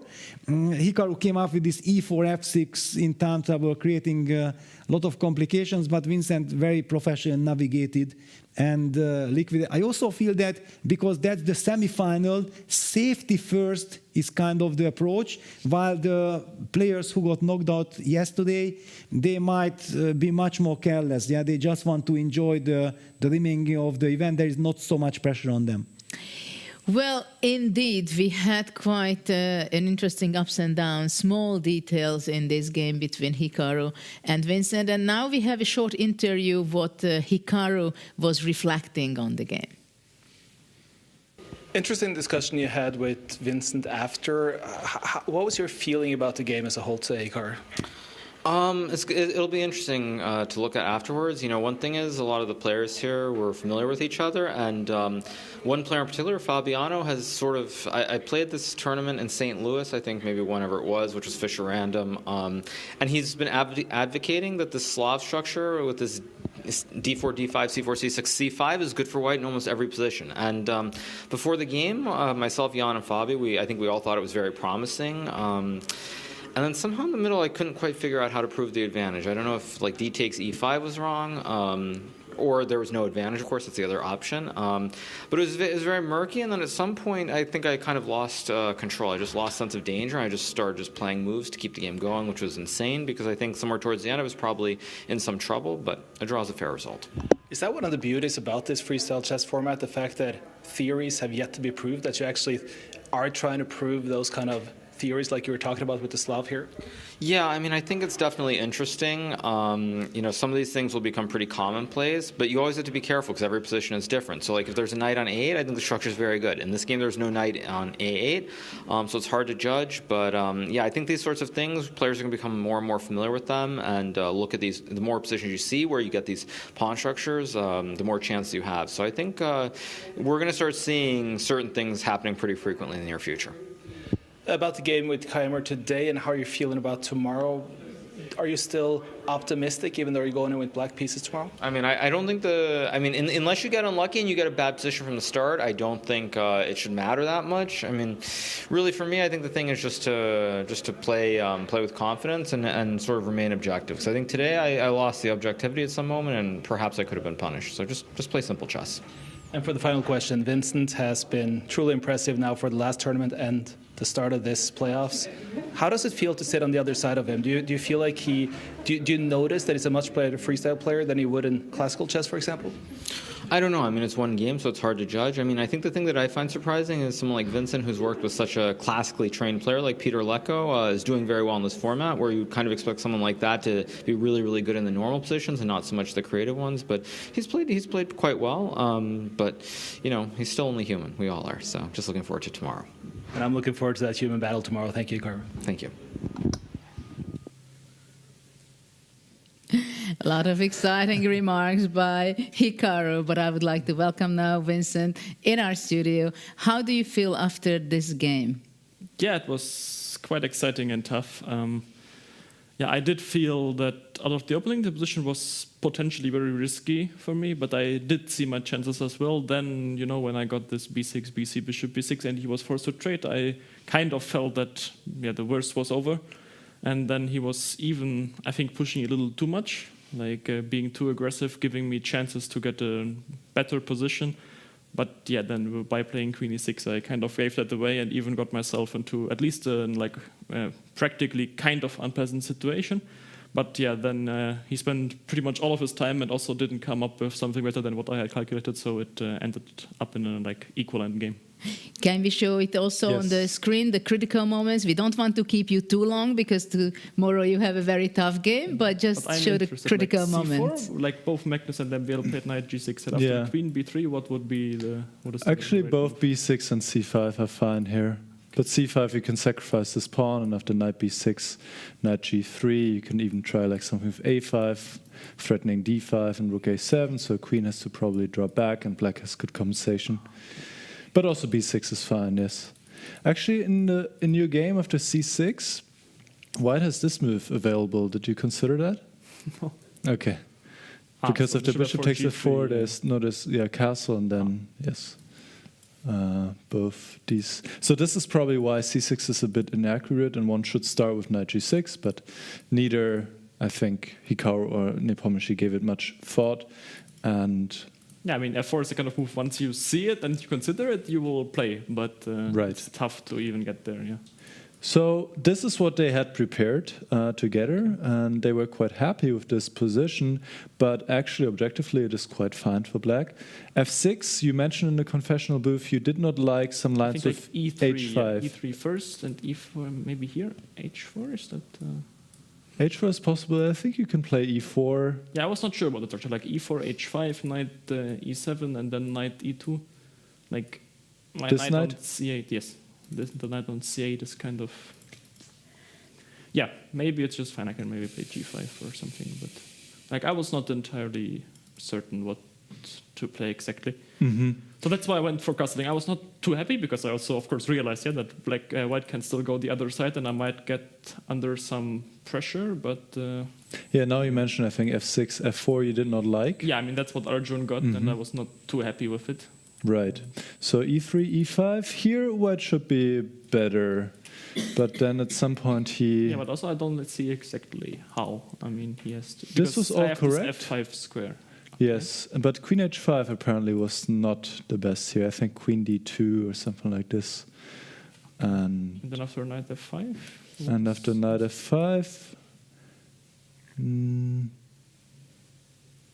Well, I don't want your bishop to end up on f5. I think maybe knight f2? I'm not completely sure here. Or maybe knight c1, something with this knight. Yes. All right. Well, so after queen h5, you found this very nice queen c8 followed by b6. And probably you were happy at this point? Yeah, I thought it's fine position. I mean, you know, he went for a solid approach. Yeah, I'm not sure about rook 8. Maybe rook f7 was like safer. I think also computer want to see rook b8 maybe. But yes, I think rook I was e8 kind was of also happy fine. to finally, I mean, if I find a way to be able to get bc, bishop b6, take ab, it was kind of releasing some tension. For sure. I mean, now already your position is probably a bit more pleasant. And this also showed in the case that you then did not repeat moves when you could have here. What was going through your mind here? Yeah, I was not sure he actually wanted to repeat. I thought maybe he would go back to f3. And yeah, also I thought that it's kind of a weird situation. Yeah, my structure is so much better. Like, if I would manage to, I don't know, trade the bishops and put a knight on d6, I'm like strategically kind of winning, but that's quite far away, and I have to be careful with some, I don't know, knight g4, f5 stuff from white side at some point. Also, I can't really move my knights for the moment. Even after bishop b8, I can't really move that knight. I don't have control over the f5 square, so it's a little weird, and he has no immediate weakness. I mean, e3 is, of course, a weakness long term, but to get there takes a lot of time. Yeah. Right, so let's see how the game continues. You already highlighted, I guess, the next critical moment here. You found a very nice maneuver with knight h8, knight f7. I was expecting him to play knight f2 and knight d3. And yes, this would have been better, because after g4, he did not really gain that much, and he's weakening his king, and also he always has to watch out for some f takes g4. So here you're actually better.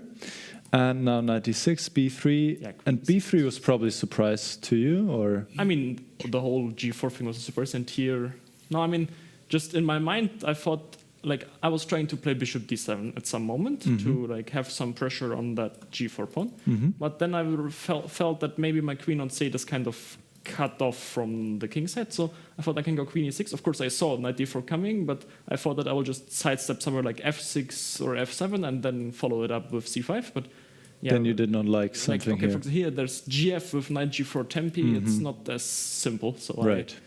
I should have spent a little more time here, and yeah, I thought maybe c5 is a interesting move. c5, bishop g6, and bishop d7 were the top moves here in this position, and you are definitely better. After queen e6, knight d4, queen c8 is the best move. How difficult was it to play this move?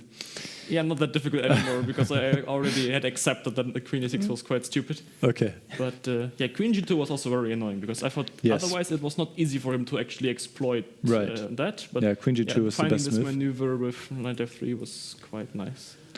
So he took, and now king h8, now he played knight g4. Actually, the computer wants to see king h2 here to prepare rook g1, and maybe white can even ask some questions. Okay. So after knight g4, bishop d7, now he spent, out of his 16 minutes, Hikaru spent 30 minutes to come up with e4. And this was also the move that you expected the most here. Yeah, I thought like e4 and f6. And the thing is, I didn't even see why gf is not working. Like gf, queen e4, bishop f5. You actually have 3 good moves here. Rook f7, or rook f7 is best. You also have knight g6, and you also have bishop f5. Queen e7, bishop c2. And knight yeah, f6. now queen h3, I thought I can just draw. Yes. So that's what I saw, and I saw no reason. But then also, again, I felt that knight g6 was also a decent move, and I was kind of worried that after here, I thought after gf, there's also knight h6, which was kind of like, I found weird. Knight h6. Yeah. And the point is, if I can play f5? Bishop e4. Ah, still bishop e4. Yeah. What is happening?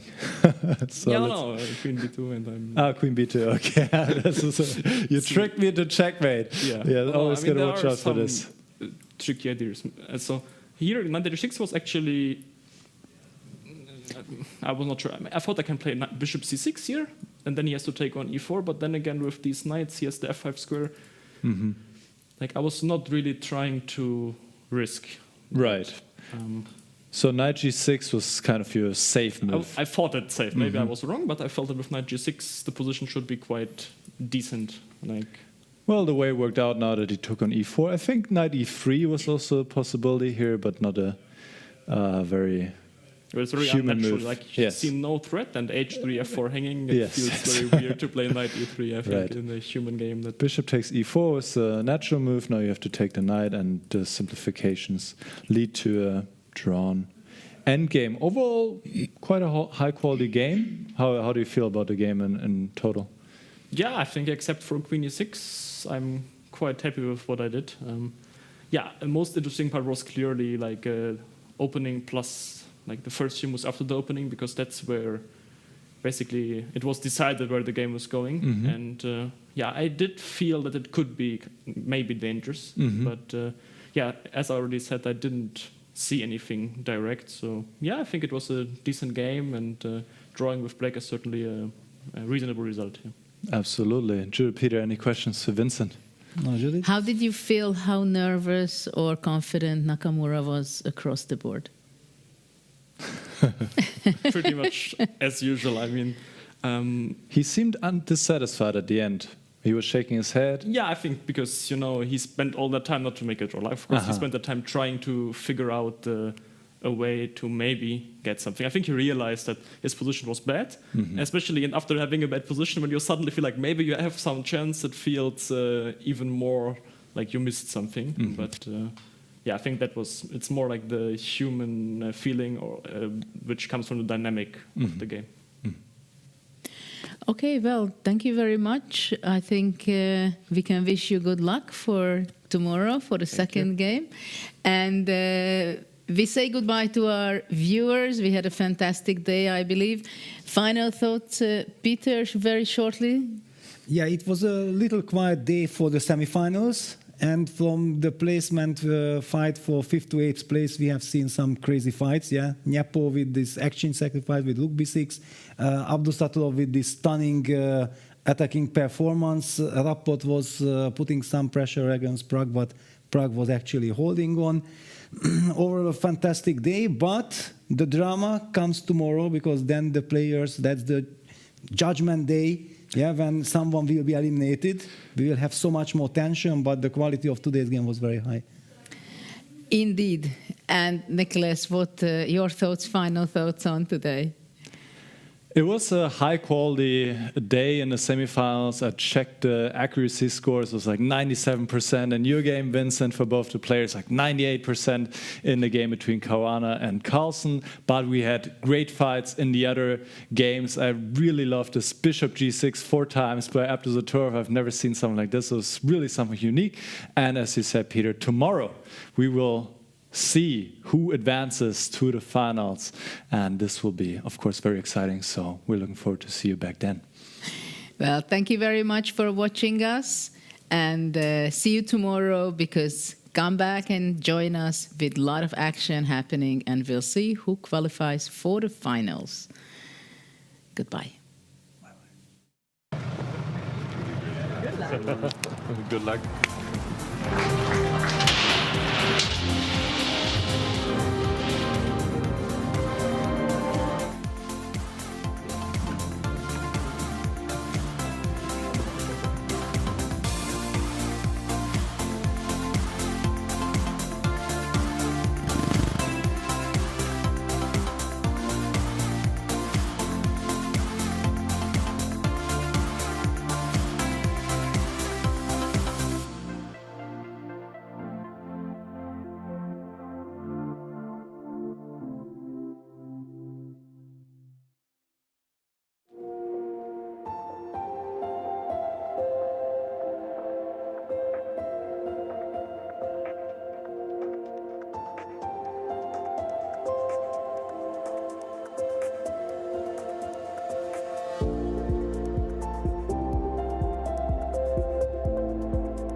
Are you curious to play freestyle chess but don't know how to?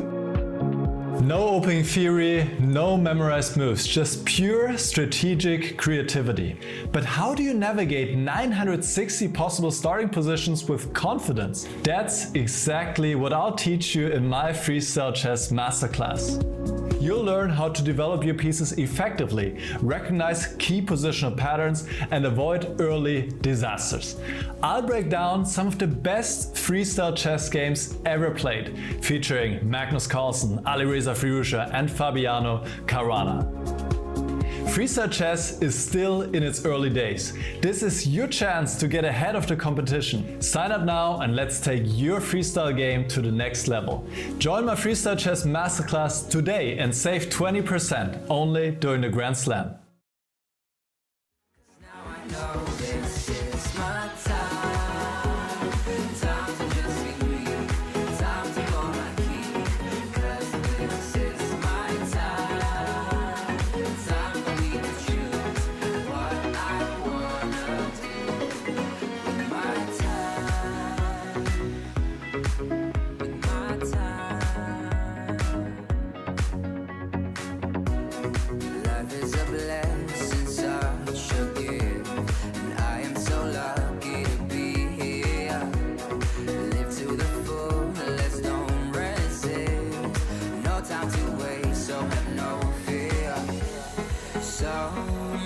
Possibilities. No drink can be too big, 'cause this is the start of something new. 'Cause now I know this is my time. Time to just be me. Time to hold my key. 'Cause this is my time. Time for me to choose what I wanna do.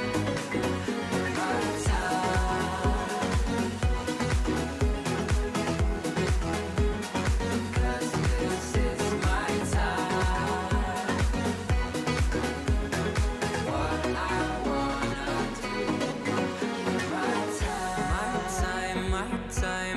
Time is meant to be all mine. All I bring with me in life is my time, my time, my time is mine.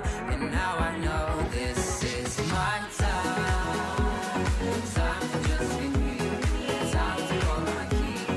'Cause this is my time. Time for me to choose what I wanna do. My time, my time, my time. Time to hold my key. 'Cause this is my time, my time, my time, my time. What I wanna do. My time.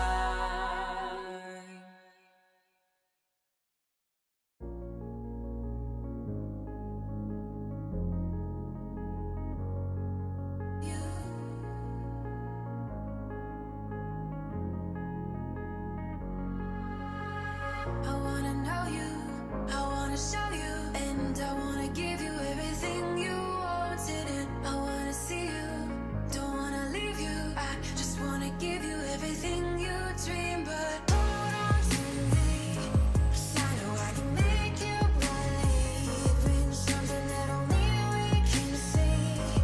Also, baby, hold on to me, hold on to me, hold on to me, 'cause I know I can make you believe in something that only we can see. Also, baby, hold on to me, hold on to me.